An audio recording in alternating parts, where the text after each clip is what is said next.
All right, welcome to the City Council meeting for March 7, 2023. Welcome, everyone. Let us have roll call, please. Council members Asatirian. Here. Rotman. Here. Divine. Here. Najarian. Here. Mayor Kasakian. Here, please rise for the flag salute, followed by the invocation, which will be delivered by Senior Pastor Todd Leonard of Glendale City Church.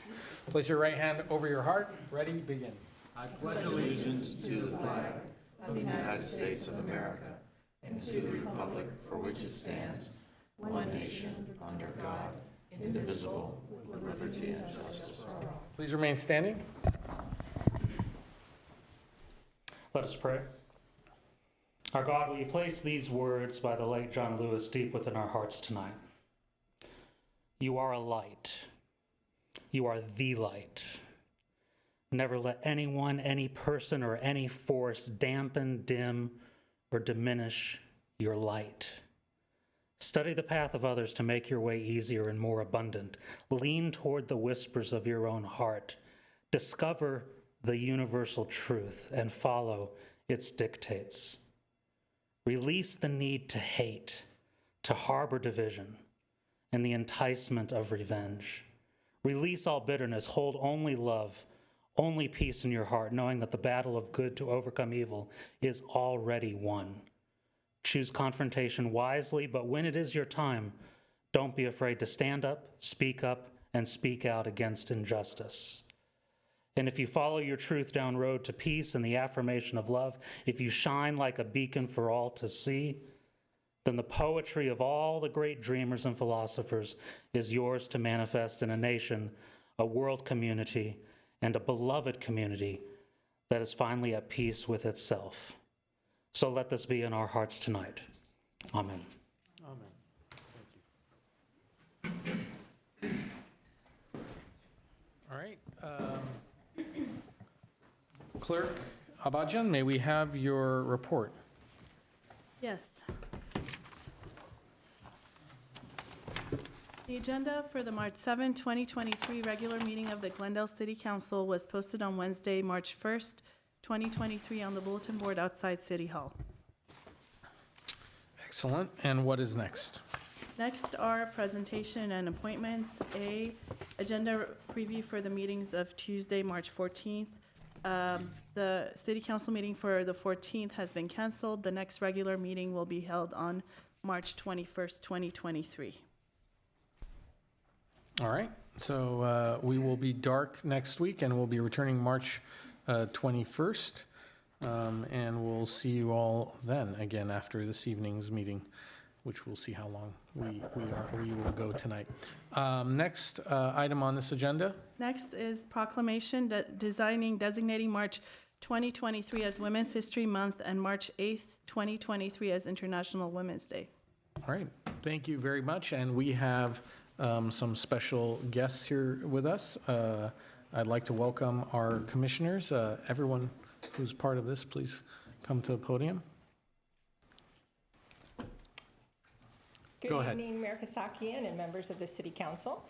I'm Diane Lambalot, Chair of the Glendale Commission on the Status of Women, and this is Armin A. Perion, Commissioner as well. We're here tonight to talk about Women's History Month and International Women's Day. We appreciate that you're issuing a proclamation to that effect, and just a few words on the history of both things. Women's History Month is observed every March, and it's a celebration of women's contributions to history, culture, and society, and has been observed annually since 1987. It's interesting that Women's History Month has actually roots in another commission on the status of women. The Sonoma County Commission up in Northern California on the status of women planned and executed a Women's History Week celebration in 1978. And they chose the week of March 8th to correspond with International Women's Day on that date. In the U.S., it was later recognized nationally in 1980 as a week, Women's History Week, and in 1987 nationally as Women's History Month, and now it is recognized all over the world in many countries. And International Women's Day, March 8th, tomorrow, is celebrated annually and has been for over 100 years. It has its origins in the suffrage movement. This is a day to celebrate the culture, social, economic, and political achievements of women worldwide, while also making it a call to action for continuing to forge a gender-balanced world. So we appreciate the proclamation, and thank you again. Thank you. Excuse me. Thank you, Chair Lamblot and Commissioner Marion, for coming. I do have a proclamation to present, and I will try to get through it. I just got something caught in my throat, but I'll do my best. Proclamation reads, whereas the President of the United States has declared March as Women's History Month, whereas International Women's Day, observed on March 8th, is a global celebration commemorating the cultural, political, and socioeconomic achievement of women, and also serves to bring attention to issues such as gender equality and violence and abuse against women. Whereas American women of every race, class, and ethnic background have made historic contributions to the growth and strength of our nation in countless recorded and unrecorded ways. Whereas American women have played and continue to play critical economic, cultural, and social role in every sphere of the life of the nation by constituting a significant portion of the labor force working inside and outside of the home. Whereas American women were particularly important in the establishment of early charitable, philanthropic, and cultural institutions in our nation. Whereas American women of every race, class, and ethnic background served as early leaders in the forefront of every major progressive social change movement. Whereas American women have served our country courageously in the military, whereas American women have been leaders not only in securing their own rights of suffrage and equal opportunity, but also in the abolitionist movement, the emancipation movement, the industrial labor movement, the civil rights movement, and other movements, especially the peace movement, which create a more fair and just society for all. And whereas despite these contributions, the role of American women in history has been consistently overlooked and undervalued in the literature, teaching, and study of American history. Now, therefore, I, Artie Kasakian, Mayor of the City of Glendale, hereby proclaim the month of March as Women's History Month. Signed by myself on this day and presented to you, also designating March 8th, 2023 as International Women's Day in Glendale. So I call upon all residents of the City of Glendale to observe this month and to celebrate International Women's Day. I know there's an event that the Downtown Glendale Merchants Association is doing. Were you going to speak about Yes, that? I was just going to point Go that ahead, out. please. That tomorrow from 2 to 5 p.m., the Greater Downtown Glendale Association is hosting an event in celebration of International Women's Day at the rooftop of the Glenmark Hotel. The commission was not able to do an event this year, but we definitely will be doing one next year. And also, I wanted to bring up that we will be appearing before you in the coming months. We have been working on our strategic plan for 2023 to 2026, and we finished that, so that'll come up to you for review and approval. And we've also been working on Dr. Bajian and I have been working diligently on the report on the status of women and girls that we're collaborating with Mount St. Mary's on. And so in the coming months, we'll have a draft of that for you as well. We'll be presenting a draft of that. And we really thank Dr. Bajian for all her help in taking over as the staff liaison for the commission. All right, thank you very much. And I will say personally that it's a great honor and a privilege to be able to present this proclamation or issue this proclamation as mayor. You know, there's an old saying that behind, and it's a very dated saying that says, behind every great man, there's a great woman. I would say every great man knows best to follow in the footsteps of a great woman. And none of us would be here were it not for a woman that brought us into this world. Male or female. So I want to pass this along to my colleagues, Council Members Devine and Council Member Asatrian, to bring it down to you, and I will be following them as they present it to you. Thank you. Do you guys want to come down, Charles?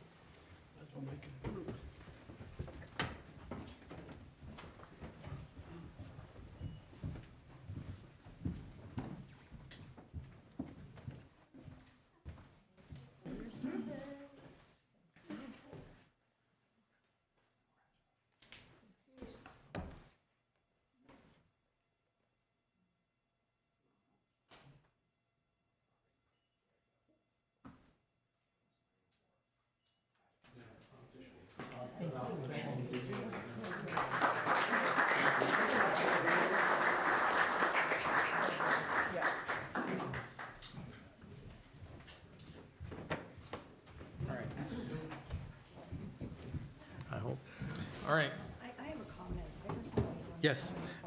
I did want to allow my colleagues to make comments. Thank you. Please, go ahead. Okay, I wanted to thank Diane Lamlot and Armene Perrion for being here tonight and for serving on the Commission on the Status of Women. I am so happy that you're doing that report on women in Glendale. I know the last time we did that, it was so interesting. And it's going to be even more interesting this year, finding out how we've progressed. And I hope we see that in the report. So thank you for your work on the commission. And actually, I think every day should be Women's Day, but that's just me. That's just me. Thank you. Thank you. I'd also like to thank you and everybody that actually takes the time to uplift women in our community and girls. You know, during this last election, we spoke a lot about women's issue, and I think very much for the first time. And so I recognize that I stand on the shoulders of those that came before me. Being the 6th woman in the history of the city to serve on the city council is simply unacceptable to me in the year 2023. And I think that each of us have an obligation to do our part to ensure that we have equity on this dais, in every boardroom, in every decision-making room. And I'll tell you that a lot of times when I'm making decisions up on this dais, sometimes I visualize that there are little girls sitting in the audience, because that helps me with my comments. And I know that I personally serve as an example, as each of us do, in how we shape the minds of our future generations and the room that we create for others. So thank you for doing your part, and thank you to not just the commission, but all the organizations and the staff and individuals that help empower women. Thank you very much. Now, unless anyone else would like to say a few words, we have a heavy agenda. Anyone else? No? Okay. The next item on the agenda is a few appointments, and then I know we have a few special presentations for individuals who are joining us this evening. Yes, we do. Let's get through these appointments, and then we'll do those special presentations. I will read the appointments into Yeah. Let's read 3C. the record. C, appointment of Ronald Kedikian to the Glendale Water and Power Commission by Councilmember Devine. Okay, thank you very much. That's for Roland Gedikian to the Glendale Water and Power Commission. Councilmember Devine, go ahead. Yes, I asked my colleagues to approve the nomination of Roland Kedikian. He is an attorney. He has a Bachelor of Science in Aerospace Engineering. He has served on the Water and Power Commission in the past and has done an excellent job. He's well prepared. He knows the subject matter and has the experience necessary to serve. So I would like to ask for my colleagues' approval. for All right, this Roland does not Kedikian. require a second. We can have a roll call on this. Councilmembers Asatryan, Yes. Brotman, Yes. Devine, Yes.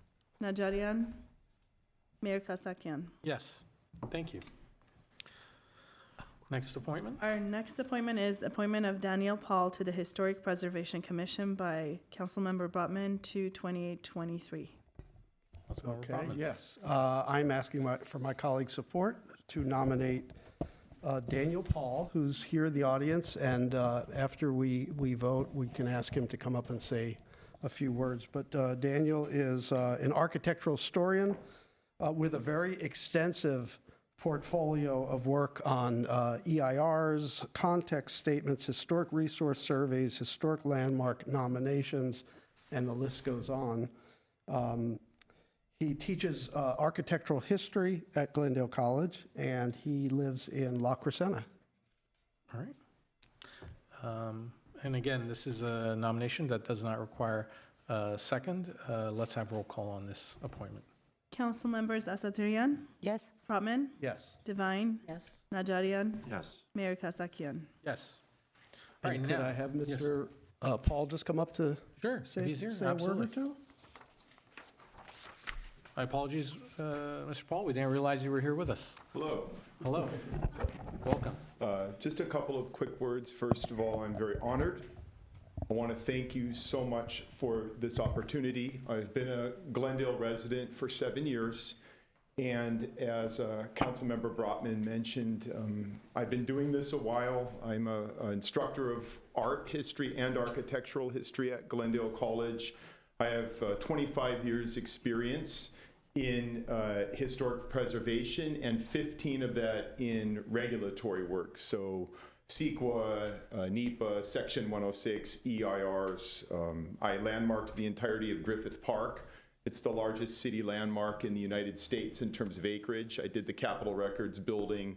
And I look forward to contributing to the city I live in. I'm very honored. Thank you so much.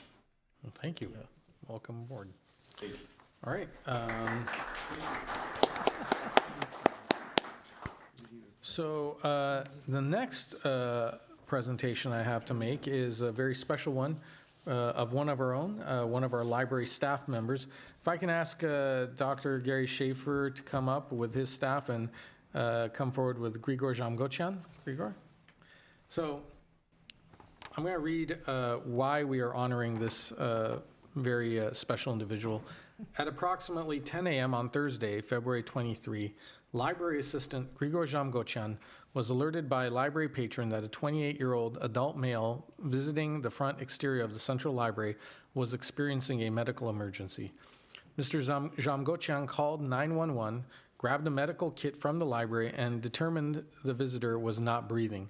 Both Glendale Police and Fire responded. Mr. Zhamgotian, with police assistance, quickly administered a medication called Narcan, thereby saving the individual's life. Narcan is a nasal spray used for the treatment of known or suspected opioid overdose emergency. The visitor was revived, and EMT ambulance crew transported the individual to Adventist Health Glendale. For the record, all 8 of our public library locations stock Narcan, and library staff have been trained by Glendale Fire personnel in its administration, along with training in other life-saving techniques. And while our public safety staff is more accustomed to this type of dynamic public safety situation, we hope all staff members and residents would do the same in this situation. This said, for Mr. Zhamgotian to step up in the way he did tells us he is a true example of a Glendale workforce that cares. And for that, he is a Glendale hero. Thank you.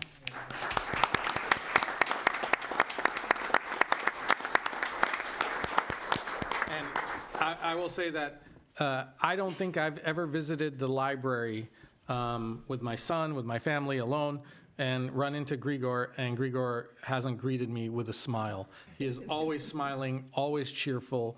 Grigor, it is an honor for us to commend you for going above and beyond the call of duty when you came to the aid of this individual. You truly exemplify what our city staff we strive to instill in every person, and we know that you're a reflection of the greater workforce that we have that's a second to none. So I will present to you this mayor's commendation, and then afterwards I'd welcome you and Gary to say a few words. And Mr. Mayor, if we could include the fire chief and the police chief in the photo, that would be wonderful.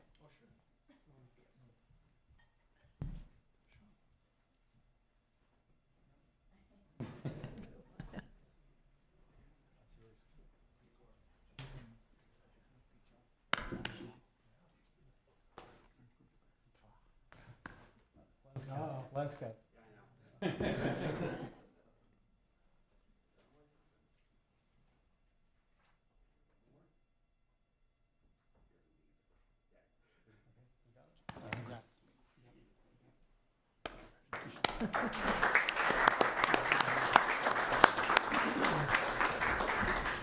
So, Mr. Mayor, members of council, just super proud, obviously, of Grigor. Would hope, as the mayor said, that any of our staff across the city would step up in the way he did, to virtually save this gentleman's life. So just so appreciative of him and our entirety of our workforce, and appreciative also of Glendale Fire for doing the training, not only in this, but other life-saving measures for staff. And so just want to give a shout out to them as well. Grigor.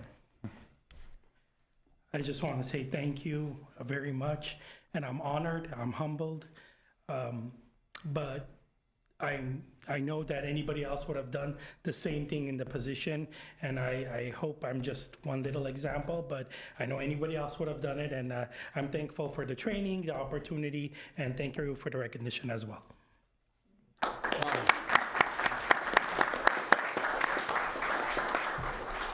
All right, for the next presentation, I'll turn it over to Councilmember Asatryan, who's asked a very special individual to join us here in Chambers this evening.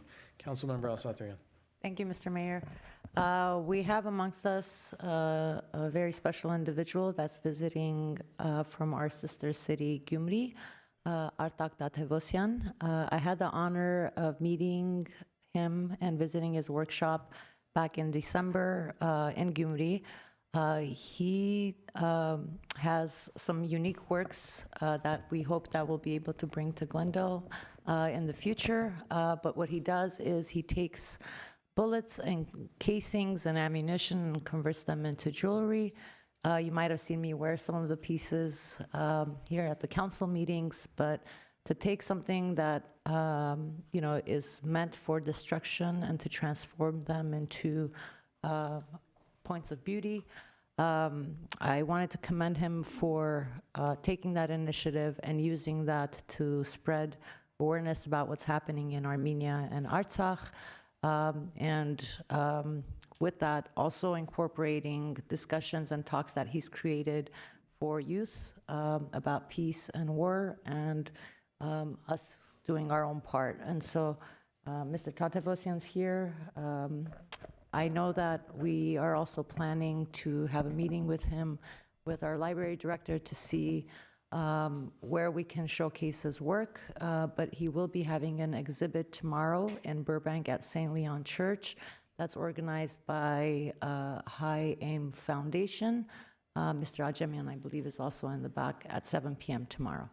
All right, thank you. And for Mr. Tatevosyan's work and for on the occasion of his visit to the city, we will present him this mayor's commendation to Artak Tatevosyan in recognition of your creativity and imagination to transform the ugliness of war into a message of peace through your art.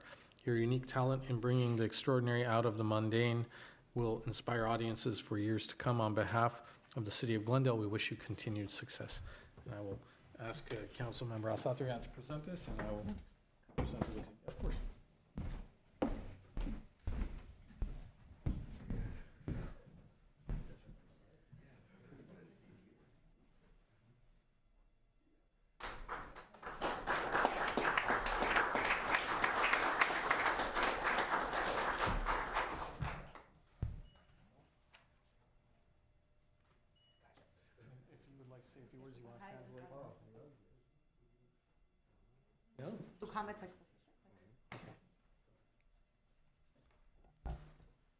Նախ շնորհակալ եմ բոլորից,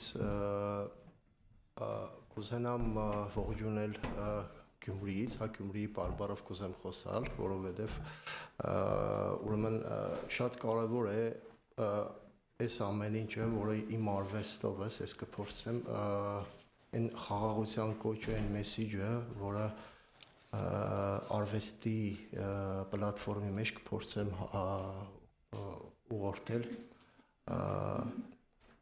Այսօր մենք շատ դժվար ժամանակաշրջան կապրենք ամբողջ աշխարհում, տարբեր կողմերում պատերազմներ են եւ Ուկրաինայում, եւ Արցախում, եւ Հայաստանում, ու ես կփորձեմ, որ մենք մշակույթը, մենք փոքր ազգ եղնելով հանդերձ, մեզի պահել է մեր մշակույթը եւ մենք կարևոր է որ մեր գործը ուղղակի համամարտկային դարձնելով փորձենք այդ փոքր ազգ եղնելով հանդերձ նաև դարձնենք բոլորիս համար, քանի որ ես չեմ իմ միջավայրից մեջ ու ամբողջ աշխարհում գոյություն չունի գիտագից մարդ, որը չցանկանա որ խաղաղություն եղնի, ու ես կցանկանամ որ այդ ամեն ինչը մենք փորձենք մեր մշակույթի լեզվով հասանելի դարձնել նաև այն ագրեսիային, որը այսօր գոյություն ունի ամբողջ աշխարհում։ Հոգաչափ շնորհակալ եմ Հելեն Ասադրյանին, որը կազմակերպեց այս հանդիպումը, շատ հաճելի էր նաև քաղաքապետի հետ հանդիպումը բոլորիդ հետ, շատ շնորհակալ եմ Ես էլ պատրաստ եմ իմ առաքելությունս որպես արվեստագետի կատարելու։ Շատ շնորհակալ եմ։ Thank you very much. Thank you. Basically, so to briefly translate, he said, through art, I tried to spread, sorry, I was writing furiously. Through art, I was trying to spread the message of peace. We are living in difficult times now, especially when you see the wars in Ukraine, in Artsakh, in Armenia, and other parts of the world. And being part of a small tribe or nation, we tried to turn our art universal and have that universal message of peace passed on to all. And he is ready to support us in our efforts in this with his artwork. And he thanked Councilmember Al-Satrian for facilitating this, as well as the meeting with us, all of us here in the city. Thank you. Thank you. Merci.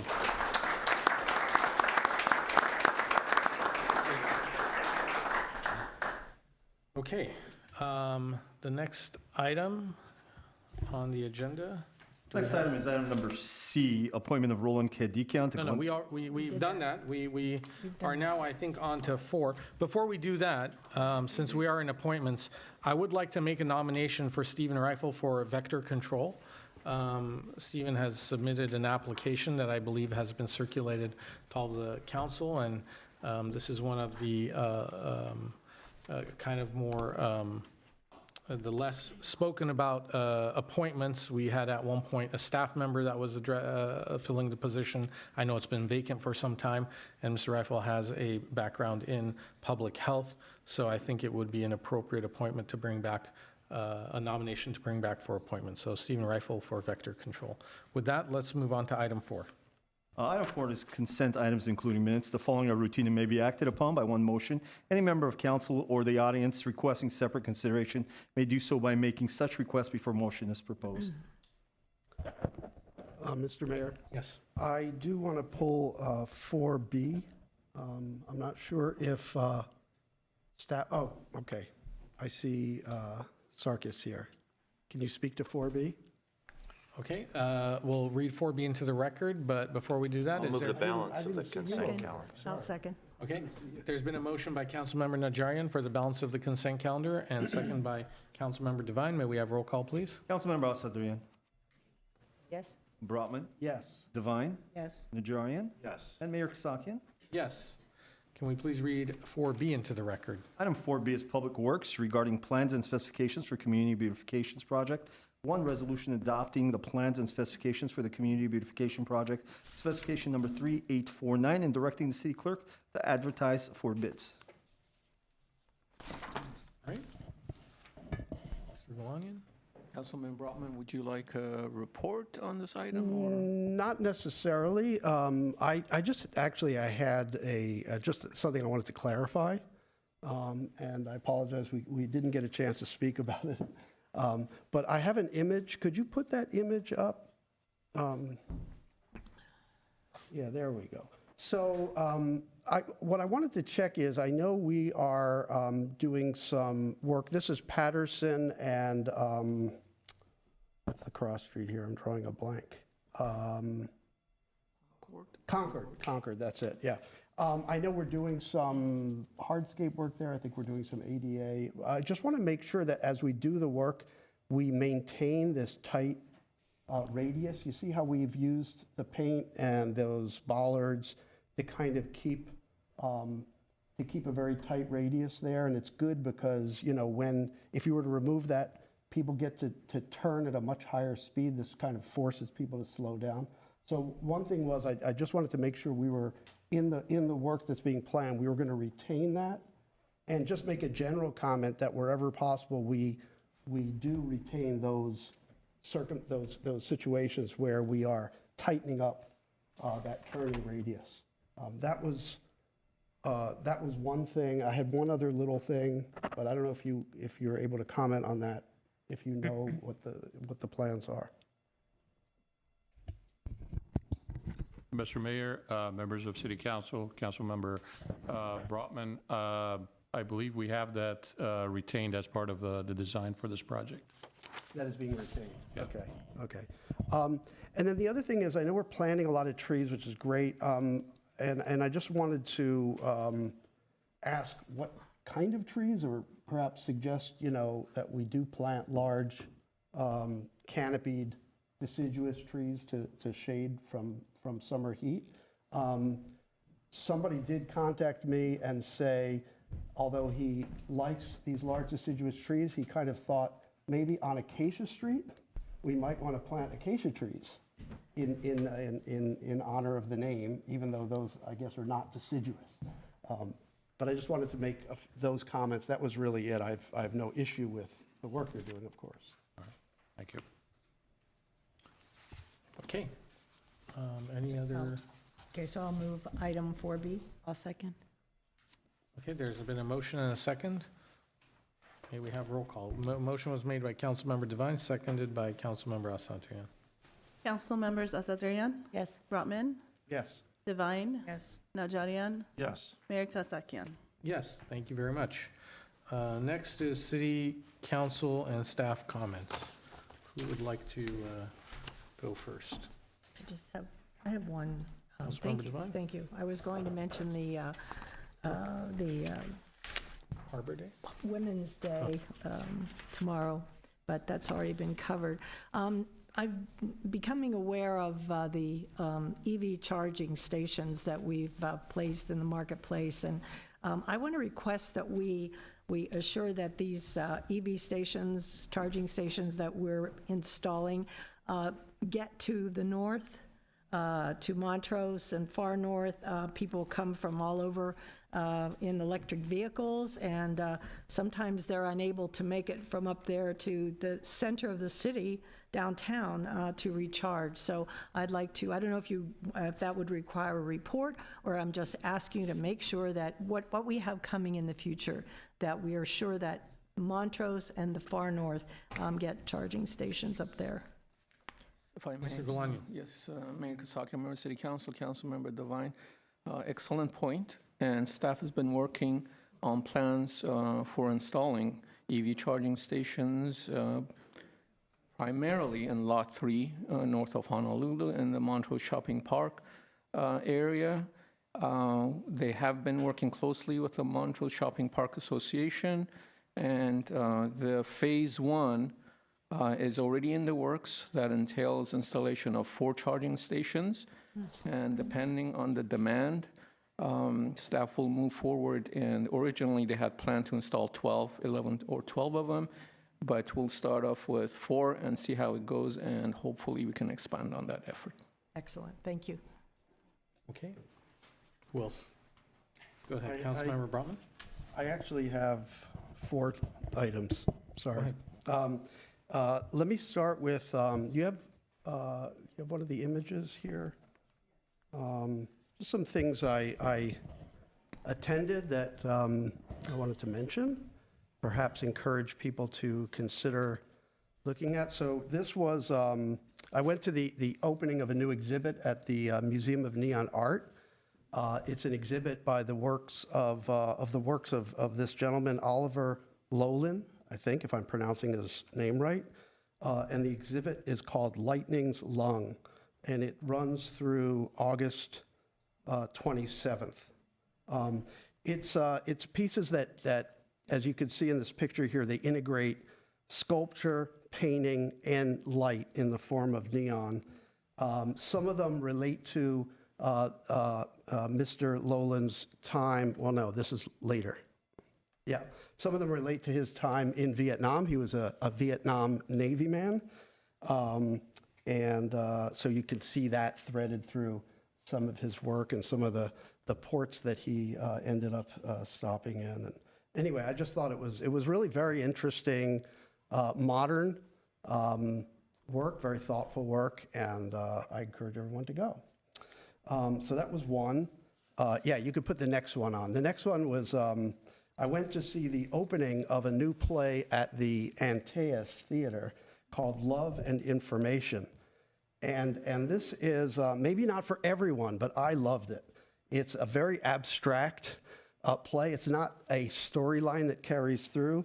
I'll just read how it's described. It's described as a kaleidoscope of 49 scenes in just 90 minutes, featuring people from all walks of life, each asking the biggest of questions: What does it mean to be human? I really can't describe it very well. Each scene kind of has its own little story, but somehow they accumulate, and it gets you questioning basic assumptions about memory. What is memory? What are feelings? Life and death, just, minor themes, right? Anyway, it's, I think it's there till, does it say on here? Yeah, it's there till April 3rd. I really encourage people to go out. Great acting, and they do such good work at the Antaeus. So there's that one. Now I have one more. I don't have an image for that one, so you could take this down. But I went to an event hosted by a group called GALAS, the Gay and Lesbian Armenian Society. It was at the Central Library. And at the event, we heard from a woman named Lilit Mardirosyan. She's a transgender activist from Armenia. She talked about her story, her struggle against transphobia and homophobia in Armenia. It's a very moving story. She had to move out of her house when she was 13 years old and live on her own. She was forced to do sex work to make enough money to live. But she fought for transgender rights and apparently is the first transgender woman in Armenian history to legally change her name in her passport. And she co-founded a group called Right Side NGO and made big news when she spoke in front of the National Assembly in 2019 to describe violence and discrimination faced by the trans community in Armenia. Unfortunately, that presentation generated a lot of backlash and death threats, which she is constantly subject to, but she continues to push for for the rights of transgender individuals in workplace and at school. I just thought it was very, very inspiring, and I wanted to mention it. I wanted to thank GALAS and the Glendale Library Arts and Culture. I see Nicole Pacini in the back, and she was gracious in opening up the library for this event after hours. My last item is that I went to another event by the Gay Men's Chorus of Los Angeles, and this is not about the event, but it's about something I learned, which is disturbing. What I learned is that the Gay Men's Chorus of Los Angeles is being kicked out of the Alex Theater. We not long ago heard with a lot of fanfare how they were being brought back because they had left during the transition to SAS. They came back. Now, apparently, for reasons that are not clear even to them, they are being asked to find another home. I would like to ask staff to look into this and just see what we can find out about what's going on. They apparently have left voicemails and have not heard back, so have not been given an explanation as to what is it that they can do. But I would hate to lose them. I think they're great. They're great, and I'd like to see if there's anything we can do to keep them on. Thanks. If that needs a second, I'll be Yeah, glad. sure. I think so. I think we all would want to know why. Mr. Mayor, Mayor, City Council, Councilman Brotman, thank you for bringing that up. You had mentioned that to me previously, and I contacted staff. It appears that that's not entirely the case. The Alex Theater is in the process, I've been told, renegotiating the contract. I'm not sure if there's a new update on that. Excuse me, Mayor and council members. Excuse me, we can provide a more detailed update. There have been discussions regarding going forth. Part of SAS's management of the theater is that they will not have necessarily resident companies, which is what Glendale Arts had called them before, with different terms proposed. So SAS is working on, essentially it would be a new title for that. They would not be known as resident companies, but they would still receive preferential treatment, if you will. What that status means in terms of the various companies will vary, but we will provide an update on where that stands in the near future. Do talk to, because the email that was sent to the Gay Men's Chorus directors was read to me, and it basically concluded by saying, we hope you find a good alternative location. So it was pretty clear in that email, but maybe there's more context. Okay. Thank you. We'll follow up and report back. Right.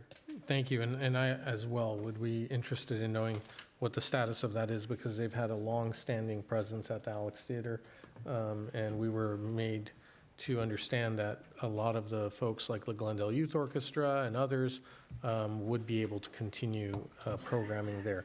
Anyone else have any comments? I do. Go ahead, Councilmember Najarian. Speaking of the Alex, they put on an excellent show for Artsakh with the Children of Armenia Fund, and I really have to tip my hat to Miles for, what's his last name? I'm thinking Miles Davis, but. Williams. Miles Williams. It was very well attended. It touched on an issue that was very near and dear and critical to this city and to our large Armenian population. So I'm just very happy that on their own initiative, without council getting involved, this gentleman who is not Armenian realized that he's part of a city that has a large contingency of Armenians from Armenia, born here, born around the world, and he went and helped produce that concert. So I'm very happy. And I saw many of us were there. You were there, city manager. I saw council member Asaturian. You were in D.C. or somewhere, right? So hats off to that. I think there's, yeah, very good. So Okay. I'm happy that they did that. Thank you. All right, well, thank you, everyone. And as Councilmember Najarian mentioned, I was actually out of town for that concert on city business, which I'll get into in a moment. And I want to thank you for running the meeting and for all my colleagues for Behaving. He behaved very well. No, I mean. We had a very productive meeting, short but Indeed, productive. Indeed. First of all, I want to thank the Glendale Latino Association for an excellent event that they had organized a few weeks ago, recognizing individuals in the community. I was honored to be one of their award recipients, although I feel that I'm not entirely deserving of it.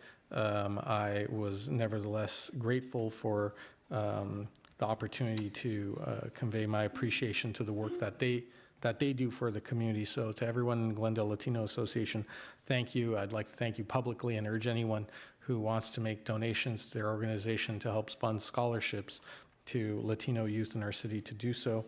I wanted to also, I wasn't here to thank and congratulate the library on the inaugural book festival. So we had the Be the Change Book Festival. I don't know if it was mentioned in previous weeks or not, but we had it looked like a phenomenal turnout. I mean, Legacy Comics was there, Abril Books was there, there was Once Upon a Time bookstore. I mean, you name it, all these places that hold very near and dear places in my heart growing up here in Glendale. And as we're seeing, kind of bookstores go by the wayside, these are community treasures that are worth supporting. And it was really a wonderful event, and the first of, I hope, more to come. So congratulations on that. We had this weekend the kickoff of the Little League season at Brand Park. I, along with our firefighters, got to throw out, I threw out one of 3 first pitches. So we were able to, I don't know how that works, but there were 3 of us throwing out first pitches. We didn't do it all at once. I went last. So technically I threw out the third. Yeah, it took me 3 times. I got it over the plate. The young catcher that caught my ball didn't let it get past the plate. So I want to wish all of our youth who are playing Little League, whether it's in the Jewel City Little League, Foothill, or any of the nearby ones, a great season. You couldn't have asked for a more beautiful day, especially with the backdrop of our snow-capped mountains. You'd be hard-pressed to find a more beautiful place in all of Southern California than right here in Glendale. So play ball. Arbor Day. We had an Arbor Day event today at the Casa Adobe, and it was a wonderful event and well attended. And we had Laura Stotler, formerly from our planning department, talk about kind of the heritage of our city and why we don't allow fences in our front yard and why we have the tree canopy that we do, and how Glendale worked with the great Olmsted, who was a designer of Central Park in New York. So that was wonderful. So congratulations to Glendale Beautiful. And lastly, just to give everyone an update as to where I was last week, I, along with our Glendale Water and Power staff, attended the 2023 legislative rally hosted by the American Public Power Association and helped organized by SCAPA. that we discussed a number of important issues facing public utilities and to ensure that funds from the Inflation Reduction Act can be used and beneficial for the utilities nationwide. Some of the important topics that we discussed were clean energy goals. We provided updates on our local projects and our goal in meeting the SB 100 goals by 2035 ahead of 2045, additionally emphasizing that Glendale has been a leader in procuring clean energy resources at about 65% clean, and we'll be at approximately 75, just shy of 75% clean once the completion of our biogas renewable project is completed. We talked about energy affordability. We discussed about supply chain issues. For instance, the Elan solar project hasn't been completed due to the shortage of solar panels, and this is something that's facing all utilities across the country. And we asked for additional funding from the Inflation Reduction Act, or IRA, to assist us in meeting our clean energy goals. There were meetings with the Department of Treasury, and they are still working on guidelines of how to implement the IRA. And lastly, there was even some talk of nuclear policies, encouraging Congress to develop a workable solution for the storage of disposable and spent nuclear fuel. Right now, some of the projects like small modular nuclear cannot move forward because there aren't permanent storage solutions to the nuclear waste that is being generated. You know, we attended meetings with a number of members of Congress and federal agencies. Some of the folks we saw is our very own Congressman Adam Schiff. We saw the ranking member on Energy and Commerce, who was previously the chair until control of the House switched, Congressman Frank Pallone. My old boss, Senator Alex Padilla, Senator Dianne Feinstein, U.S. Department of Energy. We met with the U.S. Department of Treasury, the House Committee on Energy and Commerce, as well as the Senate Finance Committee. So that was a whirlwind tour through Washington, D.C., and then back to Glendale for all these events. So that's my report, and I thank you all for running a smooth meeting in my absence. With that, let us move to the next item. I actually have a comment to make. Oh, yes. If I may. Mayor Clerk Abajian. Kasakian, members of council, I'd like to bring to your attention the new draft questionnaire for the 2030 census that was recently released by the Federal Office of Management and Budget. In the new proposed census questionnaire, the old racial and ethnic categories have been revamped and new categories are proposed. One of those new categories is the MENA category that includes subcategories such as Lebanese, Syrian, Iranian, etc. Previously, these populations, including Armenians, were subsumed under the white category, racial category. This no longer will be the case. As you know, our city, home to the largest concentration of Armenians in the U.S., currently lacks comprehensive data on its Armenian population. When we look at governmental data, the Armenian population is largely absent. This lack of visibility in the data has large ramifications for the Armenian community of Glendale, including receiving services, funding, and support on issues spanning from housing, healthcare, business, to educational access. We presently have a unique opportunity to submit a letter of support to the OMB, the Office of Management and Budget, stating that we need a specific Armenian checkbox under the MENA category. The Armenian community has been pushing for a checkbox for the past 30 years, and this is a unique opportunity for our city's residents to be counted in a meaningful way that would ultimately bring more resources and funding for our city. I have been volunteering on a task force with ANCA Western Region to gather public comments in support of the inclusion of an Armenian checkbox. The current comment period on the draft questionnaire ends April 12th, and I would like to respectfully ask that the council pass a resolution in support of the new MENA category and the inclusion of a specific Armenian checkbox within this category, because this would provide our city with more accurate data and all of our residents, and ultimately bring more funding and resources to Glendale. I'd be happy to provide the city manager's office with sample language for the resolution, and I'm happy to answer any questions that you have. All right, thank you, Clerk Abajian. I think it's a great idea. I'm glad that in partnership with ANC Glendale or ANC Western Region, or I think it's a great idea, and I hope that whatever form our support takes, a letter you say that you have a sample for, resolution. Resolution, a council I resolution. hope it is taken with all the due weight that we are going to be hopefully approving it and passing it. Okay. Thank you. Councilmember El Salvadorian? I want to thank you for actually helping lead this effort. I actually served on the committee for the census for the city in 2010, and in the last, I'd say 20 years, working with the community to try to mark the other box and then have it be marked Armenian, but we know all too well that that doesn't get us the data we need to be able to create the programs that we need. And so I'm in full support of this, and I commend you for your work, and as well as ANCA Western Region.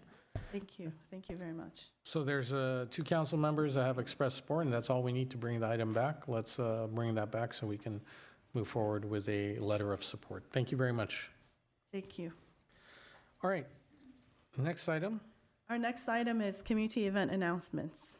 So this is a portion reserved for announcements for events that are happening in the community, or for anyone who wishes to forego their 5-minute public comment period for 3 minutes now. The first card I cannot clearly read, but it looks like it's a name that starts with E, and the address is 1836 Crest. Oh, it's Kathy. Is it Kathy? Yeah. Oh, Kathy Marfo. Kathy, sorry. No worries. I can see it now. Thank you. So, But good yeah, evening. Kathy Marfopoulos. My name is Kathy Morphopoulos. I live in Glendale.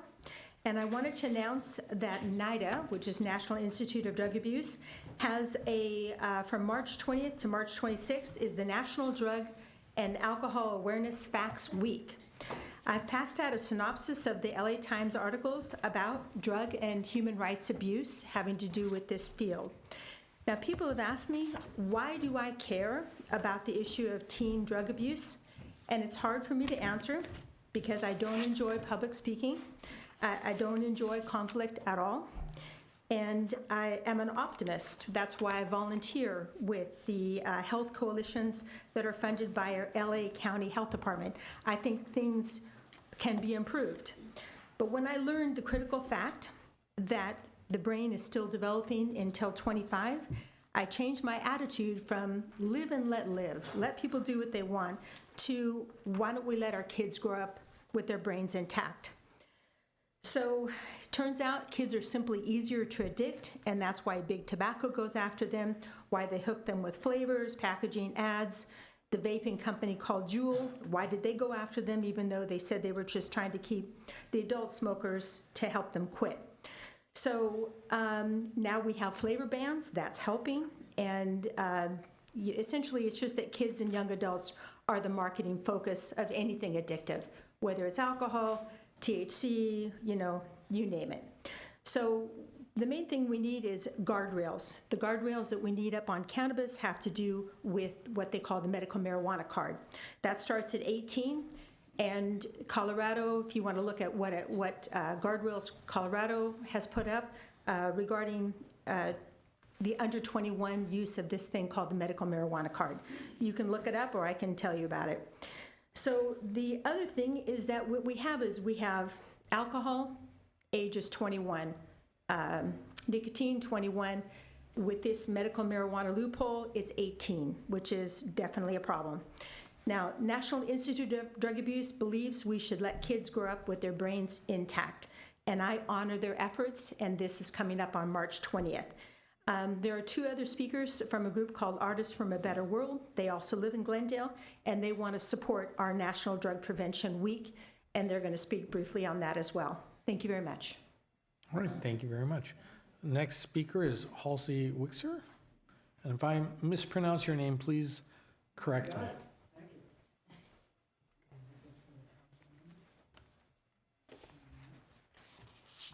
Hello.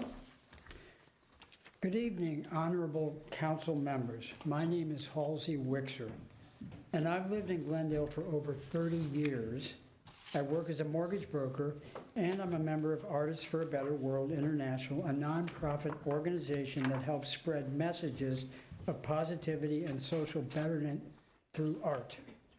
I love Glendale, and I don't want to see the troubles that areas like North Hollywood and Tujunga are having with dispensaries, or to see our fair city support the cannabis industry that backs them. An excellent and disturbing investigative report was published by the LA Times on December 22nd, 2022.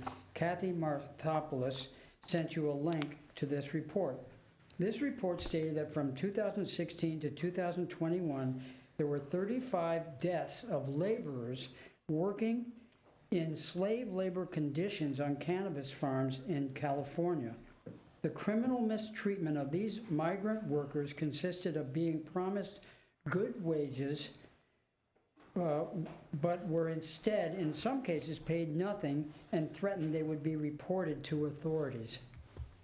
These are blatant violations of basic human rights as protected by the Universal Declaration of Human Rights, championed by Eleanor Roosevelt and signed by almost every country, including the United States.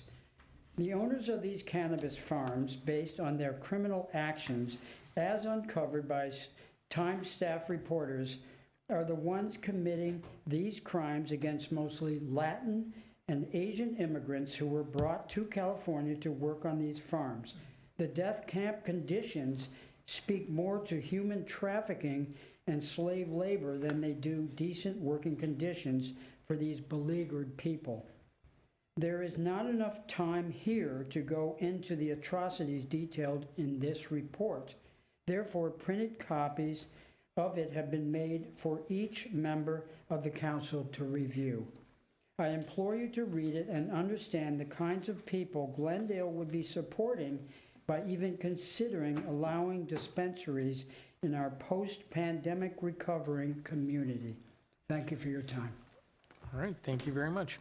Lauren Perot.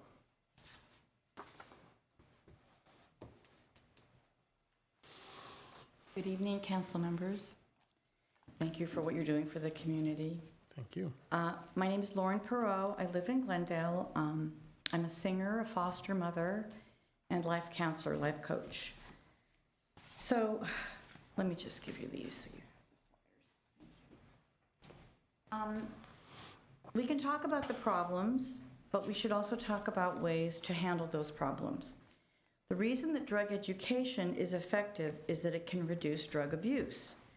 I've given you a flyer from the County of LA Public Health Substance Abuse Prevention. It shows the impact of marijuana use and gives statistics such as the number of marijuana-related calls to poison control and how many people were admitted to the hospital due to marijuana poisonings. The U.S. Surgeon General is the nation's doctor, providing Americans with the best scientific information available on how to improve their health and reduce the risk of illness and injury. This is the agency that warned about smoking cigarettes decades before the tobacco industry finally admitted the risks were real.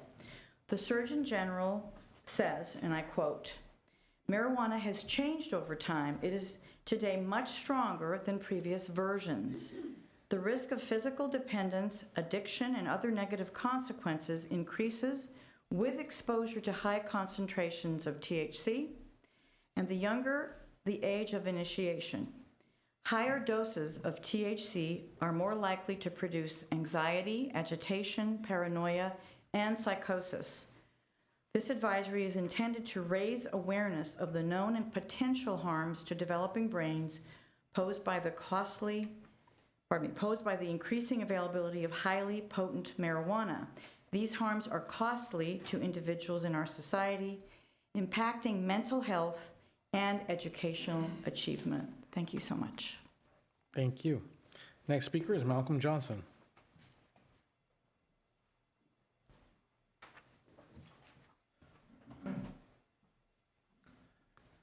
I shouldn't have to tell, of course, the council about this, but I just realized today it was 86 days since the lynching corridor was blocked by Azerbaijan.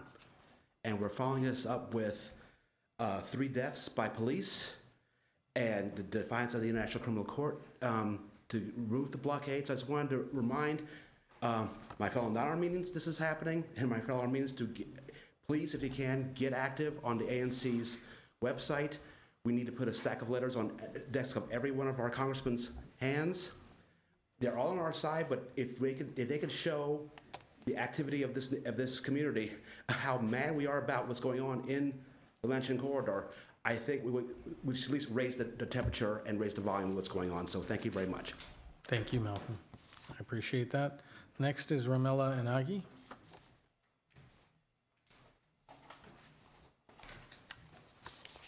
Mr. Mayor, council members, audience.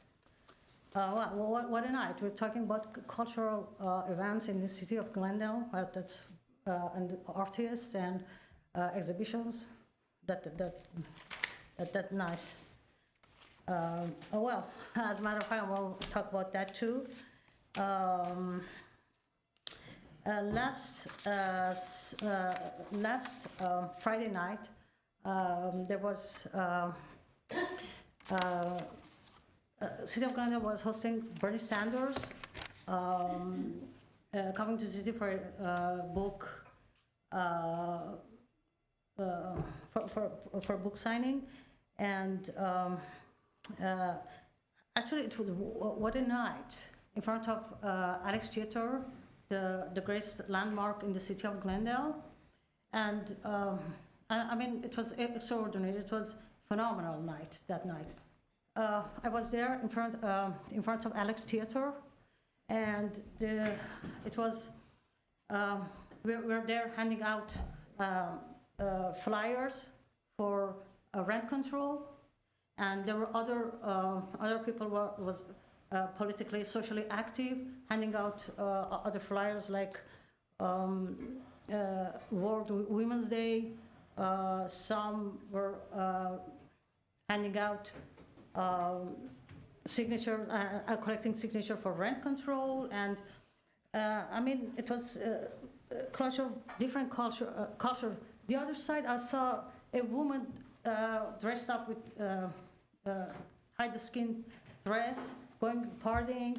I mean, this is the city that we're living in, and it's really, I mean, it's phenomenal. Two different cultures. Some people doing political activities, social activities there, some clubbing there.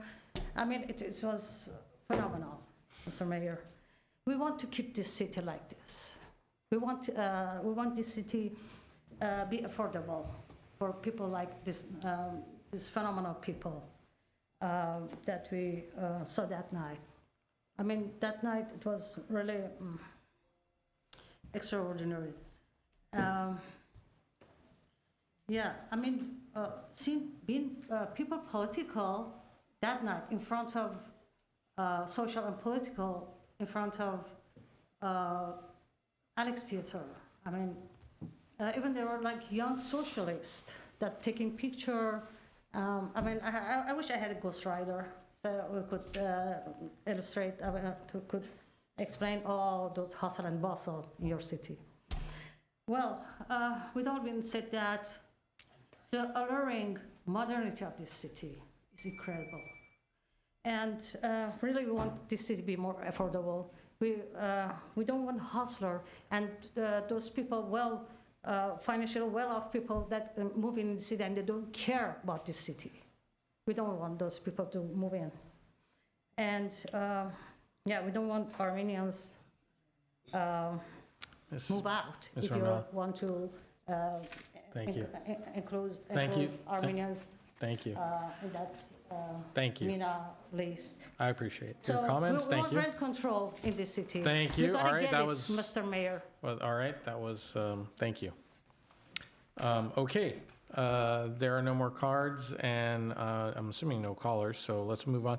I do want to take a few things out of sequence tonight.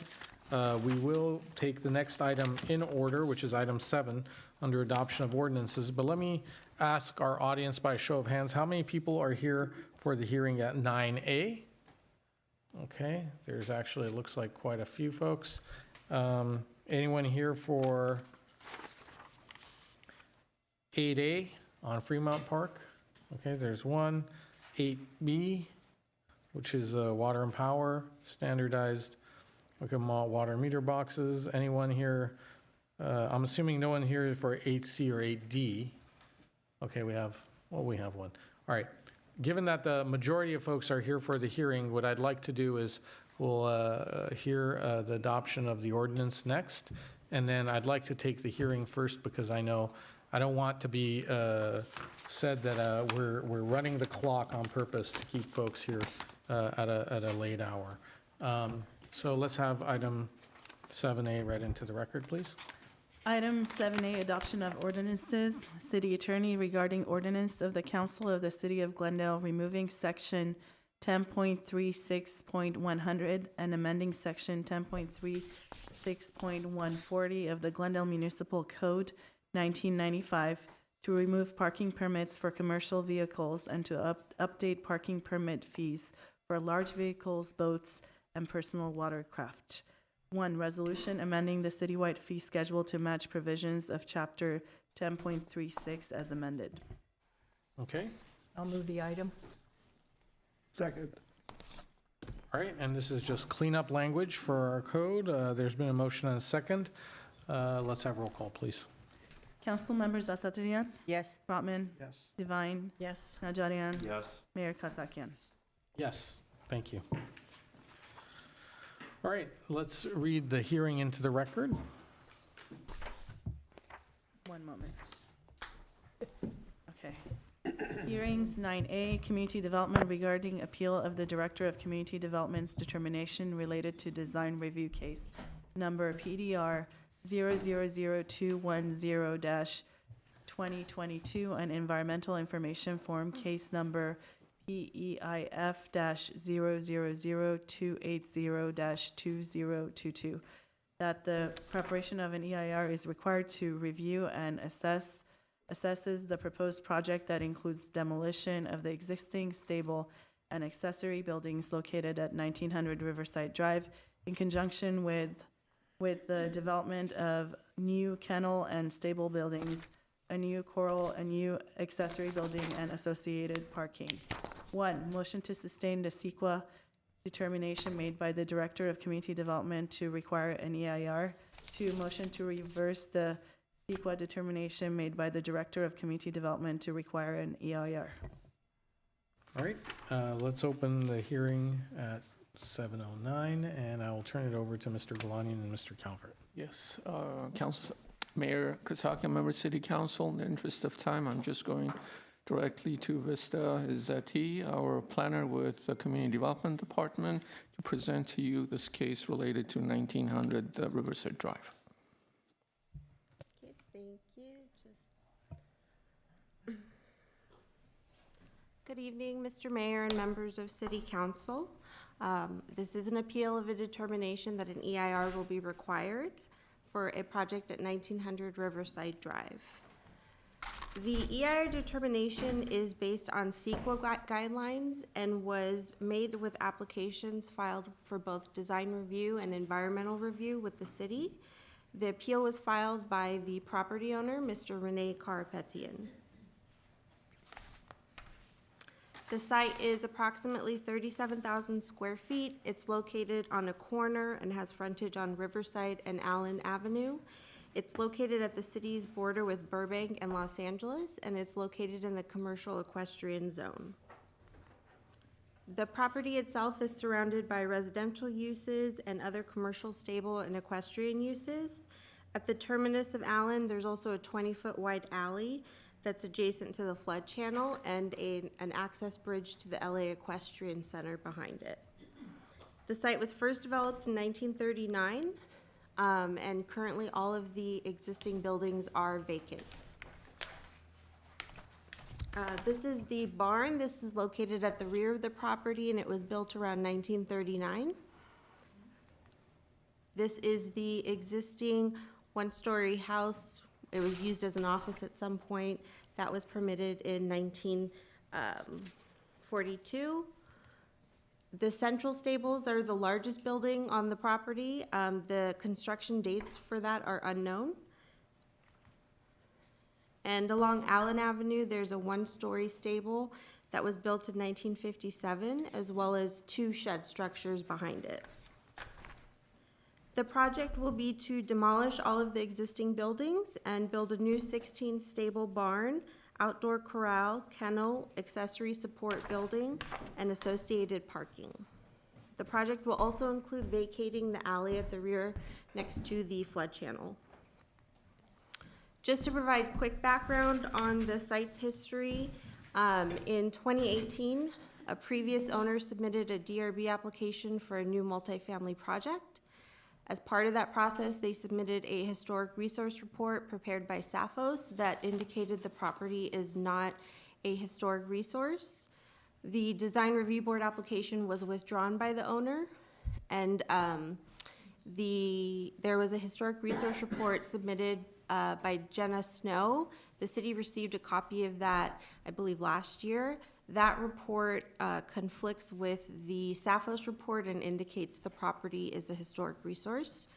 Mr. Karpetian took ownership of the property in 2021, and he has recently submitted for DRB an environmental review. As part of that process, the EIR determination was made, and that decision was appealed. So the Saphos report evaluated the history of the area, available records, setting, buildings on site, and their integrity, as well as persons associated with the site, and determined the property was not historic. There was a few reasons why. The setting had been compromised over time, the buildings had been altered, including material and entrance alterations. There was nothing significant about the architecture of any of the buildings. There are no associations with persons of significance, and it does not exemplify the early heritage of the city.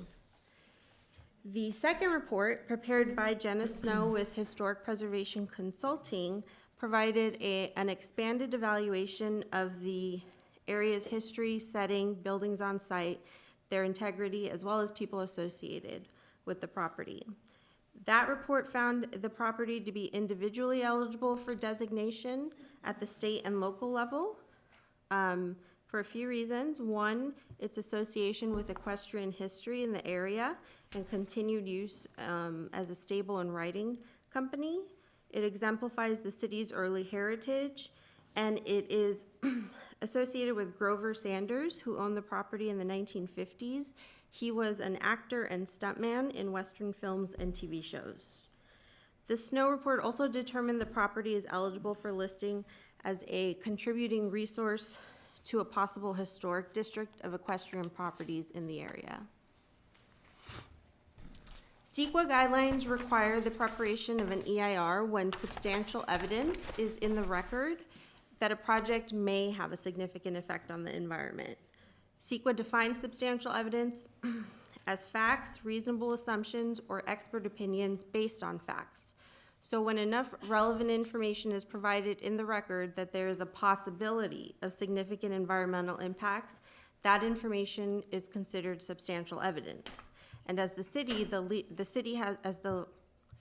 lead agency, the city has the authority to determine if the information provided is substantial evidence as defined. In this case, the substantial evidence are the two reports about the property's historic status. Because they conflict and one suggests that there is a possibility of a significant environmental impact, CEQA requires that to be evaluated through the EIR process. There are two main points to the appeal. First, that the evidence provided was not accurate and it was not sufficient because the Saphos report provided more definitive determinations and the Snow report was more subjective in its interpretations.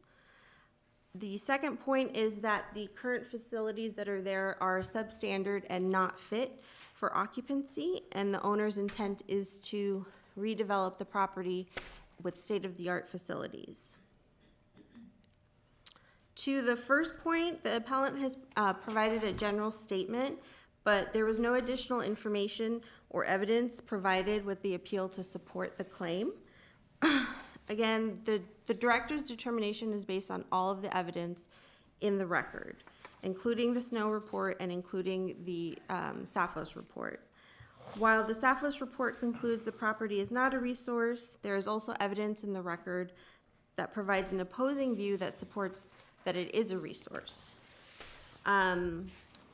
Basically, the decision tonight is going to be, is the Jenna Snow report substantial evidence in the record that the subject property could have potentially impact a historic resource through demolition. If it is substantial evidence, then an EIR is required under CEQA. To the second point, that the buildings are substandard and not fit for use, the appeal only provides a general statement. The city's demolition ordinance does have a provision where environmental review is not required if the city's building official determines the buildings are unsafe or pose an imminent threat to public safety. With that in mind, there were 2 reports submitted with the appeal, one prepared by Red Architectural Group. That report evaluates the existing buildings and provides descriptions of their conditions, as well as recommended building improvements. The second report was prepared by Wheeler and Gray Incorporated, an engineering consulting firm. That report identifies structural issues and provides recommendations as well for improvements based on a cursory walkthrough of the property. The original report is included as Exhibit 7. There is also an updated version of the report that was submitted a few days ago that was included as a supplemental attachment. The revised report includes revisions to the conclusion that the buildings are deteriorated extensively and should be considered a danger for use and occupancy. Having said that, the city's building official has been to the site and has reviewed the documentation, but has not red tagged the buildings as unsafe or an imminent threat to public safety because the buildings are unoccupied and they can be repaired and improved. Staff is recommending City Council sustain the determination that an EIR is required for this project because it may have a substantial impact on the environment. That concludes my presentation. Staff is available for any questions. All right, thank you very much. And yes, go ahead. Just before we get into the discussion, I want to mention that I did visit the site and spoke with Mr. Karapetian on 2 occasions, one recently, one yesterday, day before, anyway. Just want to get that out there. I haven't been on the actual physical site, but I've visited the area as well as part of a tour of the Rancho neighborhood area. Councilmember Al Satrian? I visited the site a couple of months ago, and I've had a conversation with the appellant a couple of days ago. Mm-hmm. And I've also spoken to Mr. Garbetti, and I've spoken to him on many other occasions as well. Go ahead, Councilmember I haven't Najarian. visited the site, but I had a conversation with the individual who commissioned the Jen Snow report, and I have deep concerns for the due process in this matter, and I will get into that later. And I have visited the site and spoken to the appellant as well. All right, so that's all out there now. Everyone knows who's visited where and what. Because this is, the applicant is appealing the city's decision, I have a number of cards. By the way, anyone who wishes to speak on this item, please get a card from the back of the room. You can fill it out and submit it to the clerk up here. You can pick up these cards, and I see a gentleman walking over with some cards, so the number of speakers we have may increase shortly. But I have, Mr. Mayor? yes, please.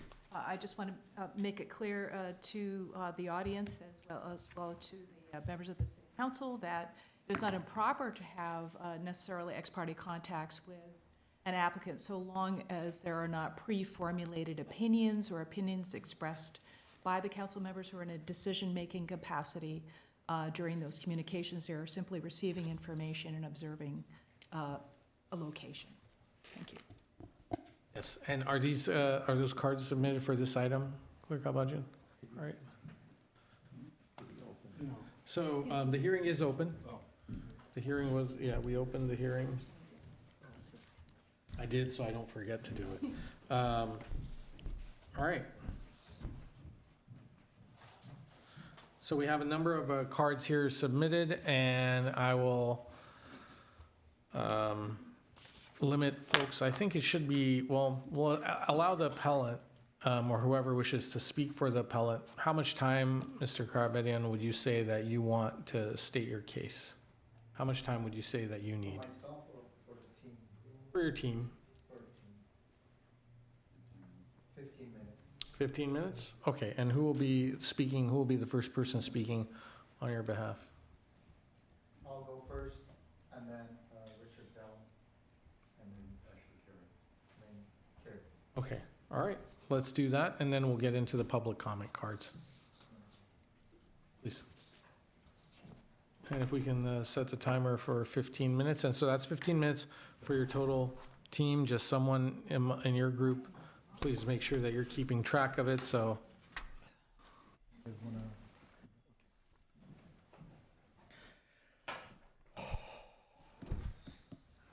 Whatever time we give you, we'll have to also provide for a response to those. And then you'll get one more, I think, opportunity to answer. All right, so let's start the timer at 15. Good evening, Honorable Mayor Kasakian, City Council members, and city staff. Thank you for hearing us tonight. My name is Rene Karapetian. I've been in Glendale for over 30 years. I went to Glendale and Hoover High School in Glendale. When in 1992, first time I came into this room and stood in front of City Council was to accept an honor from the mayor then for the club that I started at Hoover High, Anti-Graffiti Club. And then I went to Glendale Community College. Shortly after, I met my beautiful wife, Mel. And we got married in Glendale. We had our first home in Glendale. We had our children were both born in Glendale. We both had our first businesses in the city of Glendale. Mine in Kenneth Village, hers in Montrose, Glendale. And that's when I was in Kenneth Village, when in 2011, second time I came into this room and stood right here. And because of an ordinance that I helped pass to ban the sales of dogs and cats that came from puppy mills and kitten factories. And then Honorable Mayor Najarian and Council members Dave Weaver and Laura Friedman came to my business shortly after to honor me with a plaque that said Glendale's first rescue-only pet store. Since, Glendale's been my home. I don't want to take too much time. I want to just introduce myself, who I was. I would rather have the professionals answer any questions and also tell you more about the actual ERR and all the details. Thank you very much. All right, now who would like to speak next? Good evening. My name is Carrie Chastain with Safos Environmental. Safos prides itself on preparing high-quality, legally defensible documents. Safos has successfully completed thousands of projects and has been in business for 30 years. I have a master's in historic preservation, a bachelor's in history, am a fully qualified architectural historian, and have over 21 years of experience, professional experience. Safos completes over 50 of this type of study annually. We are engaged by the County of Los Angeles Departments of Regional Planning, Parks and Recreation, and Public Works, the cities of Sierra Madre and Manhattan Beach, I lost my place, sorry, to prepare historical reports. I manage and service master services agreements specific to historic preservation for both the County of Los Angeles Regional Planning and the City of Manhattan Beach, among other agencies. I'm currently working with the design team to restore an Army and Davis Googie Diner in Sherman Oaks, and I'm also a member of the successful team that will be doing the seismic upgrades for the Pasadena Central Library. I pride myself on successfully completing historical analyses that are objective regardless of project goals.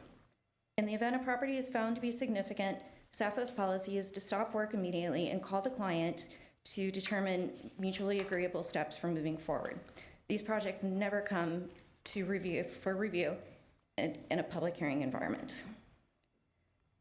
Let's see, next point. Although the historic context statement in my report is more brief and targeted to the subject property, I conducted the same research as Ms. Snow did. There are 4 eligibility criteria plus an additional criterion for association with early development of Glendale. A property must meet one or more of those eligibility criteria and possess integrity to be considered eligible for as a historical resource. The federal, state, and local eligibility criteria generally mirror those of each other, with the exception of the fifth one for Glendale early development. So the first one is events. To paraphrase the National Register Bulletin, how to apply the National Register criteria for evaluation, which is the established instructions for evaluating properties. Events are a specific event marking a moment in time or a pattern of events that make a significant contribution to the development of a community. Stabling and riding horses is not a specific event. The establishment of the stables are centered in a very specific area of Glendale and do not reflect the development of the city in its entirety. Equestrian centers and bridle paths are located throughout Los Angeles County, and the establishment of this one facility is not a unique event in light of the other neighboring equestrian facilities, several of which predate this property. The barns, stables, and residents have been substantially altered over the course of time and do not reflect the early equestrian history of Glendale as a result.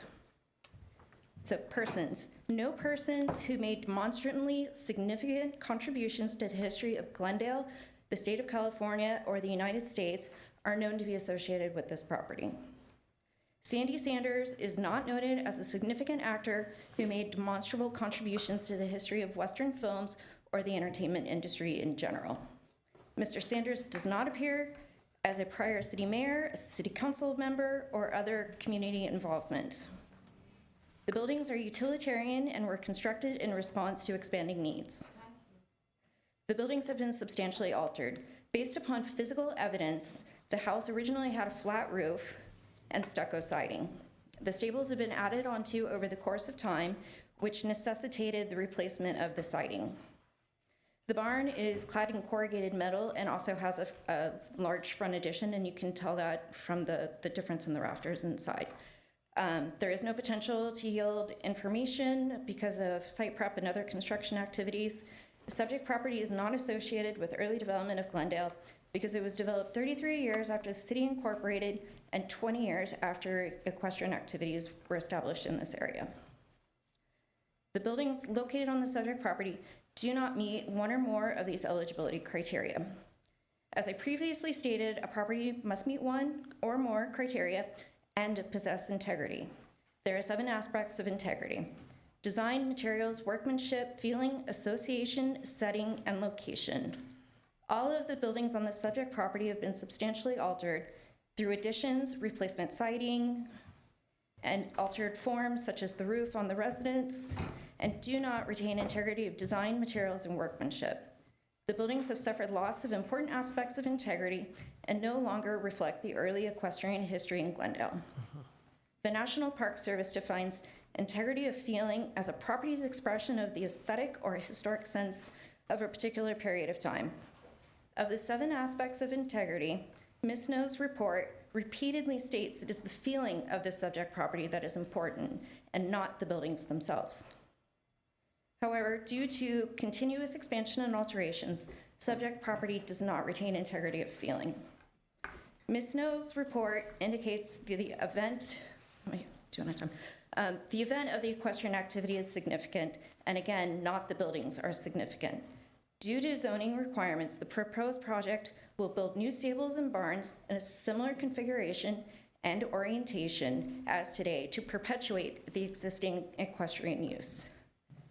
Because the use associated with equestrian activities will be perpetuated, the property will continue to represent the history of equestrianism in Western Glendale, regardless of a difference of opinion between 2 subject matter experts. Thank you, and I'm available for questions, and I will turn it over to... Thank you. Mr. Dell?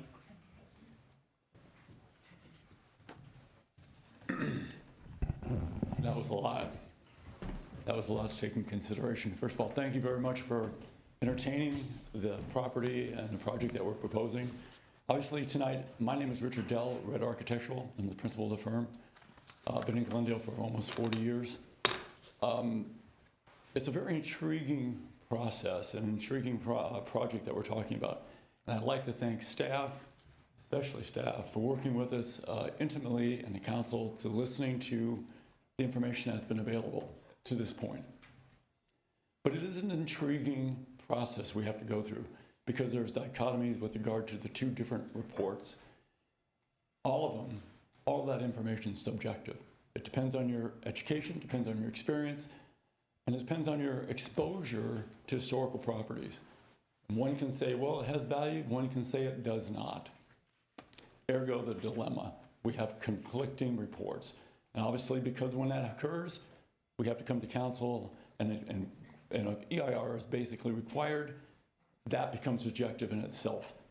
What is the basis of finding for this EIR? As you heard Ms. Station talk about what Saphos' input was and what their expression was with regard to the project, it's interesting. Both consultants agree on two specific items out of the four major items. The two they do agree upon is that the architectural is of no value. In fact, I believe Jenna Snow's report goes on to say that the building can be altered substantially and not impact the historical value of the project. That's a very interesting statement, basically saying you can alter the buildings, have your way with them. They won't impact the historical value of the property. That being said, one can draw a conclusion. The buildings can be painted pink. They can disappear.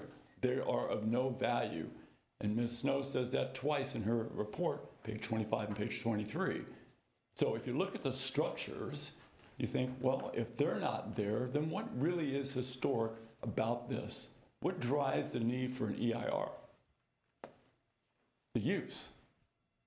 They agree on the fact that the historical value is the intrinsic value of that use. The use over the 80 years of that project has always been stable. You, the city, have locked the history of that project in forever. Zone CE, you'll never see a zone change on that. You have locked its potential down for anybody to do anything with that property other than put stables on it. If you look at that and put it in context with regard to the environmental impact, if you're going to perpetuate that use, what's an EIR going to tell us that we already don't know? We're going to mitigate the fact that we're going to perpetuate the use. The buildings are of no consequence per se, so they won't be there. So what are the other findings that this EIR is going to bring out to? Our clients in the process, or could be in a process based on what you come to agree to tonight, $100,000 cost and a year worth of time. And my point is, what is that EIR going to tell us that we don't know today? We're going to perpetuate the use. The buildings are going to be altered. They have been substantially altered. And both consultants are saying they're of no value. And you can continue to alter them. Historic value stays the same. My question here tonight, because we're supposed to be talking about, is the EIR, we're not supposed to be talking about the project, not what's proposed, but what's existing today. The fact of the matter is that use and that environment that's been created over 80 years ago, although it's been changed, will be continued. You've locked that in because of the underlying zone. And then I start thinking about what is the importance of significance. As a former historical commissioner for this city for 8 years, I learned a few things. You talk about thresholds, you talk about significance. You talk about, well, do these buildings, does this environment have the significance that it's worthy of our local registry? I submit to you for your consideration. If you're going to put a barn on the registry, let's look at the Messenger's barn up in Duke Park. That is a threshold we should be looking at. If you're going to think about the historical and the historicity value of this building and the site, put that in front of you. Look at that barn and look what's down there. It's deplorable. Nobody can do anything with that project. The structural report, albeit revised and issued, by the way, to the city a year ago. City had that second report, the final. There was one done on the 14th, one done on the 18th. We submitted that to the city prior to the city coming out and looking at it. City had that report in April 22. So there's nothing new about the report. Nothing's changed dramatically at all. It was issued on a draft on 14, finalized on the 18th, and then issued to the city. That was in November, and then in April, we submitted that to the city prior to a meeting with Miro on site to take a look at the building if there were dangers. And he came out and said, no, it's not really dangerous because it's not habitable. If it falls down, it's not going to hurt anyone. More importantly, it's not going to go over the public right of way and hurt the general public. So he deemed, well, I can't red tag it because there is no exposure, liability, et cetera, et cetera. Said, okay, well, we won't red tag it. Because we were thinking, well, if there's no value here, we can take the buildings down. So I submit to you, you look at that project today, know that it's locked in terms of regard to its use and its potential future use. We have a client that's found a way to perpetuate the use. Perpetuate it. He's going to continue using the horses and bring on kennels. One of the only people in this city probably can understand how to make that property work and be contributory to the community again. If not, that property was up for sale for a long time. Nobody wanted to buy it. The other properties down the street, they're for sale also, and they are zoned C3, and I think the CE. There's only 5 properties in Glendale. So then you have to ask yourself, significant. If you look at the Webster description of significant, it means special, it means important, it means mighty. So when you value that site and its significance, tell me that. Does it hit that threshold? Does it look like the barn up in Jamaican Park? Me, I'm just a humble architect. I can tell you my personal opinion. I don't think it hits those thresholds. So the question is, you're going to drag our client through $100,000 worth of EIR and a year's worth of time as the property continues to depreciate with regard to its value because it can't be done. Nothing can be done on it. Nobody wants to touch it because it's got this historical value layered on it, and it's a limited zone. You can put 3 things on that site. You can put kennels, you can put stables, and you can put a pharmacy. Okay. That's it. Now, the EIR is going to go look at alternative uses. What are the alternative uses? Kennels, stables, and a pharmacy. This client's going to put 2 out of 3 on the site. If I were you, I probably wouldn't want to see a pharmacy there. Granted, that's an upward battle, but that's by right. So you're faced with, and a very difficult position you're in, especially staff, is an EIR required for a site of this nature? In my humble opinion, I don't see it. I don't see the thresholds being met. Ergo, we support what Sappho's is saying. Jenna Snow has already said in her report that there's limited value other than perhaps Sandy Sanderson. And I submit to you, Sandy Sanderson was one of the hundreds of stuntmen and people making a living on a stables for 7 years he owned it. Is he significant in this community? He's not Carl Parcher, for God's sakes. He's not the prior city manager or city mayor of this city. What was his contribution to this community? I don't think he has much. I'm not trying to disrespect him. I'm just saying he doesn't meet the threshold of someone who is more of importance, my humble opinion. So when you stand back and look at this in its entirety, you have to weigh the fact, what are you going to do with this property? Is it worthy of going through the EIR based on its limited use, based on the fact it's going to be empty forever because no one else can touch it? What are you going to do with it? That's the entry to the city of Glendale. Look at it. I'm sorry. Thank you. Probably No, it's all wasting my right. time. We are going to take that. How much time was that over? 2 minutes over. Oh, Okay, I'm sorry. No, I'm that's sorry. fine. I'm And gonna sit it's just down. we have to maintain that balance of time for responses. That's the main thing. So Thank you very much. We're Appreciate the going to time. give equal time to be able to respond to that. So, Ms. Van Meyden, it's been some time since I guess the city has been the other party, and I've presided over this type of a hearing. So would we now allow for the city staff to present their response before we give the appellant an opportunity to have the last word and then have public comments? What is your recommendation as to how to proceed? Mr. Mayor, members of the City Council, staff has provided you with a preliminary presentation. At this point, normally staff would answer any questions or provide some clarifications, and then the We appellant... don't have to have the standard response, and then one more response, and then public comment? You can if you choose to do so. Is there Staff anything staff has already had the initial opportunity to make a presentation and provide information to you. Is there anything that staff would like to respond to in the appellant's presentation and comments?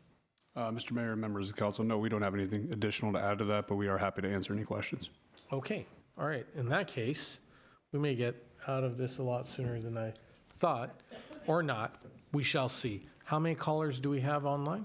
We have 3 callers at the moment. Okay, so the folks who are here in chambers will get opportunity to be heard first. Those who are sitting comfortably at home with their feet up, watching this on the television will go last. Let's start off by 3 minutes, by the way, to each speaker. First speaker will be Miss Emily Gable-Luddy.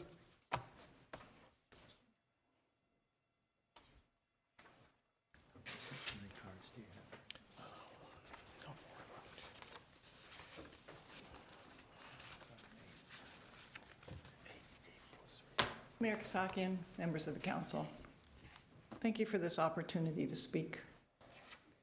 I'm Emily Gable-Luddy, and I live about 800 feet from the property under consideration tonight.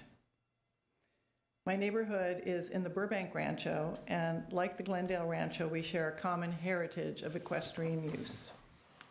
My neighbors and I frequently pass by the Silver Spur, either on foot or on horseback, as users of the public trail system in Griffith Park. In my block alone, there are about 13 horses, but if you drove down the street, you wouldn't know it because the homes all look like regular homes. There's no special architectural feature of them. We have direct access to the trails of Griffith Park. We go down Chavez Street to Riverside Drive and Allen Avenue in Glendale, and our common uses seamlessly cross between the two cities. I wanted to say more specifically in Glendale, that commercial equestrian zone indicates a desire to support the development of equestrian-related activities and other uses desired by the inhabitants of the community. And to properly accommodate those, these certain quasi-rural activities located in an urbanized area have performance standards that are imposed to promote compatibility with the surrounding land uses and protect public health, safety, and welfare. 5 years ago, I hired a consultant to prepare an historic study on this site. We were concerned about the loss of the historic cultural landscape of the Glendale Rancho, equestrian uses, its equestrian district, and the access and its connection to the network of public riding trails and access to Griffith Park, its wilderness, the 134 freeway. You could ride and you can today ride all the way down to the back of Warner Brothers Studios. At that time, the official actions of the city of Burbank and Glendale strengthened the equestrian communities. The developer withdrew his project, and because the study was mine, my records show that in September 2021, I gave a copy to Steve Hunt, president of the Glendale Historical Society, and Renee Karapetian, the owner of the Silver Saddle, for their personal review. I didn't give it to anyone else. And based on the statements in the staff report on page 84 of your packet, it was delivered to the city by the Glendale Historical Society just a few days later without my knowledge or permission. On receiving it, the city did not reach out to me, and it did not reach out to my consultant. The city never contacted me about the use of this study, which I hired the consultant to prepare. I did not know the city was using it as a basis for the staff recommendation. I do not give permission for it to be used, and I ask that the report that I paid for be withdrawn from your consideration tonight because I did not authorize its use, and I still do not. Thank you very much. Okay. Well, thank you. Next speaker is Michael Elric. And again, if I mispronounce anyone's names, please correct me so I can pronounce it correctly next time. Good evening, Mayor, council members. My name is Michael Elric. I live across the way from Silver Spur. I spent a lot of time at Silver Spur. I ride by on a daily basis with 3 of my horses, and I'm here to support the Karapetians. I'm here tonight to ask the council to make a decision based on objective standards. The report prepared by Jenna Snow was subjective, The property is not listed on the State Register of Historical Resources, has not been listed on a local registrar.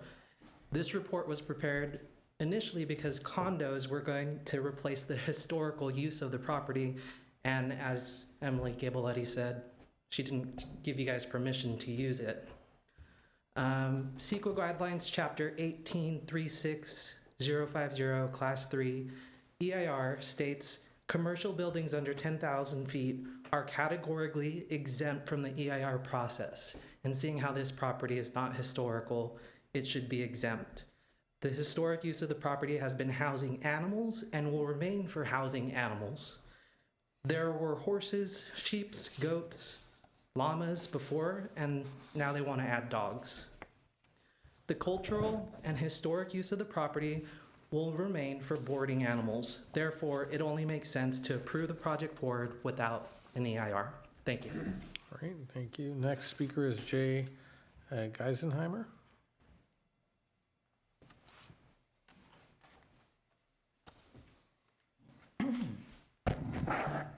Good evening, Mayor, Vice Mayor, council members, and staff. Jay Geisenheimer, 26-year Burbank Rancho resident and living with a horse in my backyard all those years. It has been 1 year and 7 months since Renee Karapetian purchased the Silver Spur, and it is upsetting to see this has not settled yet. And to think that you might consider stretching this another 4 years is really horrific. He is a Glendale property owner, taxpayer. He is a Glendalian, and he wants to beautify this property. Okay. Right here behind this property, 3 cities meet, Glendale, Burbank, and Los Angeles, and have historically provided the greatest equestrian lifestyle environment at the base of Griffith Park in all of Southern California. Nowhere in SoCal can you find this kind of lifestyle neighborhood with all the equestrian activities provided here, as well as 54 miles of horse riding trail in Griffith Park. And Renee Karapetian wants to do what every equestrian here wants him to do, build a beautiful equestrian facility and upgrade what you know we so desperately need.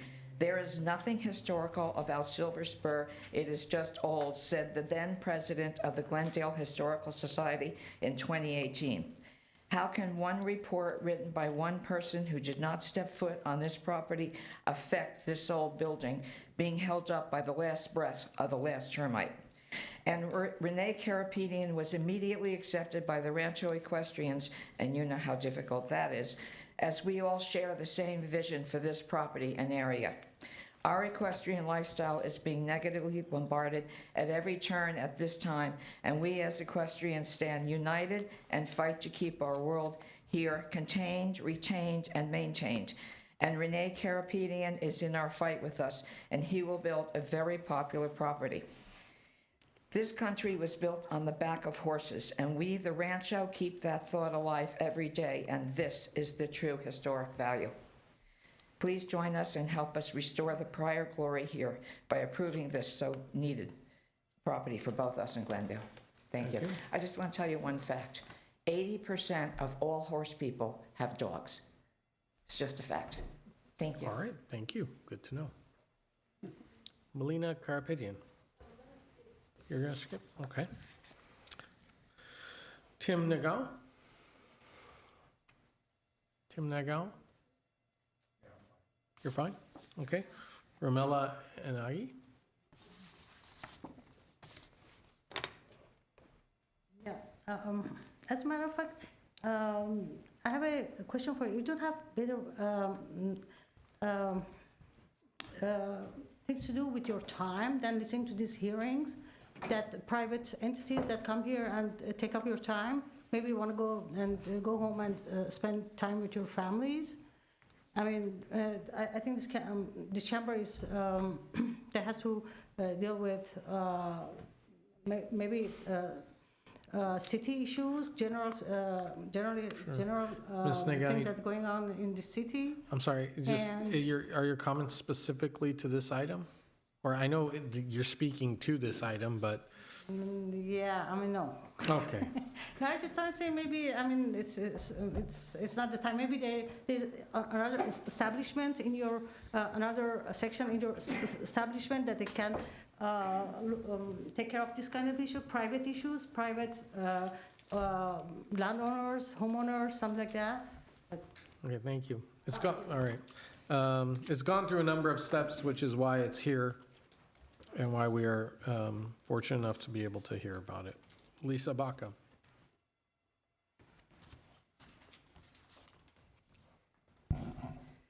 Good evening. My name's Lisa Baca. That's B-A-C-A. I'm one of the owners of the Monteverde Ranch Equestrian Center located in Sylmar.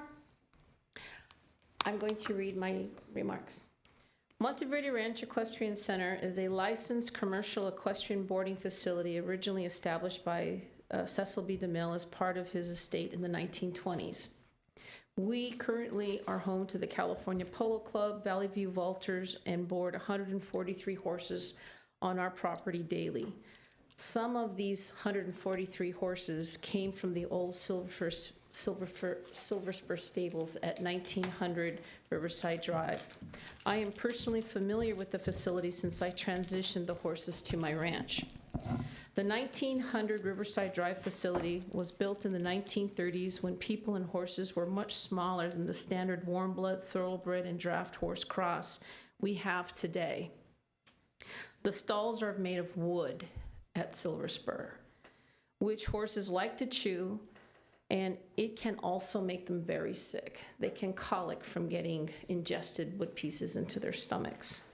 Several of the stalls are also smaller than current codes allow for safe livestock keeping, and they do not drain properly with urine and rainwater. And this is significant because they pool and they create breeding grounds for flies and the West Nile virus mosquito.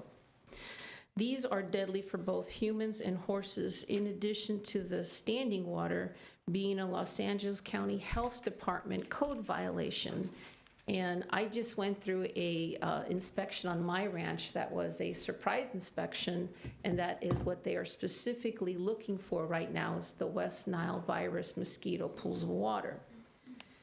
The stable buildings do not ventilate properly and are a complete fire hazard code violation if the fire marshal will ever to do an inspection. And personally, having survived the 2017 Creek Fire, where just up from my ranch, several barns burned and there were over 35 horses lost in the fires. Ventilation and emergency evacuation access are really key when you have minutes to move a 1,000-pound animal out of danger. Finally, Zeus, who I brought a photograph, which I will leave with all of you, is an 18-hand Frisian Percheron cross who came from Silver Spur in the largest stall that they had. He could not fully stand up in his stall without touching his head to the ceiling. And when he lay down to rest, he could not extend his legs. He had to lay down like a deer.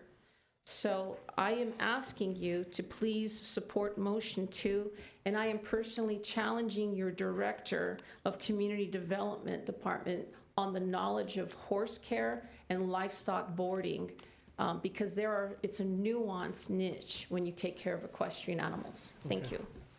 All right. Next speaker is Liz Radley, and then we have 4 callers.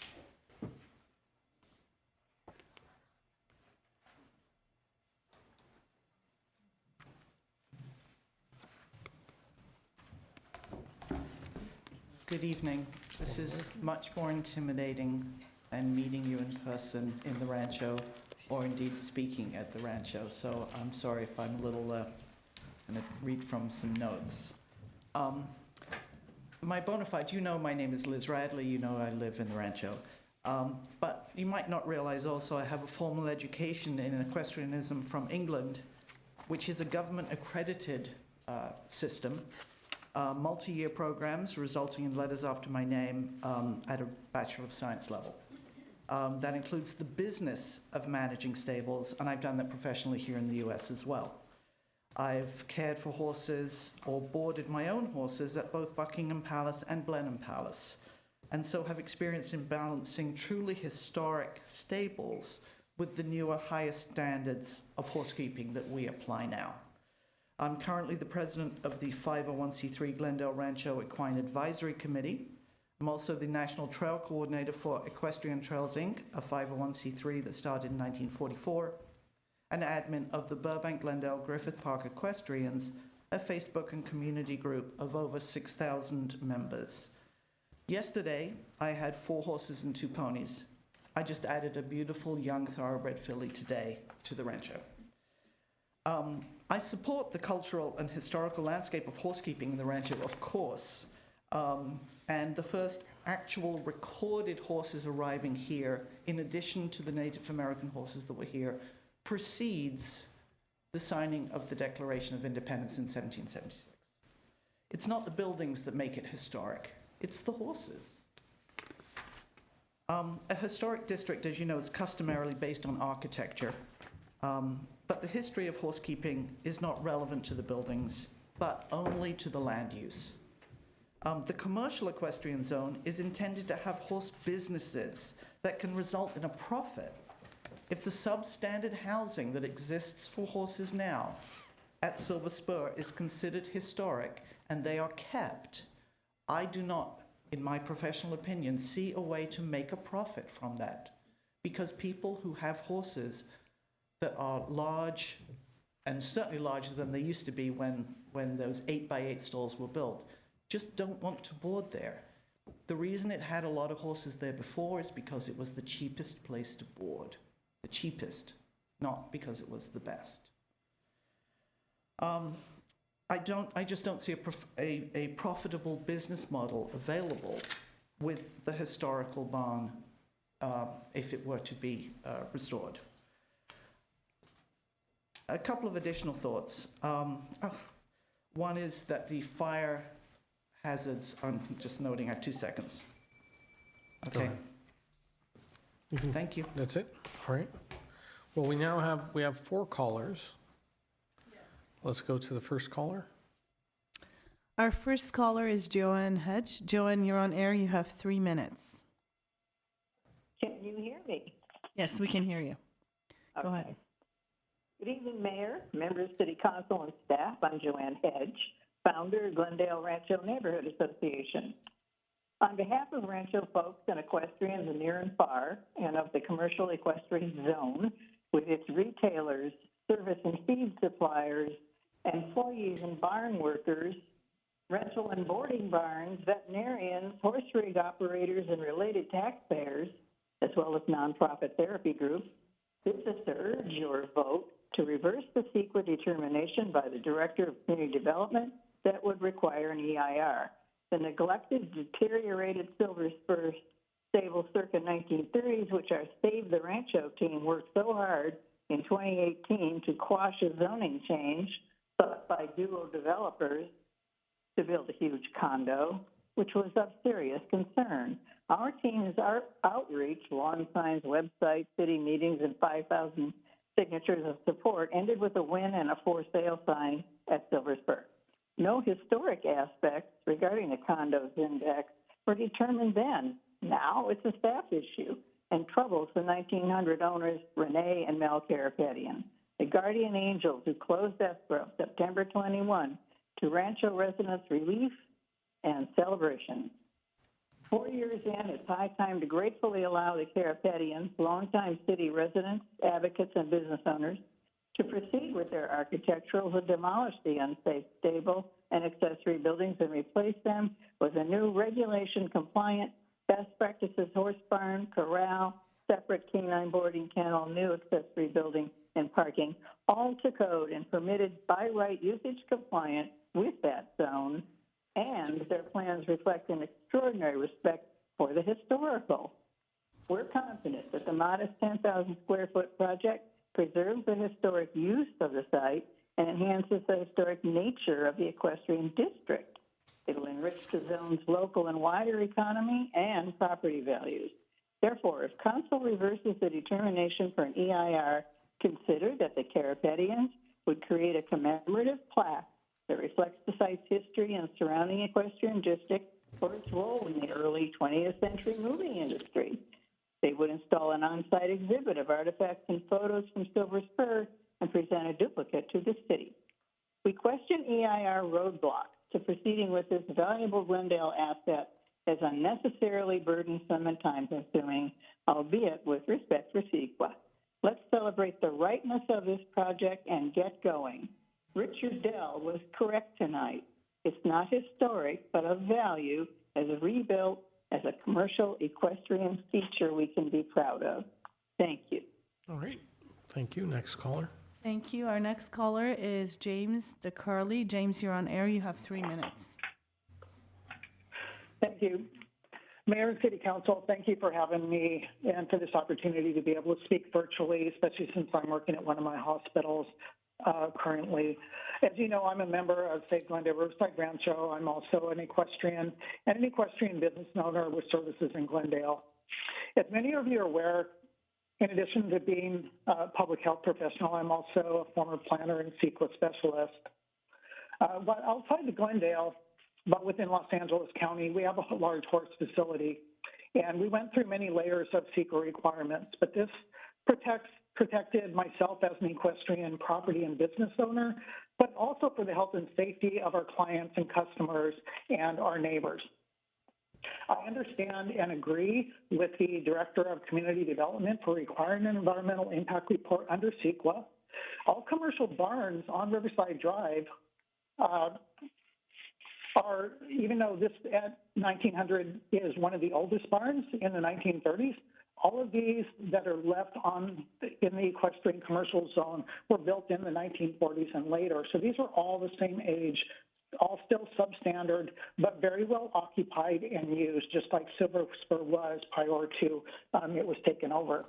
An environmental impact report will not only help study and mitigate the potential impacts to protect the livelihood of neighboring equestrian businesses, property owners, and the general public, but also in the adjacent municipalities of Burbank and Los Angeles.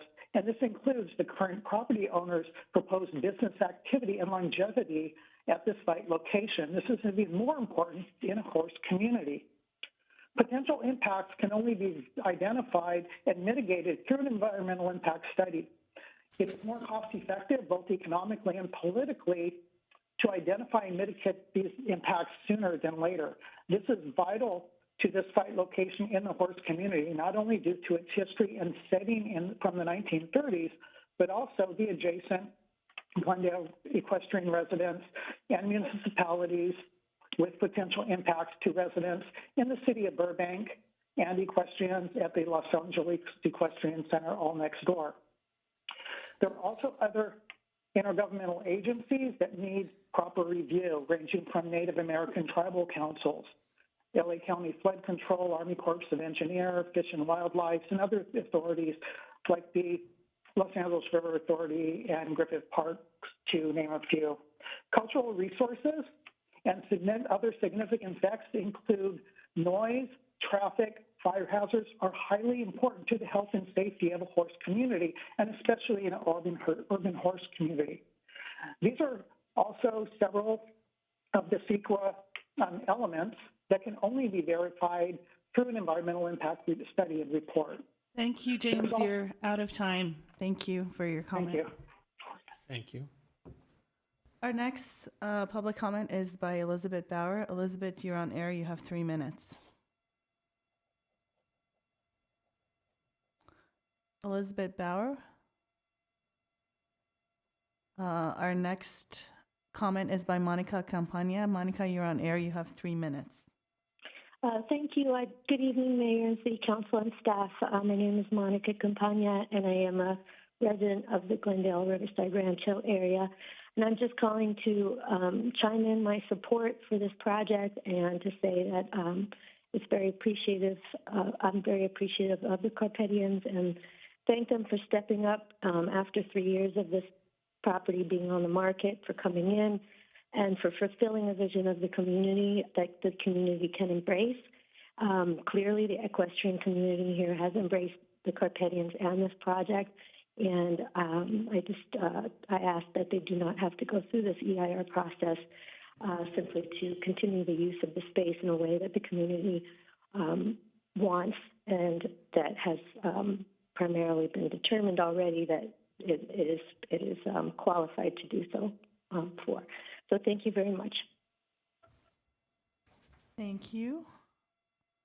We have another call coming in. Okay, we It's- can wait a few seconds. It's Elizabeth calling again.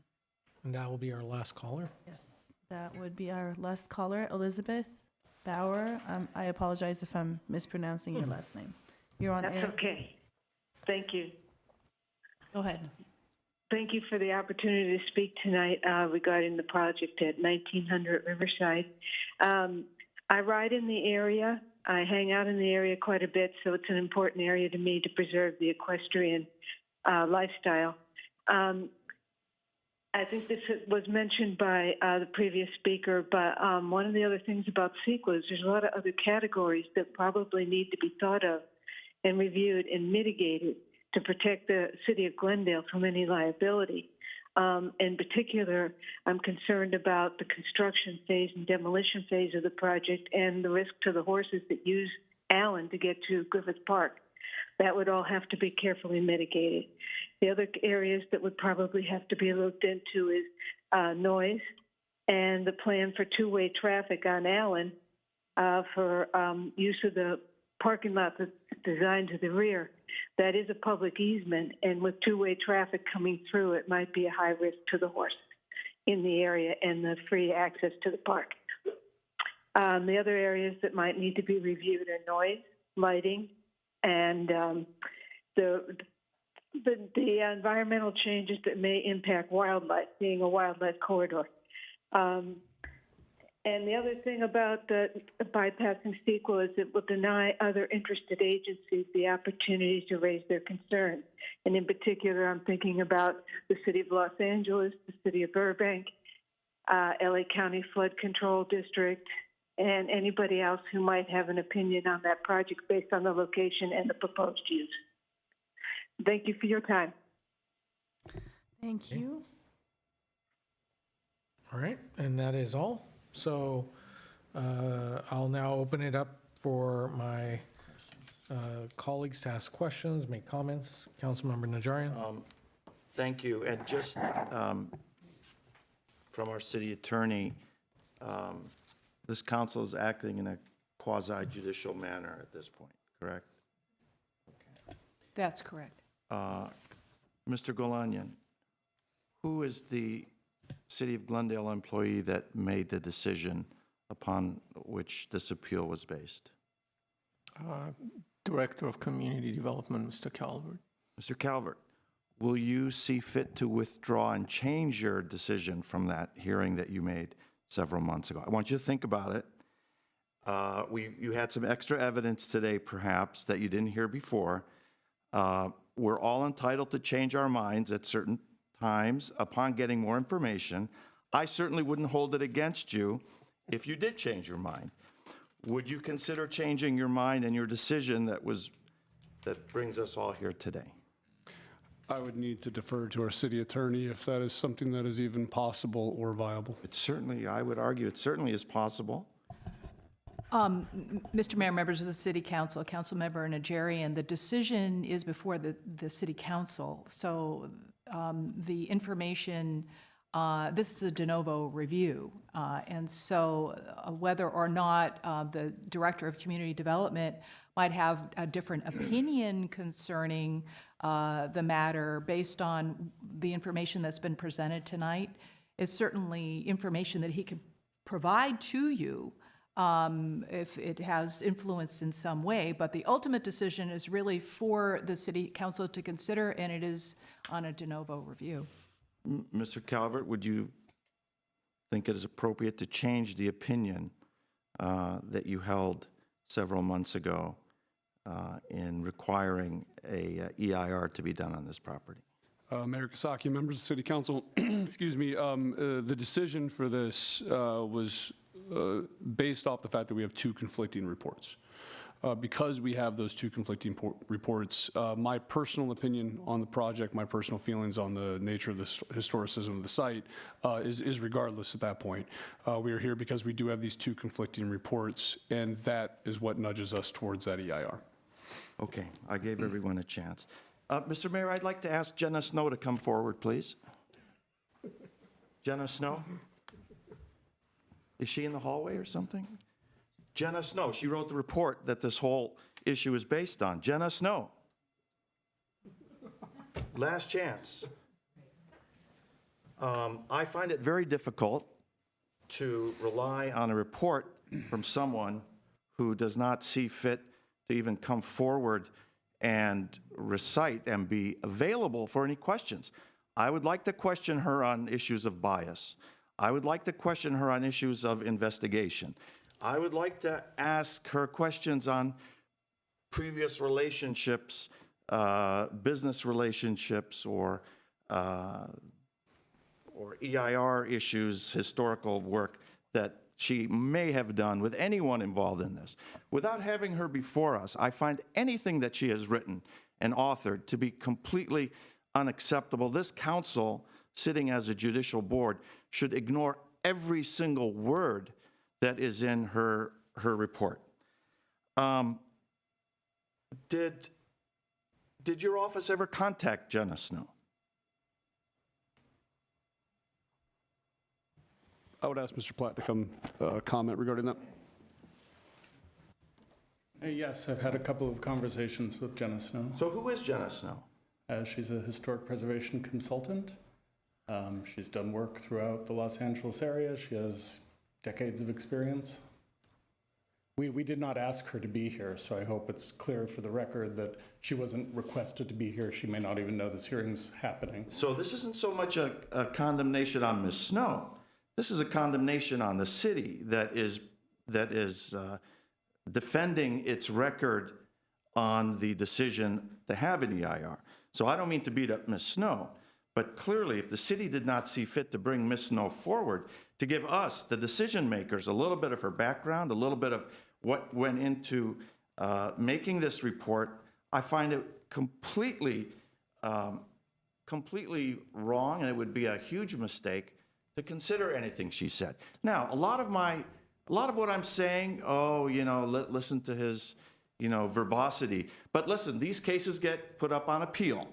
And the last case that was put on appeal, the judge in that court listened and read very carefully what we had said. Mr. Brotman was quoted individually.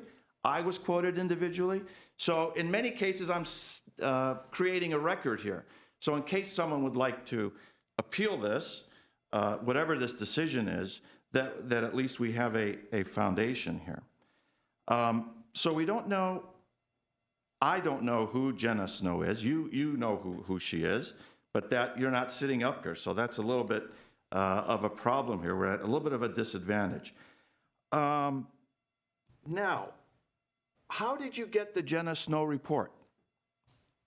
Because we've heard from the person that owns that report, who stated that in no way, shape, or form did she authorize that to be submitted beyond Mr. Karapetyan's eyes and Mr. Steve Hunt's eyes from the Glendale Historical Society. Did Mr. Karapetyan give you the Jen Snow report? Mr. Hunt did. Mr. Hunt did. Do we know where he got? Did you ask if he had permission to give you that report? I would have never thought to do that. Okay, because taking someone's intellectual property and passing it forward is a theft crime. It's a theft crime. Actually, it's a federal crime, 17 U.S.C. 506A. I would hate to think that the city of Glendale is abetting a co-conspirator in receiving that sort of information, which you heard from the person that owned that report, that she in no way asked that to be received. Did you ever verify with Ms. Snow that in fact was her signature on the report? I don't believe there is a signature on the report. If there is, I didn't ask to verify that, but we did speak about the report, and it's clearly hers. I also had a conversation with Ms. Gable-Luddy at some point, which I can't remember the timeline. I don't recall this ever being an issue during that conversation. Well, all I know is before us today, she says that she did not authorize that to go beyond Mr. Karapetyan or or Steve Hunt. So I guess I'm a little bit miffed at the Glendale Historical Society for creating this issue. They should not have passed it on. It was certainly a breach of trust of Ms. Gable Luddy, who paid for this report. I think it was certainly unfair to Mr. Karapetian, and it's certainly unfair to us today. Is anyone from the Glendale Historical Society here? No. Okay, I find that a little disturbing also, that they're creating this conflict and backing away from it as soon as they see a little bit of public support for what Mr. Karapetian is doing. Mr. Mayor, I find this to be completely unacceptable. To have an author of a report that is, this isn't some, index on page 87. This is the key of this whole hearing, is the credibility of Ms. Snow and her findings.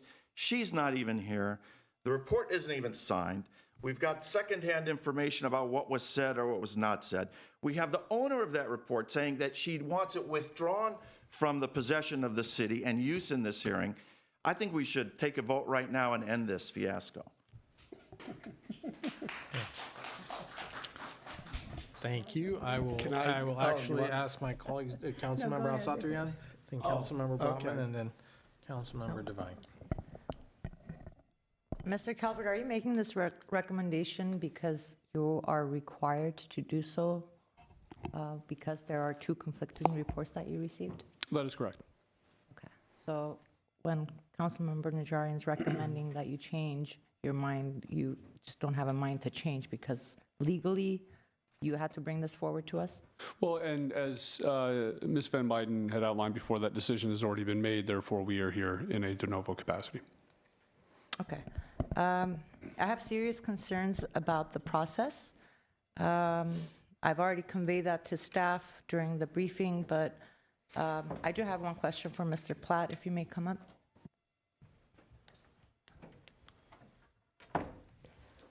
I understand that the Snow report was prepared for the multifamily project initially. Yes. Did you make the recommendation for Ms. Snow to anybody? I'm sorry? Did you make a recommendation or give Ms. Snow's contact information to anyone that was looking for someone to prepare a report? A report on a different site, or? No, on this site. No. Ms. Gable Luddy contacted Ms. Snow and obtained the report. So you had you did not give Ms. Snow's information to anyone? No, I wasn't involved at any that given point. Okay. I've been told by several other folks that that's not the case. And I want to make clear to staff that if we are ever going to put recommendations in place, or if someone is looking for an expert, that expert list needs to be a public document that we've vetted, that it's not just phone calls to staff that then recommend, and not just for this kind of report, but for any kind of recommendations that we're giving for architects, for anybody that's doing any business, because it's not the first time I'm hearing it, and I have serious concerns about that. Councilmember Satrian, that's a great point, and it's our policy, city policy, that every staff member that is asked to make a recommendation, staff is not supposed to make any kind of recommendation.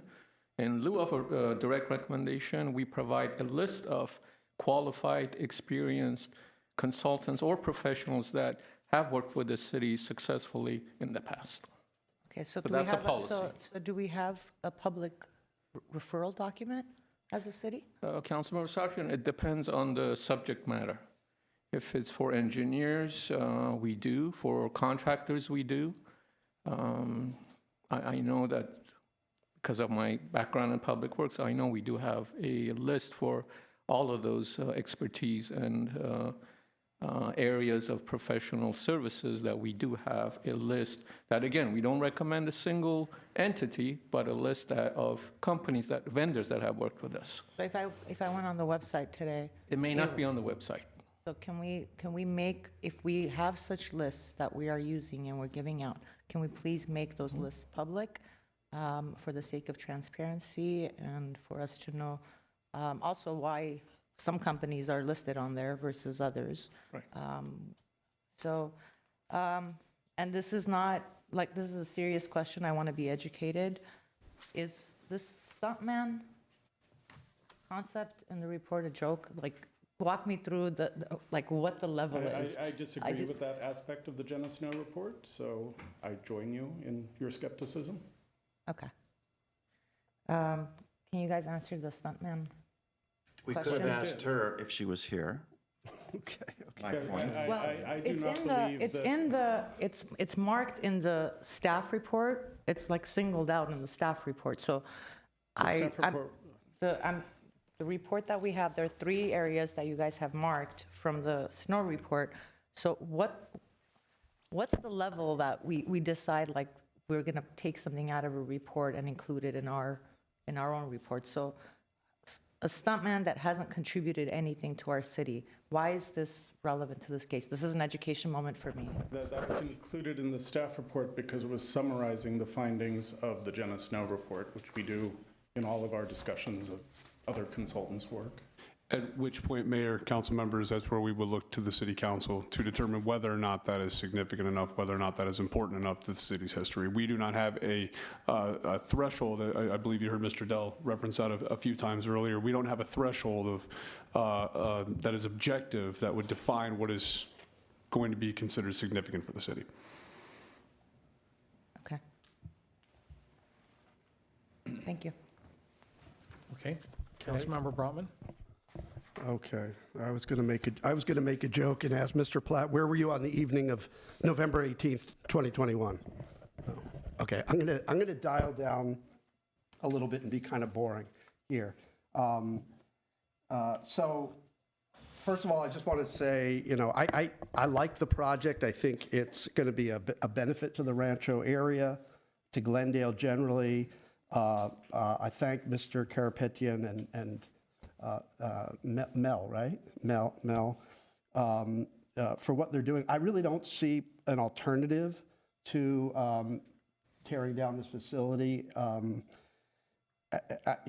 think that this is, it's a great,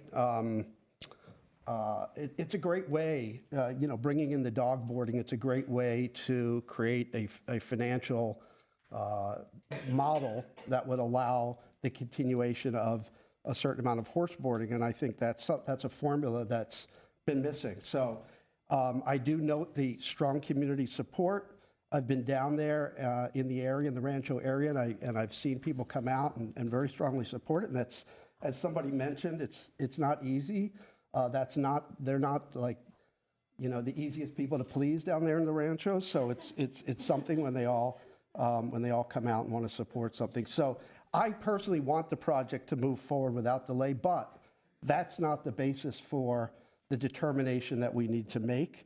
Our determination is it eligible under these criteria that have been outlined? And it seems to me there are 2 that are at stake here. One is criterion A, and that's the one that says, is it associated with events that have made a significant contribution to the broad patterns of our history and cultural heritage? I personally conclude that it's not eligible under criterion A.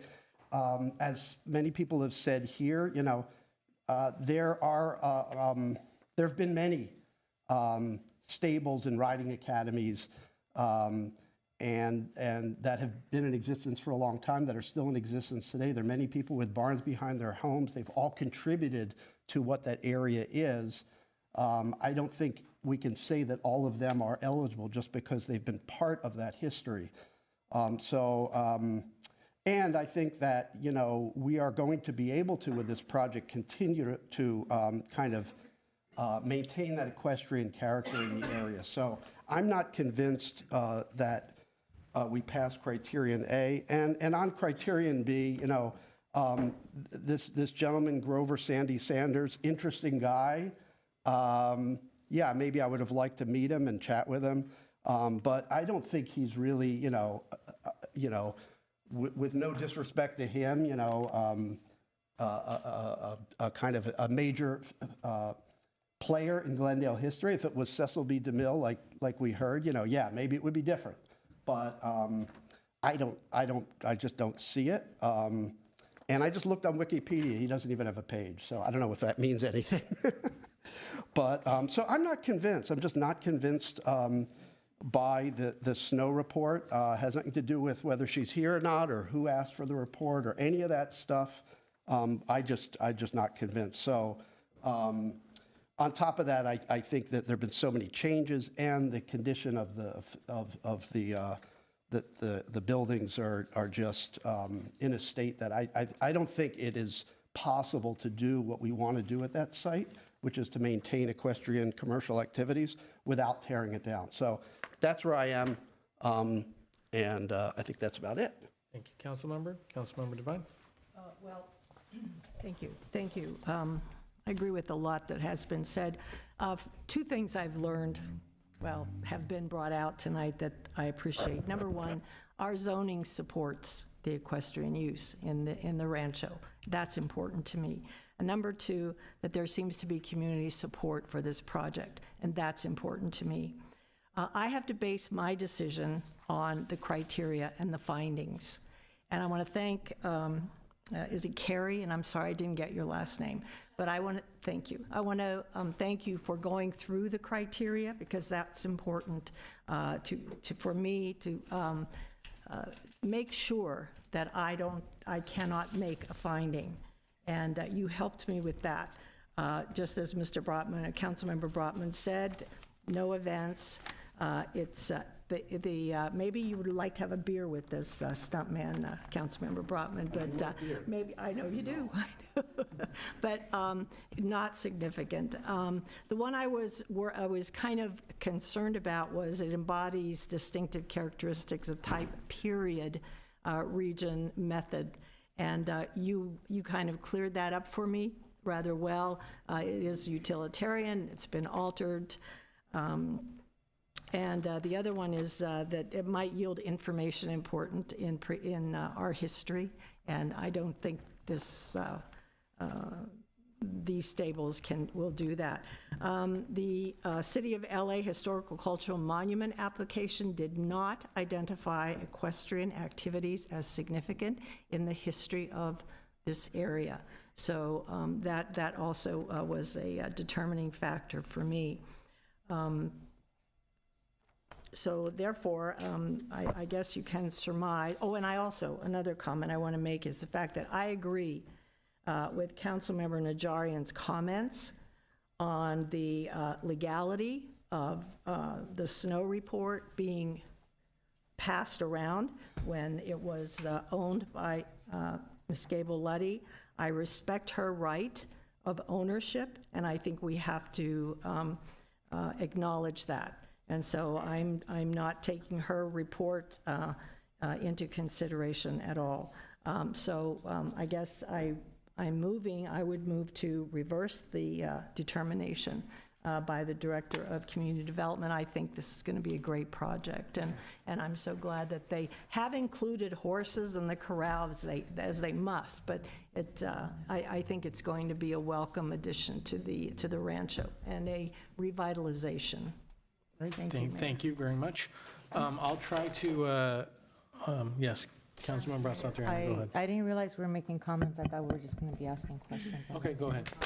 But just for the record, I visited the site. I know Mr. Carpetian is very invested in the community, and I've seen how much he loves that property, and I know that he'll take great care of it. I think one of the big points out of this would be to ensure that there's a humane place for the horses, and I know we definitely need the kennel, and an extra point for being a Hoover High graduate. So, thank you. We won't hold the fact that you both went to Hoover against you. For the record, Glendale High School won the academic decathlon last night. Go Nitros. I'm going to try not to make any horse puns. I'll resist as I'll try to rein it in as much as possible. All right. First of all, I do feel, thank you, at least someone appreciates my humor. Horses are making news. Not too long ago, the famous pony rides at Griffith Park were done away with. I know a very angry young boy at home who frequented those pony rides. Almost we went there weekly until they were done away with. And who knows what's going to happen with the future of horse riding in this country. I certainly hope that we are able to maintain it as part of our cultural regional heritage, as was mentioned earlier about how horses came to this region long before the signing of the Declaration of Independence. But in terms of how this report came to us, how this item came before us, I find myself a little bit of in a catch-22. I agree with what my colleagues have said to this point. But one of the challenges that we have is if we were to take, so here's what if we were to take the initial report that was commissioned by Ms. Gable-Luddy at face value and say that there's something historic about this structure on this property, and we were to try and keep it as is, the fact of the matter is it would not be able to house any horses. It just doesn't make sense. It would be a building without the occupants that it was initially intended to use, because the current conditions and current practices, as Ms. Baca noted, don't allow for horses to be kept there. So that is a little bit puzzling. And I would say that, we need to look at a site in its totality. I understand, I don't know anything about the stuntman's contribution. Certainly, the equestrian area was able to sustain itself and flourished for a long time because of the studios and the movies that were filmed there and the individuals that were associated with the silver screen and all the westerns that were made at a certain point. But right now, if we were to have this use continue, which is what's really endangered, I think, throughout LA County, the equestrian culture, we have to ignore parts of the past. We need to look at how we can preserve the lifestyle of the people who are living in this area. And one of the ways is, as Mr. Karapetian has proposed, this creative kind of shared use of being able to have modernized stables and spaces for horses, along with the other uses that are also related to what it is zoned for. The problem is, though, that if we're looking at what's happening, we're looking at what is coming down to us from Sacramento, the calls for increased density, for more housing, for which there is indeed a need, it puts these two cultures, the horse culture and the march of, I guess, development or progress at odds with each other. And so I've had a couple of conversations with folks who live in this part of the city, and I've expressed to them that I believe that it's something that we ought to preserve. We need to celebrate the horse culture that Glendale has. But, we have to think how we do that by throwing away and saying that things are not historic, right? We are sort of shooting ourselves in the foot, because then how are we going to determine what other things are historic? We've talked about, I've been educated this evening about a number of issues in terms of some of these homes, and some of these homes, when you go beyond the gates, are just absolutely palatial, amazing properties. There's a lot of space required to maintain horses and maintain them well. But they don't necessarily meet some of that criteria. So I don't know what, I am interested in preserving the Rancho area as best we can and exploring ways that we can do it. It's a separate discussion perhaps for another time. On this particular issue, I would say that I also agree with my colleagues that we should allow Mr. Karapetian to move forward with the project. And since it is a de novo hearing, and Ms. Gable-Luddy has said that she did not authorize the use of that report to allow for this recommendation to be reversed. And hopefully, there will be horses there for many more years to come. I will say that there are other considerations, and I hope staff looks into this, because this all revolves around to one specific use, which is equestrian use. I know that the area that kind of dead ends into that part, there was some when I was taking a tour of the neighborhood, and I was learning about what horses need. And by the way, again, I know nothing really about horses. I don't know much about horses.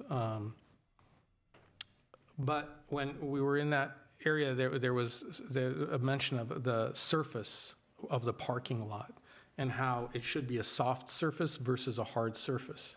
Now, that could be something that hasn't been necessarily considered by someone who's not immersed in the horse culture every day. I certainly didn't know it. I just thought, I visited the area right after the rains, and there's also some back alleyways or these trails in between homes that, to someone who's unfamiliar with what the horse culture is, would say, well, this kind of looks muddy, and I don't want to walk through it, and I don't want to step foot on this little cul-de-sac or this parking lot. But to the horse culture, it's very important to maintain it that way, specifically for the animals. So I would recommend that if we are going to, or when Mr. Karapetian, hopefully, after tonight moves forward with this project, that we all educate ourselves as to what is the best practices. Obviously, we've heard from some experts here tonight who spend their lives around horses, to make sure that it is aligned with what is appropriate. So that's it. I don't want to necessarily belabor the point. I know that there seems to be almost unanimous consent up here on this. Okay. Councilmember Devine? I'll move to reverse the CEQA determination made by the Director of Community Development to require an EIR. All right, and Councilmember Asatryan, you're seconding it? Okay, with that, let's have a roll call on this. Council members Asadrian, Yes. Brotman, Yes. Divine, Yes. Najarian, Yes. Mayor Kasakian. Yes. Thank you. Good luck. Okay. There we go.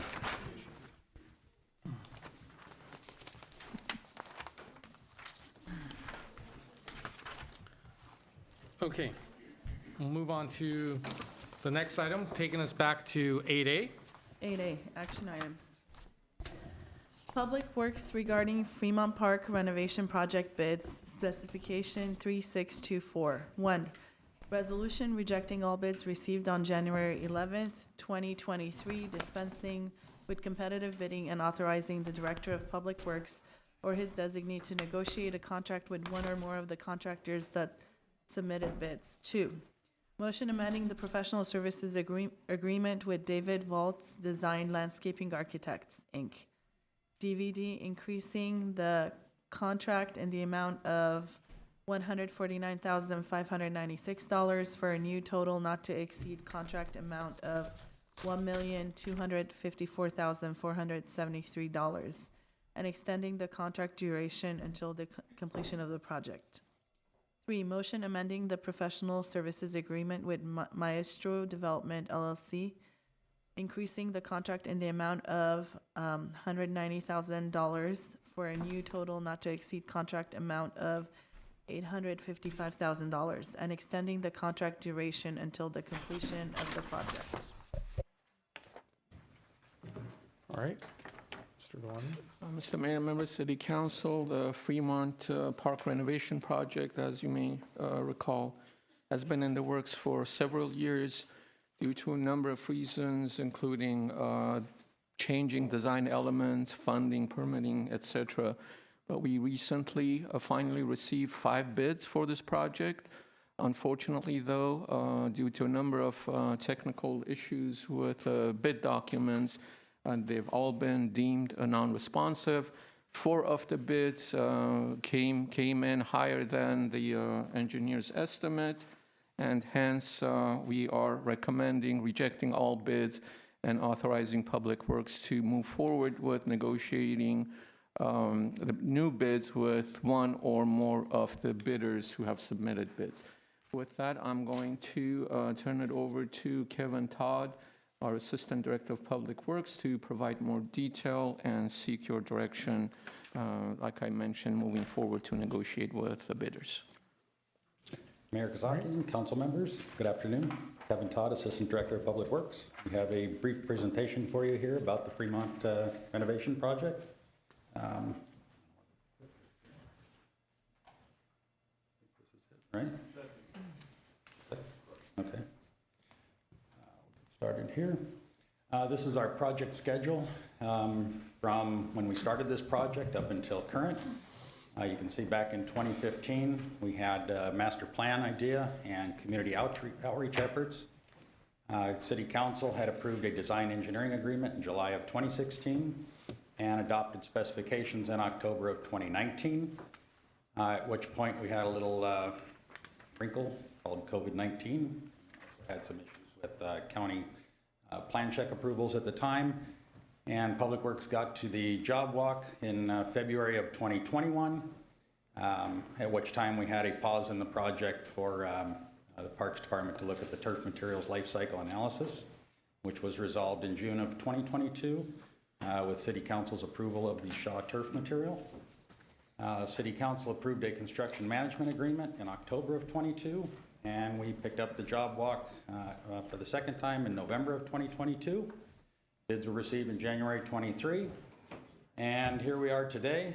Pending Council's action, we hope to return back to Council with a motion to award after our negotiation in late April, early May, get a construction contract signed, and proceed off to construction in August with an 18-month construction duration, completing in around early 2025. Okay. This is the Fremont Park as it exists today.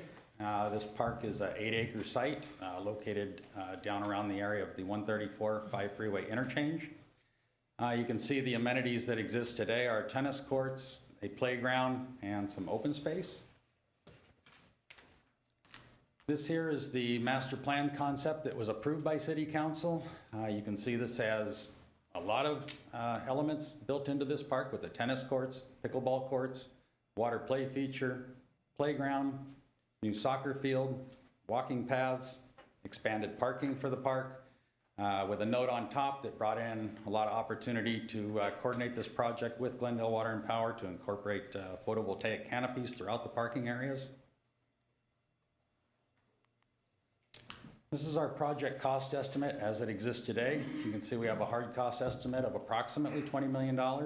We have a soft cost estimate of about $2 million, bringing the total project cost estimate as it exists today to just over $22 million. The funding available and approved today is a little bit more than $7 million. The project has incurred expenses to about $1.5 million as of today. And from the previous slide, you saw we had a $22 million project estimate, and we have a funding gap currently of about $13 million. And we will be returning to City Council with award and a resolution of appropriation to make up that funding gap when we come back. These are the 5 bids that were received on January 11th. You can see the low bid was just under 17 million. The high bid was just under 30 million. And as our city manager had said, for various reasons, with errors, omissions, and the cost, Public Works is recommending to reject all of these bids, dispense with competitive bidding, and authorize the Director of Public Works to negotiate a contract with one or more contractors. Okay. Any questions at the end of our presentation? Any questions? Councilmember Najarian? I have a question. So all 5 of the bids were non-responsive? There were various issues between all of the bids. Can those issues are they remediable? Can they be fixed? Or are they just, killer? To our support from the city attorney's office. Let's say they don't have enough experience. Let's say they don't have bonding. Let's say they have too many lawsuits. I mean, those you can't fix. Others, mistakes, errors in the application you can fix. So are they big, non-responsive items or not so big now? Good evening, Mayor Kasakian, members of the City Council, Councilmember Najarian, Mia Yoon on behalf. Regarding the question as to whether they can be fixed, we reviewed all the bids for their completeness. 2 of the bids the apparent low bid and the apparent low bidder, one of them does not meet the minimum qualifications for this project. And so they would not qualify. They can't fix that. Correct. So they're off the list then. Yes. I would say that two of the issues of the highest bidders, the one that came in at, I believe, 29 million, and then another one at 28 million around, those are technically non-responsive. They could correct it by adding a seal, which was missing. However, those two are way significantly above the engineer's estimate. I just wanted to know, what were the nature of the defects and if they Right. can be And resolved. before you, I've placed a revised resolution that addresses some of the bid deficiencies. So if you have any further questions on any of them, I'd be happy to answer. All right, that's all I had. Thank you, Mr. Okay. Any of my colleagues have questions? Councilmember Asatryan, no? I have a question. So obviously, I've been talking about getting this project done for a long time. I know how busy the park gets, and it's, I think it's no secret that it just irks me to no end that we are now kicking this can down, although I understand the reasons. But can someone please explain to me how we've already spent $1.5 million on this project? Where does $1.5 million go on something like this to this point? Explain that to me. Mr. Mayor, based on our records of expenses on this project, that was predominantly in the design engineering and plan check portion of the project. All right. Just so folks realize how much it costs just to redesign and update a project at this point. Mr.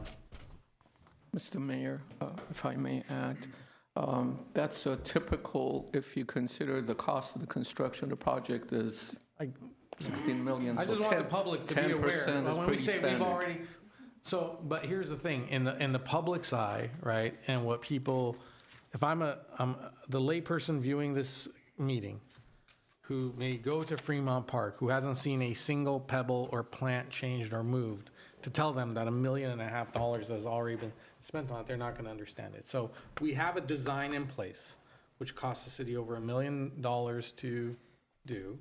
We just don't have the money, or, we may not have the money based on the current bids that we've received, and we have to figure out how to negotiate with folks to maybe bring that cost down. Okay. All right. So who would like to? I'll move the amended resolution. I'll second. It's amended, right? Is this what we're calling the amended resolution? And the motions Mayor as well? Kasakian, there's one Oh, card. yes, we do have one card. Sorry, thank you. Just a card, no callers. All right, we do have a card from Guillermo Prieto.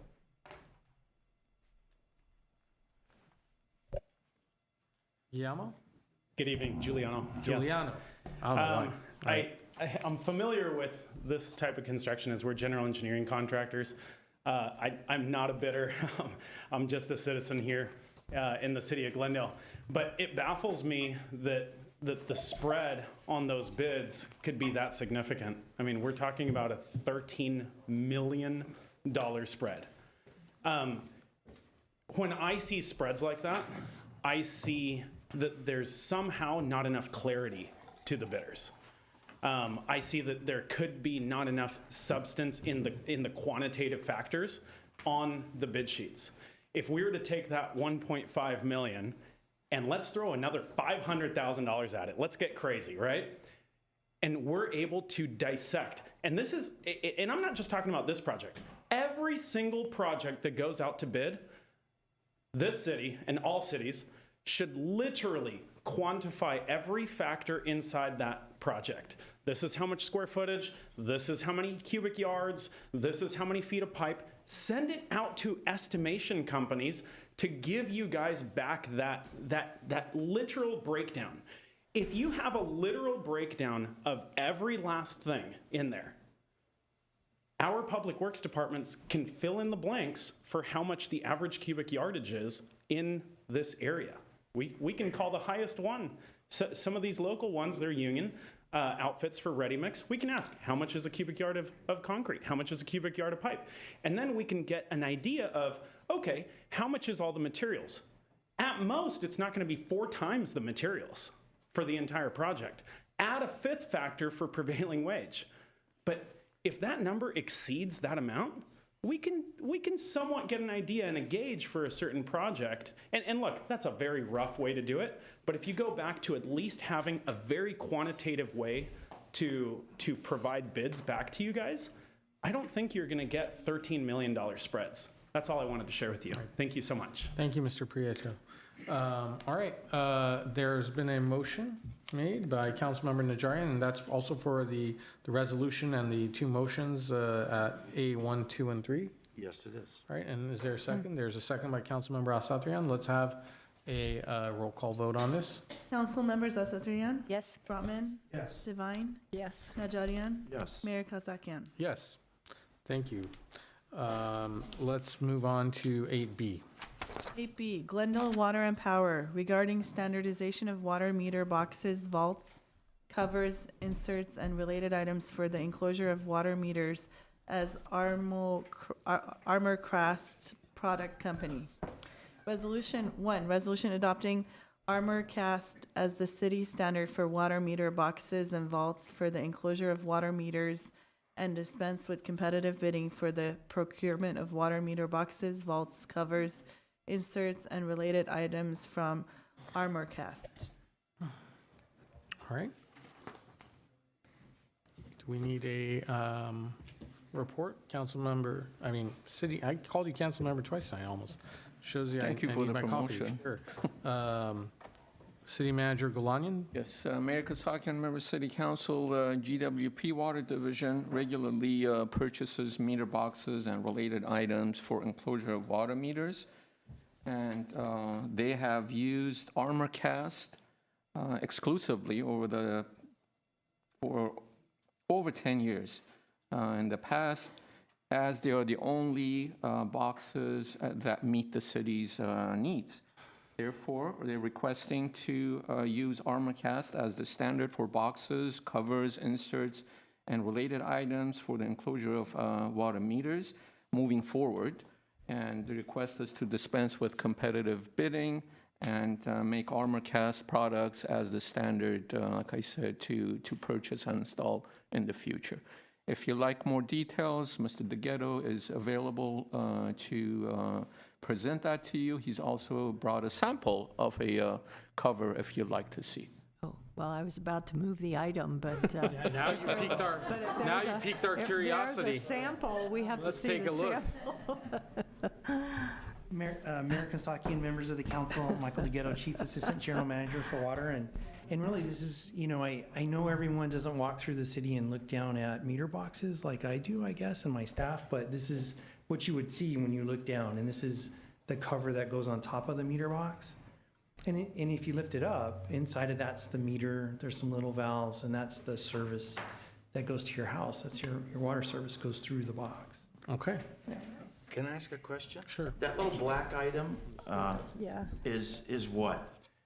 This Is that a particular transmitter one of some sort, or? This particular one's a clip that the transmitter would go on, I see. and then that transmitter connects to the meter itself. And I've seen some where that round disc is frayed and perhaps torn. Is that an issue? Do we need to worry about that?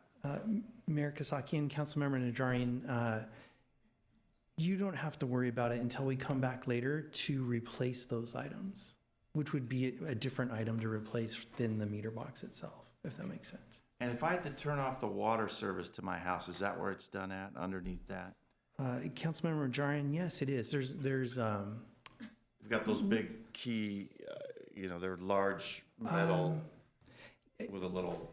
That's actually, orifice yeah, or that's so you don't have to bend down. So our staff doesn't have to bend down and do that. It's a key that'll It's a key that'll to turn turn. the valve. Yeah, Not that that's right. in case of seismic events and other issues. Or if you're doing work on your plumbing at your house. If the pipes are gonna freeze or something. We used to do that in certain areas. That's right. Well, thank you for the show and tell. Appreciate that. I'll move the item. Thank you. There's been a motion and a second, but we do have a card. Giuliano Prieto, you'll have 3 minutes. Thank you for your time tonight. Whenever it's in dealing with construction and within my city, I always have something to say, unfortunately. But hopefully it's to the benefit of our city. When I see agenda items in a row where one of the options is no competitive bidding, I start to ask more questions because at the end of the day, it's my money, right? It's our money as citizens of Glendale. And so when I saw the last agenda item and there's 3 options and one of them was, hey, we'll just do the deal without you guys, without the city involved. I don't necessarily like that. In this case, what I would like to see is instead of going to a direct vendor and we are literally giving up our ability to negotiate and just saying we are going to monopolize that supplier on top of us. Why instead of that, why aren't we just putting out a simple bid for the boxes that we need to both Jensen Precast to, well, Brooks was bought by Jensen, to ArmorCast is a great company. By no means is that company bad. Great company, great product. But why are we not at least going out and seeking pricing and then locking in that pricing? At the very least, just locking in the pricing. It's just different verbiage. Rather than saying this is the only thing that the city of Glendale will use, that provides for a backdoor entrance, which I don't. And the last thing that I'll say is, anytime you allow somebody to be tempted by the devil will be in their place. And so I'd like to really work on figuring out how can we be fair to the citizens and not allow that devil to interact with backdoor deals. That's all. Thank you. Thank you. Just in responding for clarification for the last item, well, we rejected all the bids because of that wide spread that, as you noted. Staff will negotiate with those that they deemed qualified or near qualified, and then hopefully come back with some recommendations, at which time then council will make a determination whether we feel that it's appropriate or whether we have to go back out to bid again. So nothing has been set in stone on that. On this item, would staff like to respond to that question as to why we're dispensing with competitive bidding? Mayor Kasakian, members of the council, Michael DeGhetto, Chief AGM for Water. That sentiment doesn't take into consideration staff time and staff resources that are involved with using different products, as well as this particular product is a polymer concrete, which is very easy for staff to work with. So actually standardizing on items saves the city money. We would not come and ask the council to standardize on something if it didn't benefit the city. So that sentiment sounds like it makes sense, but it actually doesn't when you look at the total cost of installation, stocking parts in our warehouse, and having staff using that certain product. We would not have come and asked this if it wasn't a benefit to the city. Sure. All right. There was a motion and a second on this item.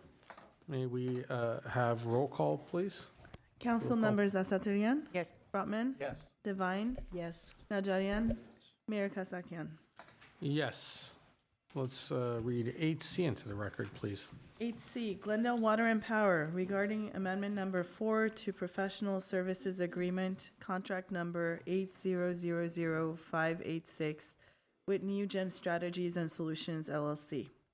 1, motion authorizing the city manager or his designee to execute amendment number 4 to the professional services agreement, contract number 8000586 with New Gen Strategies and Solutions LLC, to extend the agreement through December 31st, 2023, and increase the contract amount by $148,300, plus a 10% contingency of $14,830 to a new not to exceed total of $347,800 to provide complete financial forecasts, rate recommendations, and cost of service analysis model update, and provide for subsequent development of optional opt-out TOU model and rate recommendations for future consideration.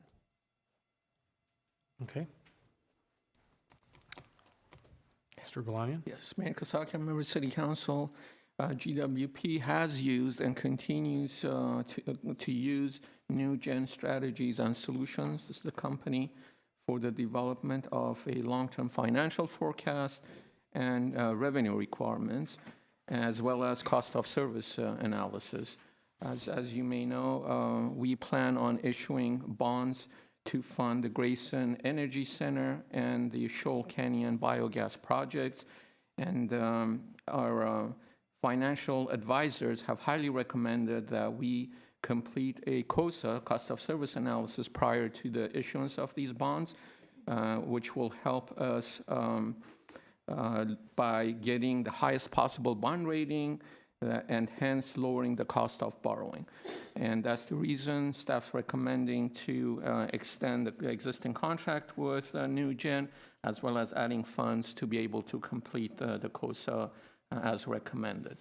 I'm going to invite Craig Cunin, our Assistant General Manager for Water and Power, to provide a little more detail and then open it up to questions. Mayor Kasakian, council members, Craig Keenan, Assistant General Manager, Business Services. What we're looking at here is, as the city manager has just stated, is to complete the COSA in the next couple months, because we're looking to issue bonds in June to pay for the energy center and the batteries. Our financial advisor, like the city manager pointed out, highly recommends that we do a new COSA and a new rates and a new set of 5-year rates in order to show the rating agencies that we will have the funds to pay the debt service on these bonds. There's a number of different financial analysis that they do to determine whether you do have the revenues to cover the bonds. So that's what we're looking at here. I can kind of go over the timeline if you would like that. No. No? Anyone? I mean, I have a question and a comment, but I don't have a timeline.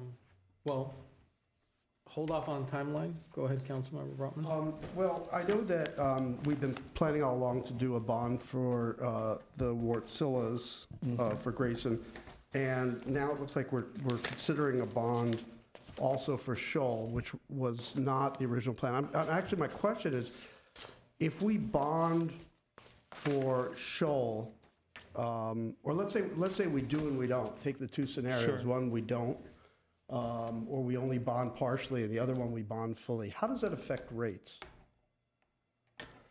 Well, we can either pay for Shoal out of cash. Right. Or we can bond it. Right. Now, if you pay it out of cash, when you do a new COSA, you can use your cash reserves to kind of lessen the impact of any rate increase over a period of time, because you have reserves to help make up the difference. And you don't have to build those reserves back up? That wouldn't be part of the COSA?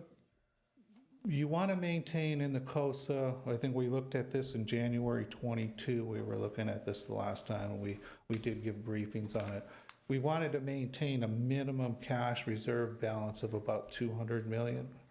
Our policy right now, I believe, is 125, but that's about a 10-year-old policy. A rate consultant was suggesting we keep it around 200. And then you have to have a debt service coverage ratio. We would like it to be at around 2. Bonds we currently have outstanding require 1.1. There is now a new bond test that we will have to meet with this COSA. It's a very complicated kind of calculation that our financial advisor, PFM, would do for us to make sure that we can, get the highest rating on these bonds. Okay. So I guess I have two kind of comments here.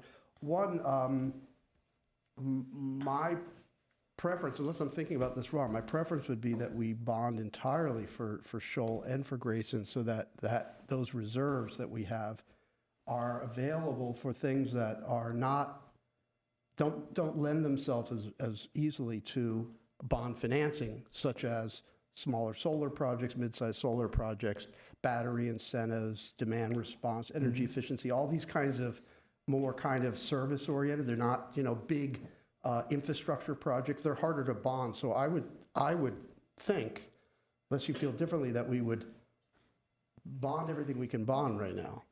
And those reserves we can use for some of our DER programs. So that's number one. Number two is, I would like, we've been talking a long time about a feed-in tariff program. Sure. And I think it would be really smart for us to include in the scope of work of the firm that's doing our COSA, to analyze the rate impacts of something like a 25 megawatt feed-in tariff program that would be competitive, that would be kind of along the lines of what we're seeing like in the city of LA, where they have had successful projects under a feed-in tariff program. We have a feed-in tariff rate, but it's so low that we haven't had a single taker. So is that something staff does staff believe that makes sense to do? Can we do that? And then, would my colleagues support that? I don't know if that would probably change the scope a little bit, would change the cost, but it's something that I think we want to do anyway. I'd rather get it in now. Well, Mayor Kosaki, Member City Council, Councilman Brotman, the timing is right, if that's what council desire to include in the scope of work of New Gen, and we'll have to see what the cost impact's going to be as far as their fees are concerned. Mr. Keenan. Mayor Kosaki and council members, Councilman Brotman, that the scope of work does include a look at our EV rates, our feed-in tariff, and our standby rates. Now, the analysis that you're talking about, it might take a little bit more work, but we have some funding in here to cover that, so we should be fine if that's what council desires. I would agree with Councilmember Brotman on that, and might as well look at it all in Sure. one fell And swoop. if I could, it's beyond just looking at our rates. We know our existing rates are so low that it's not attractive to anyone. So it's beyond looking at the rates. It's really looking at a competitive feed-in tariff program of a decent size. And that's why I just picked 25 megawatts. That's back of the envelope, kind of relative to, I think it's 500 megawatts that LA does, and I'm figuring we're about a 20th of their size. So I kind of very roughly come up with 25. I don't know if that's the right number, but something on that kind of order of magnitude. Oh, absolutely, we could do Okay. that. We can look at that, yeah. Okay. Go ahead, Councilmember Al-Sadrian. With Councilmember Brotman on this as well. Okay, so Councilmember Brotman, would you like to make that motion since you recommended increasing that scope? And nobody else had any? Okay, so I'll move the item, I don't know exactly how I do this, but with council direction to bond the entirety of the Shoal project, as well as include in the scope of work, a look at a competitive 25 megawatt feed-in tariff program. Approximately. Yeah, approximately. Approximately. All right, is there a second? I'll second. Okay, let's have a roll call vote on this. Council members Asadrian, Yes. Brotman, Yes. Divine, Yes. Najarian, Yes. Mayor Kasakian. Yes, so item 8D. Item 8D, Glendale Water and Power regarding prepare request for proposal using the alternative project delivery method for the engineer procure construct of city-owned PV solar projects Phase 1. 1, resolution authorizing the general manager of GWP or his designee to prepare an RFP using the alternative project delivery method for the engineer procure construct of solar PV systems at the following proposed project sites. 1, Glendale Sports Complex parking lot. 2, Montrose parking lot 3. 3, utility operations parking lot. 4, Brand landfill. 5, Fire Station 21. 6, Glendale Central Library. 7, GWP Perkins Building. And 8, Dunsmore Park parking lot, and authorizing the city clerk to solicit proposals. Okay, Mr. Galani? Mayor Kasaki, I'm member of City Council. This item is in direct alignment with council's direction for accomplishing 100% clean energy by 2035. And as such, staff has put together a plan, a multi-phase plan, and more like a three-phase plan to install solar PV systems on city-owned properties and facilities and parks. And as such, phase one includes the 8 sites that City Clerk read into the record. With that, I'm going to turn it over to Brian Salazar, our electrical engineer from GWP, who has put this PowerPoint together, and it's based on your preferred format that you liked last time. So brace yourselves and hoping that you enjoy this presentation as much as you did the last one. Thank you, Mr. Galanian. Mayor Kasaki, members of the council. My name is Brian Salazar. Electric. Brian, can you bring your mic? Just button underneath. Are we there? Yes. I promise my mic skills do not represent my project management acumen. All right. So first I'm going to, well, my name is Brian Salazar, as I was saying, electric engineering analyst and project manager for the solar development program. So first I'm going to provide a recap of previous council meeting. Then I'm going to briefly go into the project details to date, or summary to date, offer our staff recommendations, and then I'm going to go into a little more details on each of those points. So in October of 2022, we presented, or actually got on the agenda, our first round. You might recognize some of these sites that were on that round of requests to approve for RFP. That item was pulled from the agenda, and direction from council to staff was to research and consider additional options for more solar development, explore options for all sites to be developed by one company, while also considering how to explore additional options to include local small businesses. And most importantly, staff direction was to adopt an aggressive approach to meet the city's clean energy goals for solar. So just some background on steps that we have taken as part of this overall project. So in 2021, GWP hired Black & Veatch to assess the viability of solar. That included an in-depth analysis of current site conditions, solar modeling, structural engineering, and electrical engineering, in addition to permitting considerations to determine the viability of solar on approximately 101 sites. Additional scope of that project included a DER, hosting capacity analysis, to study and identify the hosting capacity ranges of our entire distribution feeder network, to make sure that we were able to identify the maximum hosting capacity without affecting the system's reliability or power quality. In addition, we've been collaborating extensively with our citywide department stakeholders and peers on these solar sites, and have acted on community concerns and suggestions, which I'll note I'm going to cover in a little bit more detail later.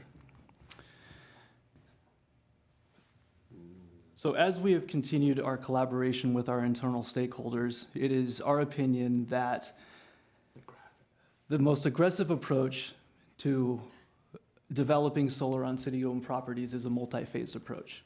So phase one, we're proposing in our recommendation, is to approve the RFP for the EPC method for these 8 solar sites, which are estimated at 4.4 megawatts on an estimated total project of 14.2, which is roughly 31%. Phase two, our intent is to concurrently be developing the next round of sites to develop for solar while we are in the development and construction phase of phase one. In addition, and I'm going to touch on this a little bit more later in another slide, is we have identified a common desire to develop solar at Shoal Canyon. And so we will continue to partner with Los Angeles County Sanitation District, as well as our peers in Public Works, to identify and pin down an exact closure timeline for the landfill, and then identify the best options to cover the landfill to best accommodate solar in the future. And then phase 3, just like the overlap and the concurrent efforts with phase 1 and phase 2, we will continue to work on site selection and RFPs for solar development on phase 3. At that point, we are optimistic that we will be completing some of the first round construction, and at that point, we'll be able to start taking advantage of some of the IRA, ITC direct pay credits for those completed projects. So our ask for council, in addition to approving this RFP to move forward with phase 1, is to help us encourage maximum RFP response. And I think it's a pretty simple ask, but allow, in our RFP, to allow vendors to submit proposals on one project, multiple projects, or all projects. And then we choose which best fits the needs of the city and what's best for the city. All right, so moving on to some of the slides that I promised I would get back to, or details I would get back to. So we have had tremendous engagement from our community, specifically Glendale Environmental Coalition. And I wanted to highlight some of the information that we've received from GEC and what we've done to act on that information. So members of GEC have forwarded information to GWP regarding some technology that has a dual component that is cost-effective from what we've heard from one of our consultants, and also provides an additional solution for solar. So it's a cover and a solar solution.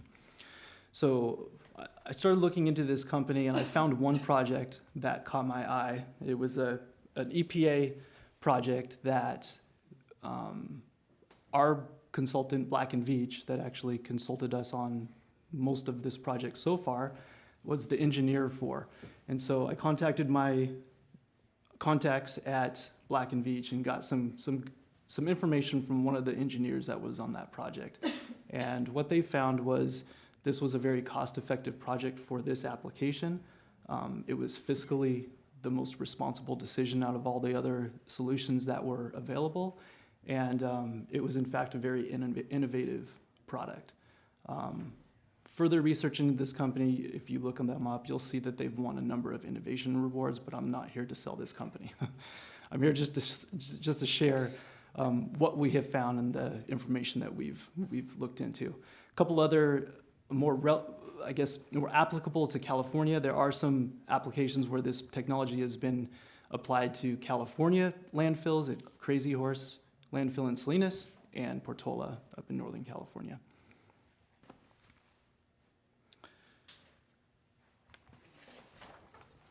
Okay, so a lot of this project has required a lot of internal coordination. We're proposing to touch a lot of different facilities that are owned and operated by a lot of different internal stakeholders. So throughout that internal coordination, we have identified several key factors that need to be considered before we implement solar or invest in solar on properties.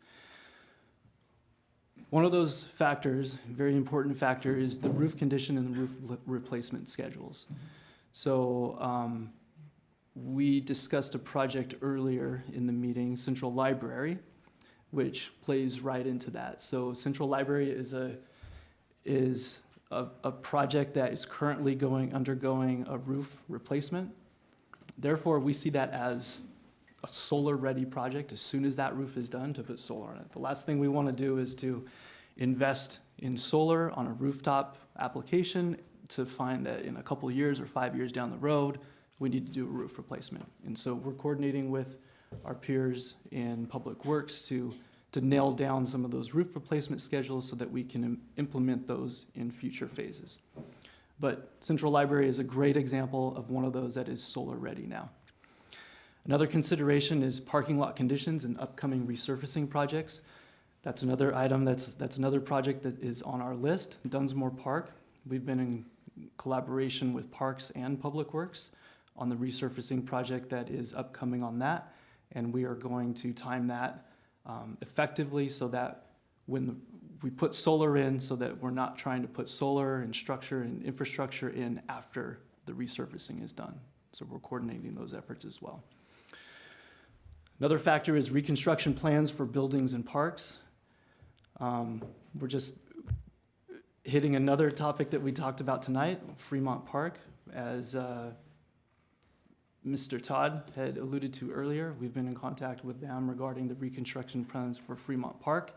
We did have a conceptual solar plan based on the old or the current condition of the park, but we feel that we're going to be able to get more after the reconstruction, and we're going to build that into the design. So that might not be an actual part of a subsequent phase on our part, but it's going to be an effort that we're going to collaborate with them on, and that solar portion will be budgeted from GWP funds as part of the overall solar development plan. Another factor to consider is historical preservation and impact on community usage. So I'll mention a couple properties there that have come into conversation as we've looked at that. So Civic Auditorium has come up as potentially historical property that we want to preserve the value of that historical value and maybe withhold from installing solar. So there's further discussions. We are not arbitrarily making that decision, but we want to continue those conversations. And then just south of Civic Auditorium is GCC Parking Lot 31. Now, that parking lot is used for a number of community programs. One of them is the motorcycle training. There's concern that installing solar there might disrupt that because we will have columns where people are trying to learn how to drive a motorcycle, which might not be the safest environment. And then also the seasonal holiday trees that are sold there. So we want to take those into consideration before we include those in a subsequent phase for solar development. And then another factor we need to consider is electrical infrastructure upgrades to support solar. So I'll use Shoal Canyon as an example. The portion of Shoal Canyon that we're looking at that would be ideal for solar is a good distance away from our current infrastructure that we have. So infrastructure would need to be planned for, engineered, and installed to connect to our distribution grid. Or actually sub-transmission grid for a solar system that size. And I'll add that Shoal does offer probably the only location to where we could get utility scale solar, which is 5 megawatts or more. And so we do want to consider that. And sub-transmission would be the way to go to connect that to the grid. Any questions there? Good? Okay, great. So I'm going to jump into the 8 projects that we're proposing for solar projects phase 1. So as I mentioned earlier, the estimated solar capacity of these projects is 4.4 megawatts. Estimated cost is $14.65 million, and that is an estimate. So I'm going to touch on that a little bit later on how we got to that point and what we expect out of the proposals that we'll receive. Okay, so just a quick run through of each project. So these are in order of largest to smallest. So not counting Shoal Canyon, Brand Landfill is the largest solar-ready location that we have. It's 1.4 megawatts or 1,392 kilowatts. If you're not familiar with where this is, it's just up above the hillside, up above Brand Park, on your way up to Brand Motorway. If you hike any of those hills, you probably recognize this big white flat spot up there. Next, we have Sports Complex Parking Lot. This is almost 1 megawatt, 916 kilowatts, basically covering the entire parking lot. GWP is also coordinating with Parks and Public Works to also install some EV chargers there. Montrose Parking Lot 3, I think that came up in discussion earlier about EV chargers up in Montrose. So we are installing EV chargers at Montrose, I think 4 initially, with infrastructure to expand later as we identify use and behavior patterns of the usage. But we're also proposing to install solar at this location. And last week, GWP, in partnership with Public Works, attended the board meeting for MSPA and got a lot of good feedback and some excitement regarding this project. One of the enhancements that MSPA is excited about is the enhanced LED lighting that'll be a feature for the solar canopies, which will be a big upgrade compared to what they feel they currently have for parking lot lighting. So a nice safety feature.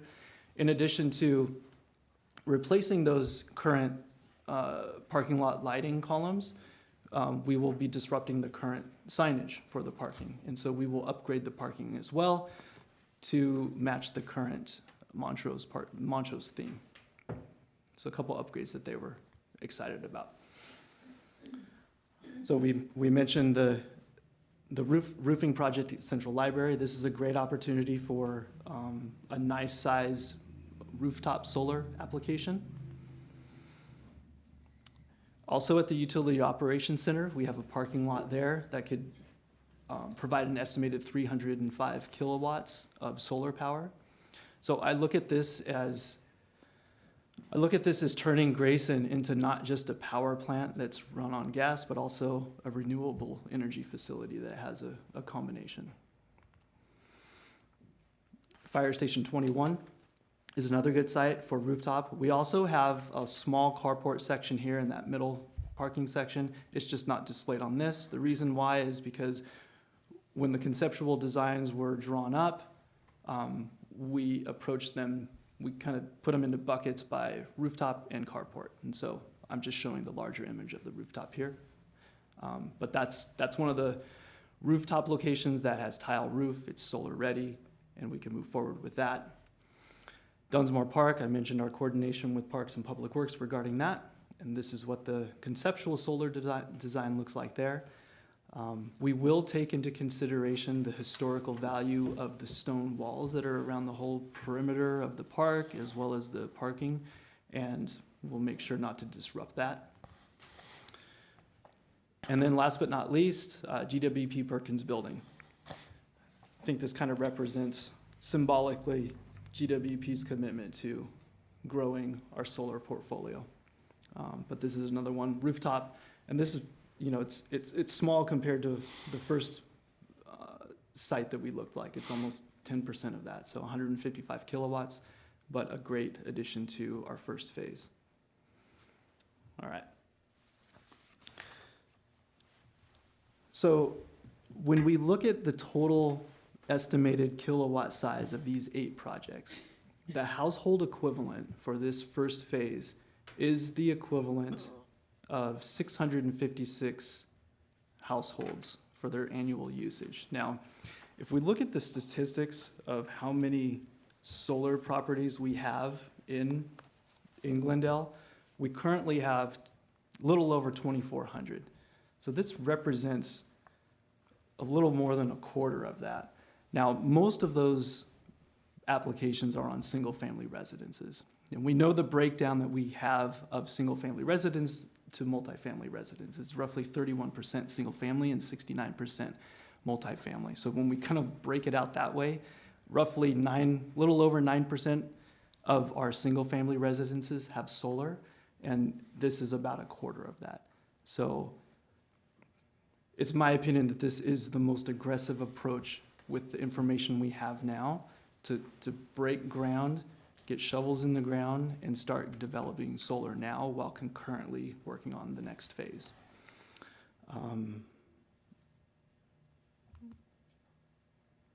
Okay, so our estimated projected cost.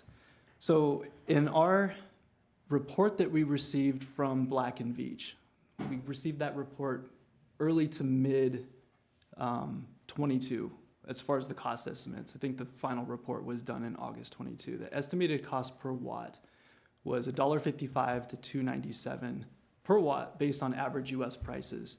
And that range included ground mount at the lowest, rooftop in the middle, and then carport solar at the highest at $2.97. For our current estimated cost per watt for the current fiscal year 23-24. We're estimating a little bit more than that, 3.3 per watt. And I'll admit that we anticipate the cost being a little bit more, as Mayor Kasakian alluded to earlier in his visit to APPA and the information that came up during that meeting. There is a push and a high demand for solar products. Part of that is being driven by the Inflation Reduction Act, which is great, but there is a push to invest in solar and renewable energies now, because you get the most credits before 2025. After 25, there becomes some additional requirements to meet as far as domestic content that could lower the value of that credit. So there is a lot of demand, and these 4.4 megawatts of solar, in our specification, we're going to be asking for 400 kilowatt panels. So 4.4 megawatts is roughly 11,000 panels that we're asking for in this project, which is significant. So based on supply chain constraints that we currently know there are, coupled with increased demand, we're expecting some high prices. And I will also add that in 2021, when the Beeline transit facility was near completion, we added solar to that project. It was roughly 135 kilowatt system, and the cost of that was budgeted at about $550,000. If you do the math on that, that's a little over $4 a watt, and that was in 2021. So those are some numbers that we're looking at, and again, this is an estimate, best estimate that we can do. We're being, I think, optimistic, but we're expecting it to be a little bit higher, which is where that Inflation Reduction Act investment tax credit will definitely help fund that. So I've kind of got that breakdown here. So our GWP capital budget for fiscal year 23-24, we are proposing in the budget that's going to be approved later towards the end of this fiscal year, $15 million. Estimated cost, again, for this phase 1 project of solar development is $14.65 million. The credit will not occur within the same fiscal year, most likely. However, we can look at that 30% direct pay credit. We already meet the apprenticeship and the prevailing wage requirements to get that 30%. So if the cost is $16.5 million, 30% of that is roughly $4.4 million. So the final estimated cost would come down significantly. And we fully anticipate whatever credits we get will be invested back into our solar program.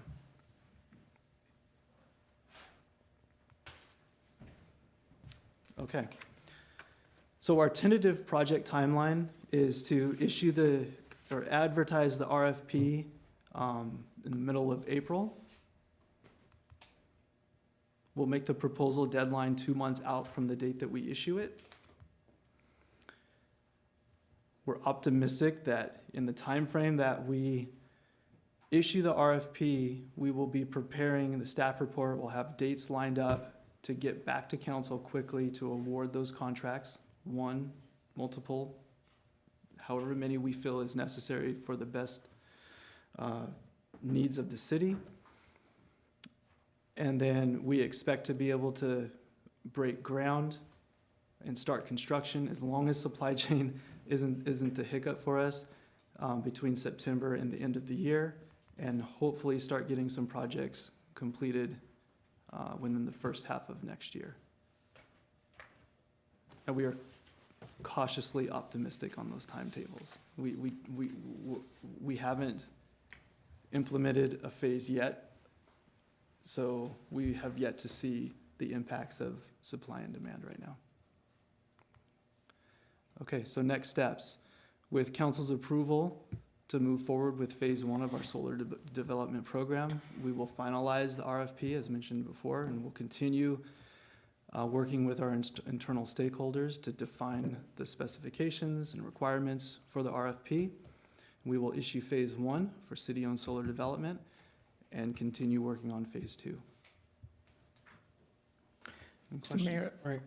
If I may just Mr. Valani? add one point. I know there's been comments from community members related to doing more solar installations on city-owned properties. I just wanted to add that considering the resources we have, we believe these 8 large sites are manageable because we have to have project managers manage these projects individually. We need to have inspections done. We need to get permits.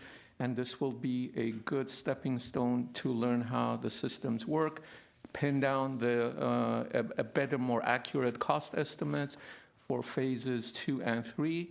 But rest assured that we will aggressively approach this program as best as we can to complete them as reasonably as we can in a timely manner that will meet your goals and the city's needs. Thank you. All right. Any questions from my colleagues before we do have, I think, 4 speakers on this item? We have three callers? We have 2 cards, however, one of the speakers left and is calling in. So we have three public comments. Okay. Let's hear from the public first, and then we can deliberate. Giuliano Prieto, 3 minutes. City Council, Mayor, thank you so much for additional time. I'm going to go very quickly because there's a lot going on in my head in regards to this. So some things that were not taken into considerations and cost was the cost to get some of those roofs up to par in order to install those solar. The second thing is what I told my students at a USC master class that I partnered with in teaching, and I said, what is more cost efficient? Is it a very, very fuel efficient Ford Focus, or is it a Prius?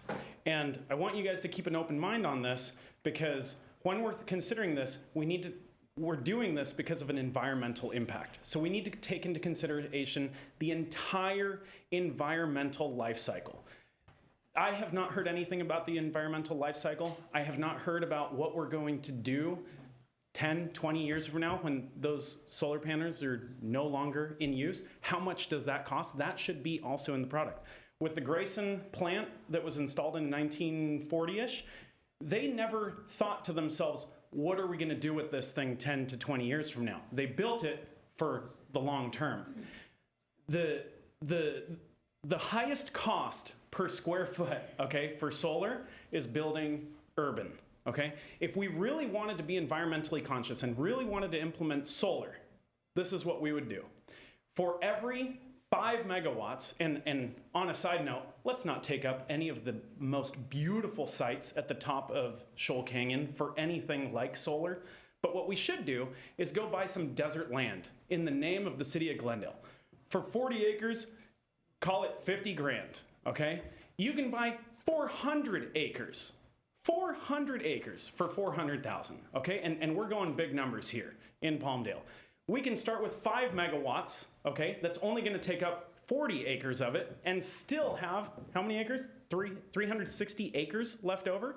And the city of Glendale could be the first ones to actually take into consideration a true life cycle cost of what we're doing. Is it really environmentally conscious to be replacing roofs and to be putting up solar just to throw them out again? Now, I worked with one of the largest solar companies that are probably in our nation, and they moved out of urbanization and they started doing solar farms. They did solar farms in Nevada, they did solar farms in Colorado. They started doing solar farms because those were the most cost-effective ways to do it.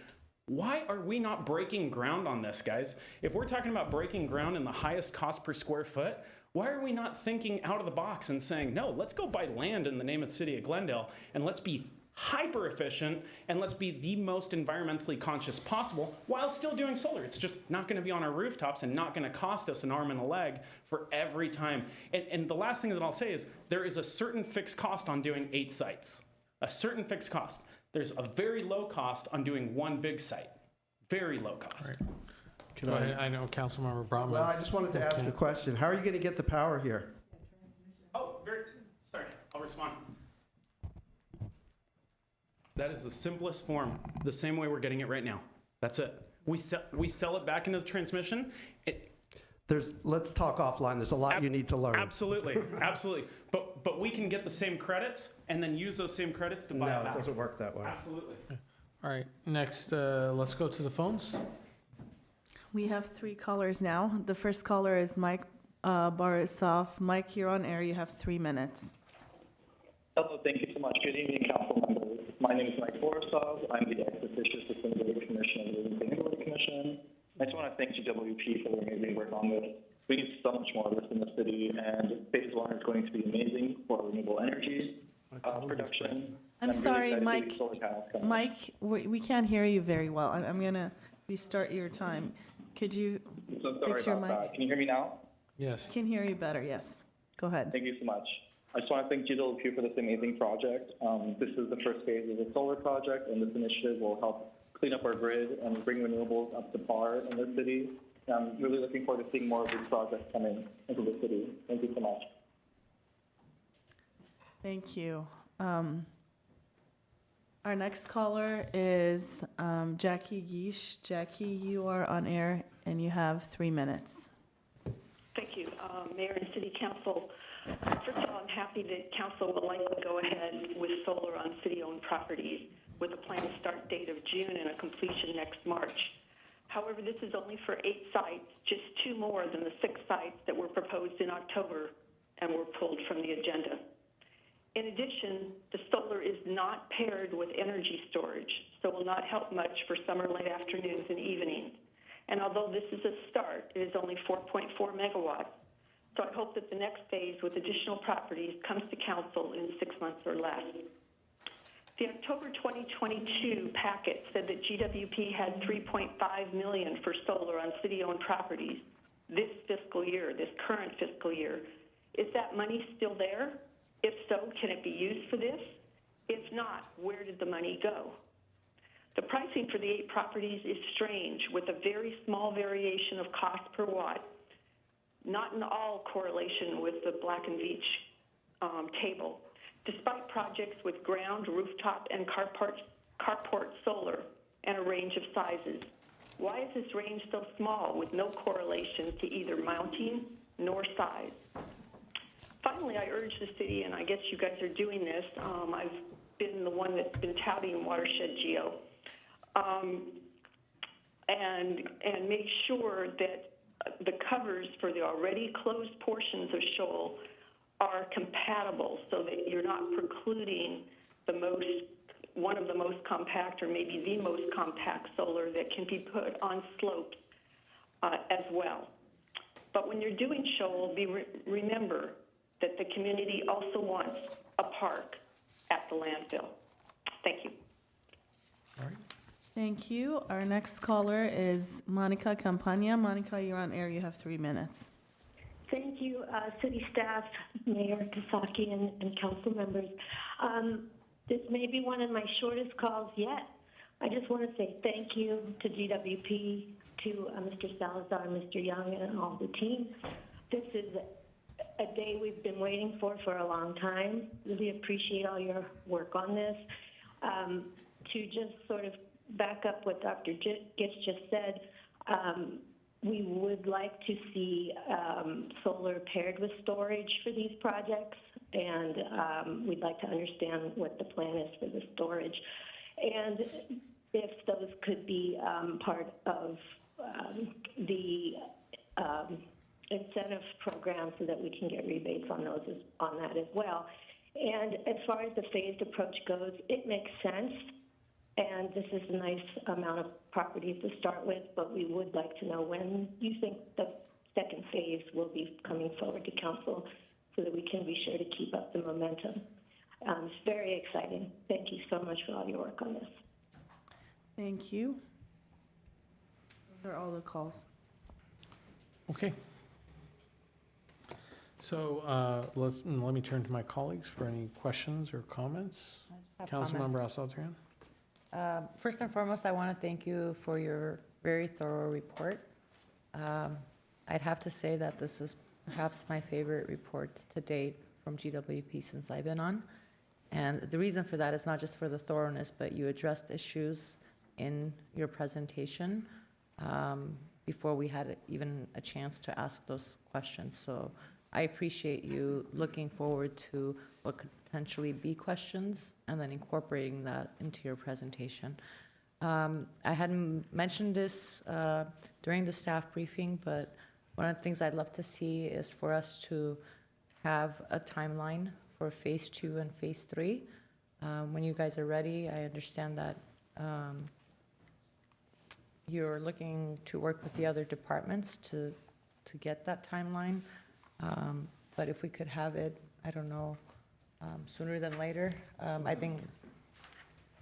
And then I don't know if there's anything that you'd like to address for the covers for Shoal. I do know that staff had noted that they were going to meet with the companies that were recommended. But I just want to make sure that we're not missing the deadline for that. Mayor Kasakian, Member City Council, Councilmember Satrian, we have met with 2 entities already, and we're planning to meet with 2 others. The timing, the deadline is not imminent, so we do have some time. We are working closely with LA Sand District, and they're waiting on a response from us before they complete the design of the cover. But all the alternative options are on the table for consideration as long as they're feasible and practical, as it was mentioned, so that we don't preclude any installation of any solar cells on the closed landfill. I think the only question I would have is with relation to the comments that Ms. Gish made about batteries and storage. Could you address that? Yeah, I'm going to ask Mr. Scott Mellon, our Assistant General Manager, to respond to that question. Thank you very much. Good evening, Mayor Kasakian and council members. The council very wisely chose to implement 75 megawatts of battery storage at the Grayson site. Plan to use that site as the primary source for storage for all the disparate installations throughout the city. So I think that's the best way to use that storage. Okay. Councilmember Brotman. Well, let me start with the storage question, because I know in the past we've been told that one of the limitations on our storage, the reason we're doing 75 and not 100 and not some bigger number, is because we only have so much, transmission and charging the batteries. We have limitations there. So now, as we add solar, in theory, it seems like we could bump up the amount of battery. Would we do that centrally at Grayson, or would we start looking at some of our substations and other areas around the city where we might want distributed batteries? So thank you for the question, Mr. Brownman. There's a couple of benefits to disparate solar and disparate storage. One would be if we have long transmission lines that might have voltage issues, or if we're looking at load pockets that we can supplement with energy. So obviously, we would look at total design of the system to see the benefits of locations for additional batteries. I know that there's a possibility to put batteries like in the Montrose area at the very edge of our system. In fact, I talked with Mr. Scorza there about this when I first came into the city. So yes, there is possibilities of putting additional storage in different locations, and we would obviously place those where they're going to suit the design of the system the best. Okay, so that's good to know, so that we are, when we're able to upsize our storage capacity, right, beyond that 75 megawatts, we'll look at that and potentially look at doing it in a distributed way. Yes. You guys have that. Okay. Yeah, and along with the hardware, we have to think about the system. So as we grow these independent locations, we have to think about how we're going to manage the flows. So we'll be probably coming back to council to talk about new system installations also. Yeah, okay. Thank you. Okay. I do have, can I run go through? ahead. There was a question about the timing of Phase 2. So what's your current thinking? You said you're going to do it concurrently, which was music to my ears. I really like to hear that. So we're not waiting till the end of all these projects to start. Yeah. What are you thinking? Correct. Thank you, Councilmember Brotman. So as soon as we issue this first phase RFP, we're going to be continuing the internal coordination with our departmental peers and other stakeholders to identify the next round of sites. So like within the next month, we're going to be nailing down the next, or having discussions about which sites are going to be next. Now, we've had internal discussions about what our approach is going to be. You know, we have a lot of parking lots that we kind of consider low-hanging fruit. So we're going to look at that. We're going to explore some other options as far as rooftop, but a majority of the sites are parking lots, carport solar. So we're going to aggressively look at that. Now, I don't know if the next phase is going to be only carport, or if it's going to be a combination like what we're presenting in phase 1, but it could be something like that. But we're thinking along those lines of what's next, what's solar ready. Right. And I would also add that we want to give phase 1 some time so that there may be aspects of the project, because we've never done this before, that we learn from the contractors, the vendors who will come up with questions, suggestions to improve our process, our approach, and we will use that information and data to improve the next set of bid documents that we put out on the street. Okay. Do you happen to know offhand, I know GUSD has done a lot of carport solar. You see it all around their campuses. Do we know how much they've done? Megawatts? Any idea? I don't. No, I can get that for you. Because, yeah, they've been doing it for a while. Maybe we can learn something from what they've been doing. We're open to learn. Anyway, I just, on the bidding, you can bid on one, you can bid on all, you can bid on a handful. Are we going to, I mean, it seems to be there is some benefit for us if we were to have one or two, as long as they were, good, capable across the different types of mounts, right? Right. Are we going to, provide any kind of, I don't know, what do I want to say it, like favor a situation where we might have somebody that can do them all? Maybe it's not as cheap as if you had 8 different vendors do each one of them, but you have those benefits of having the one, or how would we look at that? We're definitely going to look at the cost effectiveness of each provided bid and the bid responses. So it's wholly possible that there'll be a bidder that only bids on a couple locations because that's their expertise. And that may be the most cost effective way to implement those 2 locations. So we're going to basically do a cost comparison as soon as we get all the responses back in to see what's the most cost effective overall.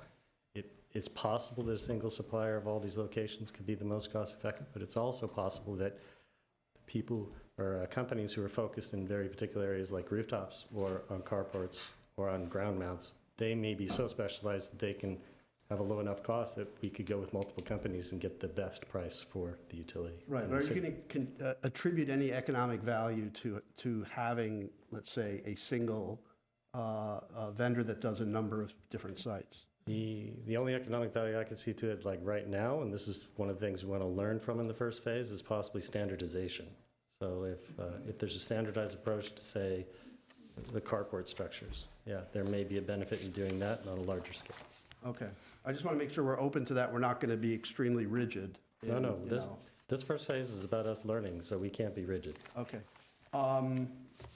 Yeah, I mean, it's 8 projects. There were 6 projects before. I wish there were more, but I want us to get going. I get it. And a lot of these sites, you've done a good job explaining why we're maybe not ready to pull the trigger on Lot 31 or on the Civic Auditorium. So, I get that. I want to just get going. I want to say, I really like the presentation. I agree with Councilmember Satrian. Did Elizabeth Harris have anything to do with it? She's amazing, isn't she? Okay, I figured it was her. Let her know that she's making a big impact here. The other thing is I really... stole the template. We took the template. Good. I like that. I really liked how you're coordinating across departments. I think that's really powerful. And, what's happening at Dunsmore Park with Public Works and with library folks. So I really think that's great. I really appreciate that. And I think the last thing I have is, okay, so you showed that brand landfill. Oh, no, I know. Really. And I do hike up there. And there's that other big flat area near it. I think you told me, or somebody told me, that it's a reservoir. Yes. And is that one of the reservoirs that has like a wood cover? Is that why we're not considering that one?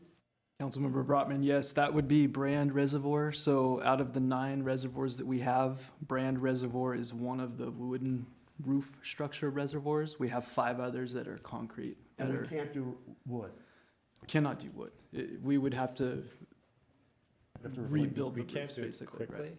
We definitely would have to do some re-engineering of that site in order to support the solar on the rooftop. That's, You could do like a carport type of thing, which is not sitting on it, right?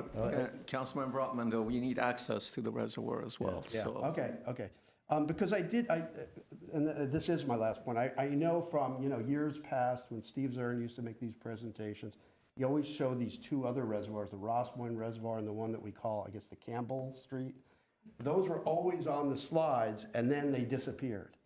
So I know you've explained it to me in the briefing, but maybe you could say again why those are not on the list, and what can we do to maybe, identify whether those are possibilities? Thank you, Councilmember Brotman. Yes, Ross Moyne is one of the 4 with a wooden roof structure. Dietrich, or otherwise known as Campbell Street Reservoir, is a concrete structure roof, which is concrete structure, and it has about 2 feet of soil by design on top of it.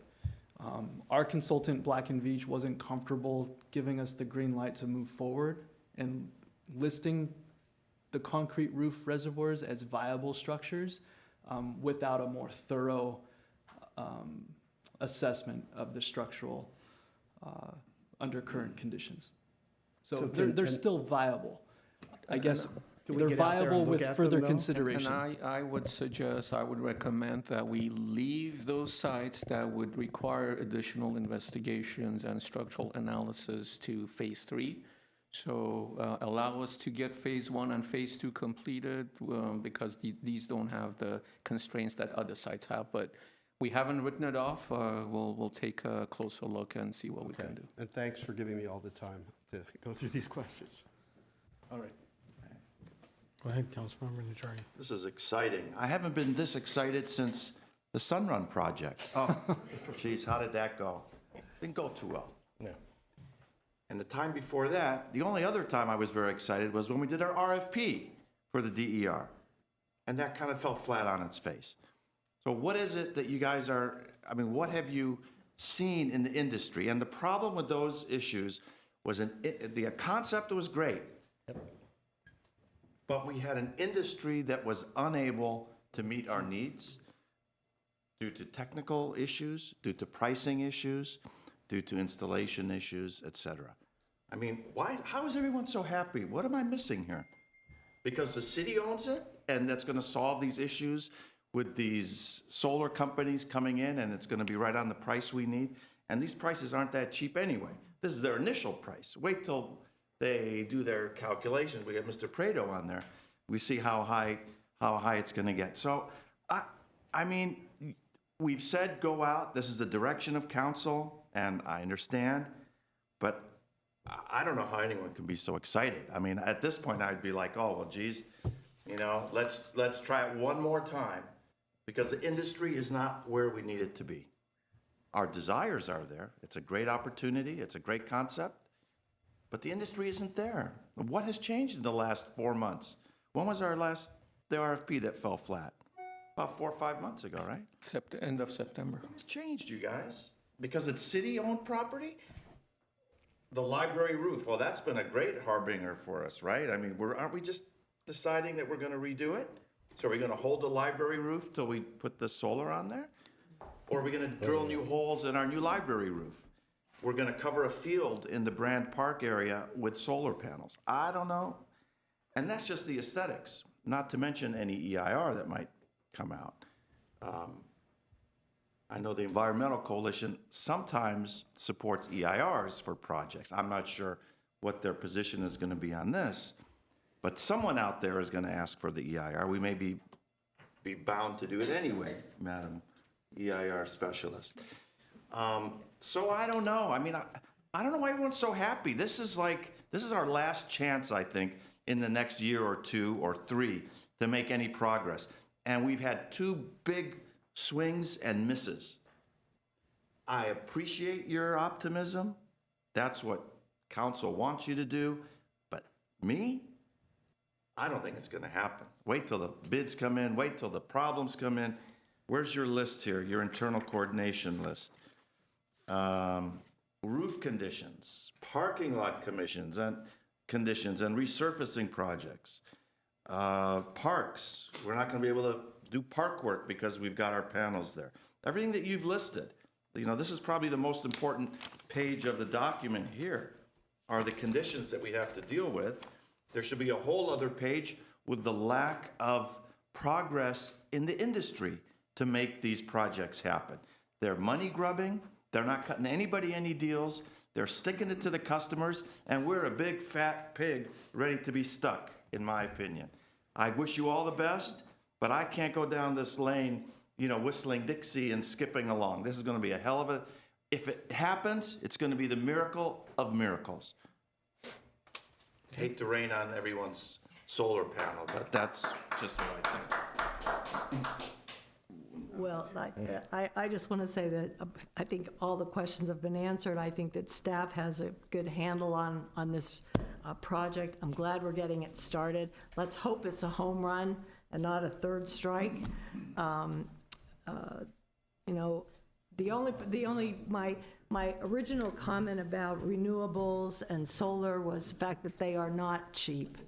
And we have to, you know, and that's, you know, when people say, why aren't you doing 12? Why aren't you doing 15? You know, I think we have to keep in perspective a budget, the finances, et cetera, so that we can not only get this done, but that we can afford it. And so I like the process that you're using, the phased process. That's a good way to do it. Learn as you go, make your mistakes at the beginning, and then hopefully you won't make them later on, right? So let's move on and let's get this done. Let's get it started. Anyone else? All right, well, I don't disagree, Councilmember Najarian, that these are going to be challenging goals to achieve, but we have to, in the very least, try, and I think that we need to move forward with this project because we've made a commitment to reducing some of the strain on our grid by other decisions that we've made that I think are for the benefit of the environment and for the planet. When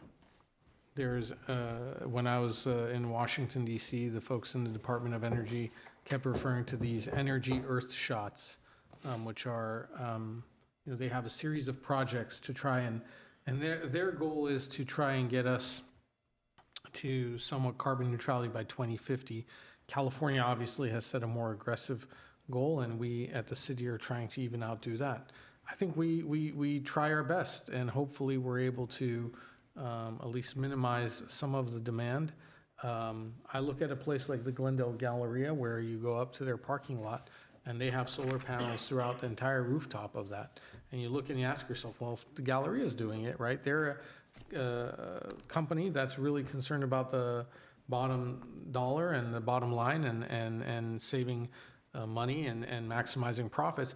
Why is it that we have all this space available? Even schools are doing it. We have other entities around the city doing it. And if we're going to require or ask our residents to do their part, we need to do our part as well. I think the sites identified are appropriate. One of the things that I didn't see, and I don't know what the feasibility of it is I don't think I saw panels on top of our own parking structure here at the Civic Center, or if that's something that would be considered in phase 2. I don't know what the future of the parking structure is or if it would be able to hold it, but it's something definitely to look into. And I would like to see where this takes us, hopefully to a place where we're able to get solar up and running on public properties. So with that, I would support moving forward with it. If anyone would like to make a motion. I'll move the item. Second. Okay. The motion was made, seconded by Councilmember Asadrian, and let's have a roll call vote. Council members Asadrian, Yes. Brotman, Yes. Divine, Yes. Najarian, Yes. Mayor Kasakian. Yes. Thank you. And I appreciate, by the way, Councilmember Najarian, you bringing these issues up. I think that's important to have varying views, opinions, thoughts expressed to challenge all of us, so thank you. With that, let's go to the cards for oral communication. Yes. And we have no callers? We do not have callers, we just have cards. All right, right under the wire. We got one more. Okay, let's start off with Michael Belser. Thank you for waiting. Should have gone. He's thinking I should have gone at the 3-minute. Well, he came in afterwards and I saw it and I felt bad, but. Mayor Kasakian and City Council, my name is Michael Belzer, and I'm with the Shoseon Tea House, and we manage the Japanese tea house and provide the monthly cultural activities there. And I brought two guests to introduce to you today. This is Richi Kitano, Masashi Odate. And just recently we visited Dunsmore Elementary School. And Dunsmore is one of the 4 schools in Glendale that offers the Japanese language immersion program. And these gentlemen demonstrated a 650-year-old classical martial art of Japan. And we made a very short video clip for you to see, and hopefully we can show it. Yes, the video clip, I think it's right here, one sec. This was back on January 25th.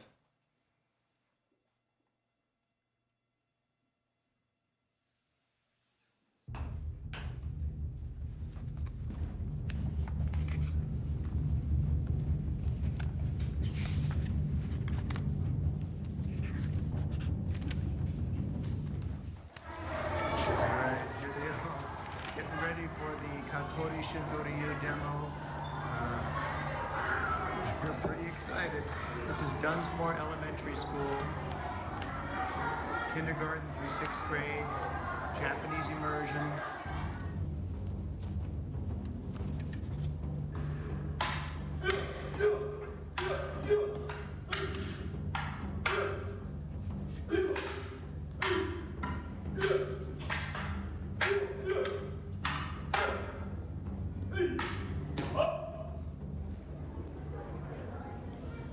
Short versus long.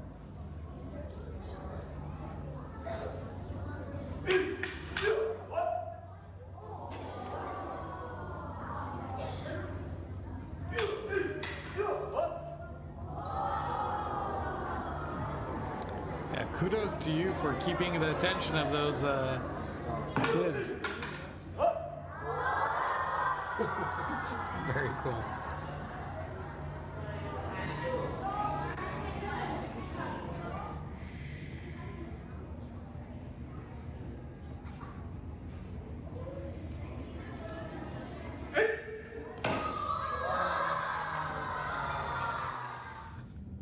I think more than looking at what you're doing, I was looking at the faces of the kids watching, and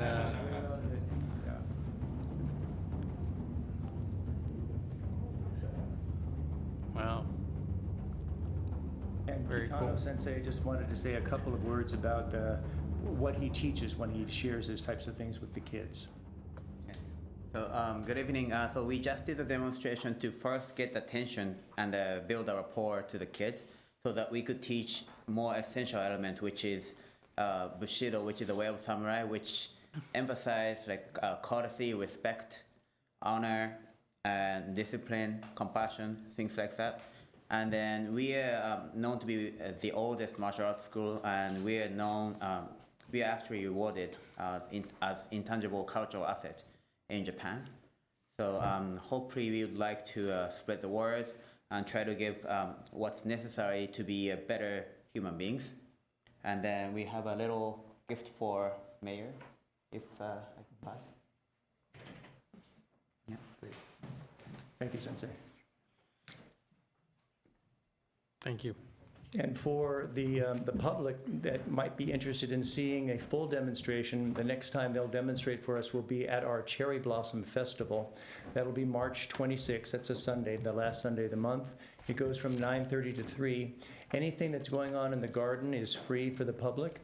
Tea ceremony is inside the tea house, and that's a $20 donation to the tea house. All of those seats have already been reserved, but we do have a waiting list. If somebody is interested, they can get on the website, glendaleteahouse.org, and they can sign up on the waiting list. Thank you very Excellent. much. Thank you so much. It's always a great event every year, so we're looking forward to it. Thank you. There it is on the screen, folks. Glendale's own Cherry Blossom Celebration, March 26th. And for those of us who've attended, I know Councilmember Devine goes every year, and others of us have gone. It is a very cool event. All right, Mara Baigulova. You'll have 5 minutes, and I'm sorry I was so excited to get to the public comment period. We didn't read the disclaimer, but everyone knows discussion is limited items not part of this agenda. Jaime Prieto. Each speaker will have 5 minutes. There'll be no debate or discussion, etc. And followed by Giuliano Prieto, so go ahead. I would like to give the time to my son. Well, we normally don't, but Mr. Giuliano, each person is entitled to 5 minutes of their own time. If I give you 6 or 7 minutes, allow you to go over 5 minutes, will you be able to get done? That's All right, fine. thank you. It just seems like I think I'm everyone always would just a little appreciate it. short. Sure. Go ahead. So some of you are familiar with our home. I'm back again. This was from 2010. I've been really working hard to get some resolution from the city done. This was a slide that occurred due to water failure from my upper neighbor and other items that I've mentioned in the past that the city is well aware of. This is the current situation right now. While you guys are not part of the Planning Commission here at the City of Glendale, I do want you guys to see this apparatus that has been a permanent fixture for about 10 years now. They're utilizing it as a non-permitted drainage device that sends water to our property. They also have littered our entire backyard with pieces of trash. Can you hold it up just a little higher? With pieces of trash everywhere. I came to the city just the other day, and I came here because I had the police department out at my property. I called the city attorney, David Leitenberg, or one of the city attorneys, David Leitenberg, and he referred me to speak to code enforcement. He told me that these were not specific items that were under investigation or under citation or under violation, and that I should take it up with the city council. I came in, I was talking to two very sweet ladies that were helping me when two of your heads of, one of them being your building department, one of them being your planning and zoning, one of them came in and belligerently and vehemently, without notice, told me that I was harassing the City of Glendale employees and that I should no longer talk to them, and he pulled them away from me. I told him that he was in the wrong because I was specifically guided and directed by the city attorney, by the police department to speak to them in regards to these additional matters. And then the head of building and safety, and I'm coming here to you guys because you guys are the true representatives. You guys aren't hired by the city. You guys are voted in by us. And so you guys are kind of my last line of defense. And so when I brought these things up, that's what happened. I never got to really even get into what I had sent in. There might be a claim that I was sending in the same thing and we got it. We got your recommendation or your request through the city portal. But I wanted it to be very specific to the items that the city attorney had mentioned to me and that the police department and the police officer in particular had told me to speak about.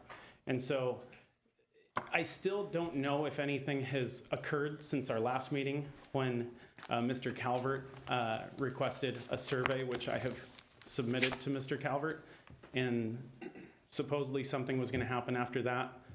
Supposedly, there was supposed to be some type of code enforcement officer at our house to view this trash.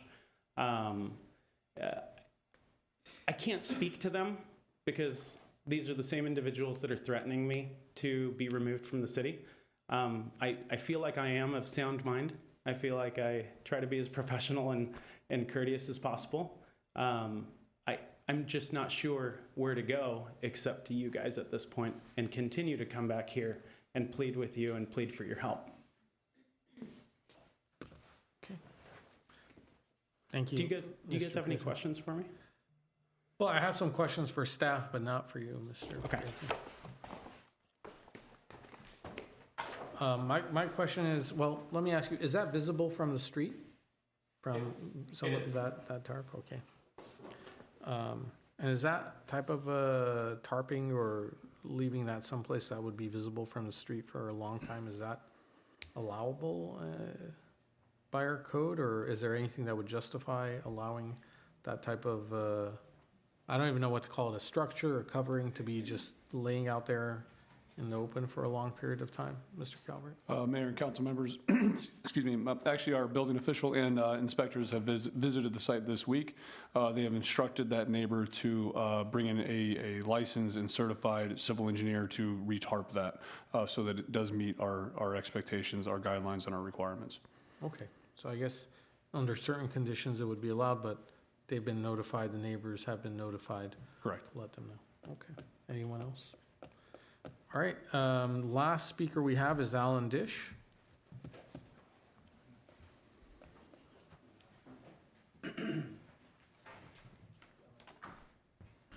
evening, council. How are you? I have just a few observations I want to make tonight. First, bad news, then good news. The bad news is that I'm creating a backlog of potential speeches I want to deliver here.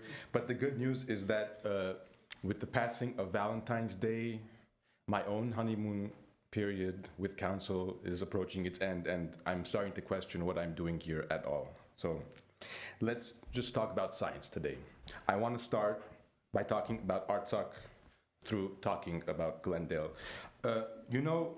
Armenians, that they are under blockade in ARTSOC already for about 3 months by Azerbaijan. Do you know there's a sign on ARTSOC Street which reads dead end? And I'm only bringing this up because it's ominous. That's all I'm saying. I know the sign was placed years ago, and I'm not even saying we should open the street as some kind of symbolic protest or what, or even that we should get rid of the sign. I'm just saying that it's ominous. And next to that sign where it says dead end, there's a sign also that says no vehicles above 6 foot 6 inches. Now, again, I mention this because my mind goes to symbolism, to the apocalypse. I mean, in Christian symbolism, the number 6 is a symbol of the apocalypse, and again, it's hinting at the general apocalyptic situation that I would say we live in today, not just Armenians, but particularly Armenians. And I know at least of 3 so-called doomer Armenian priests, that is to say, Armenian priests who are openly, publicly talking about how we are in the end times. So I'm just saying, what I find problematic here is that words are never just words. And I'm asking tonight if I'm asking if Glendale has some kind of plan for the future. And by this, I mean, I'm not talking about in 100 years or what, but do we have a general idea in what's going to happen in the city in 20, 30 years? A certain Herbert Milano, I remember he called a month ago asking about that. So I would like to see something like, I don't know, Commission on Future Affairs. I know Armenia, there's a group called Ministry of Future Affairs. All I want to say, yes, there's a line of thought that is summarized under the terms capitalist realism, which says it's easier to imagine the end of the world than it is to imagine a slight change in capitalism. I just want to mention that. And in this sense, the introduction of public pianos is a good sign, I think, in the city, because it will be, it's a sign that, yes, there is a future, and we will be here to participate in it. Now, just to conclude, last month, I spoke about the limitations of leftists today, about leftist imagination. By focusing on more cultural issues, the left has lost touch with working class issues that are quite easy to rally around. And it's very nice Bernie Sanders was here on Friday, although I didn't go, but I learned from council an hour ago or when that he was here. And again, take someone like Sanders. He's not a radical leftist, my God. Compare his positions with what was standard social democracy in Europe half a century ago. They were much more radical. And of course, we should be fighting for the cultural issues like LGBT and even women's rights for abortion. My point is just that we can also rally around more common causes. I mean, healthcare, housing. Obama partially did it. And one good thing that Bernie did is, alternative to capitalism is no longer a taboo in America. We can openly discuss it. My fear is that whatever opposition there is in council is reincorporated by big capital or amounts to nothing. Let's hope that doesn't happen. In a more optimist tone, I would like to quote Brecht, the opera writer, who wrote, "One opposition member in parliament is worth 1,000 protesters in the streets." In this sense, we should celebrate whistleblowers in our midst, in this council and even community. In this sense, I would like to rehabilitate the figure of Mr. Mike Mohill, formally. I just want to contrast what happened here. Is it okay if I go a little over? Sure. Okay. I just want to say that in contrast with what happened here more than a decade ago, when he was publicly slandered for being gay and which hurt his chances for election, we now live in a society where it is accepted publicly. You are not in the majority position if you are against them, and we should count this as progress. I'm just saying, even that is maybe a little too much for some radical leftists. Seriously, one more sentence that I would just want to say, what I'm afraid of is just coming here talking about things so that nothing changes. To quote Orwell, in 1936 he said this, "We all rail against class distinctions, but very few people seriously want to abolish them. Here you come upon the important fact that every revolutionary opinion draws part of its strength from a secret conviction that nothing can be changed." End of quote. Now, seriously, if you believe me, the last thing, again, I'm not a conspiracist, but I follow certain trends about aliens. Thank you, Mr. Tisch. So there were stars in the sky, I wanted to say. Your time is up. But if I'm sorry, ever but do visit us, I hope thank they you. visit Glendale first. As do we. Thank you. By the way, Bertolt Brecht was a playwright, not an opera writer, although he did write the Three-Penny Opera. So we can talk about Brecht another time. Thank you so much. All right, if there's no other comments or anything else from the public, let's have a motion to adjourn. And is there a second? I'll second. Moved by Councilmember Brotman, seconded by Councilmember Najarian. Good night and good luck.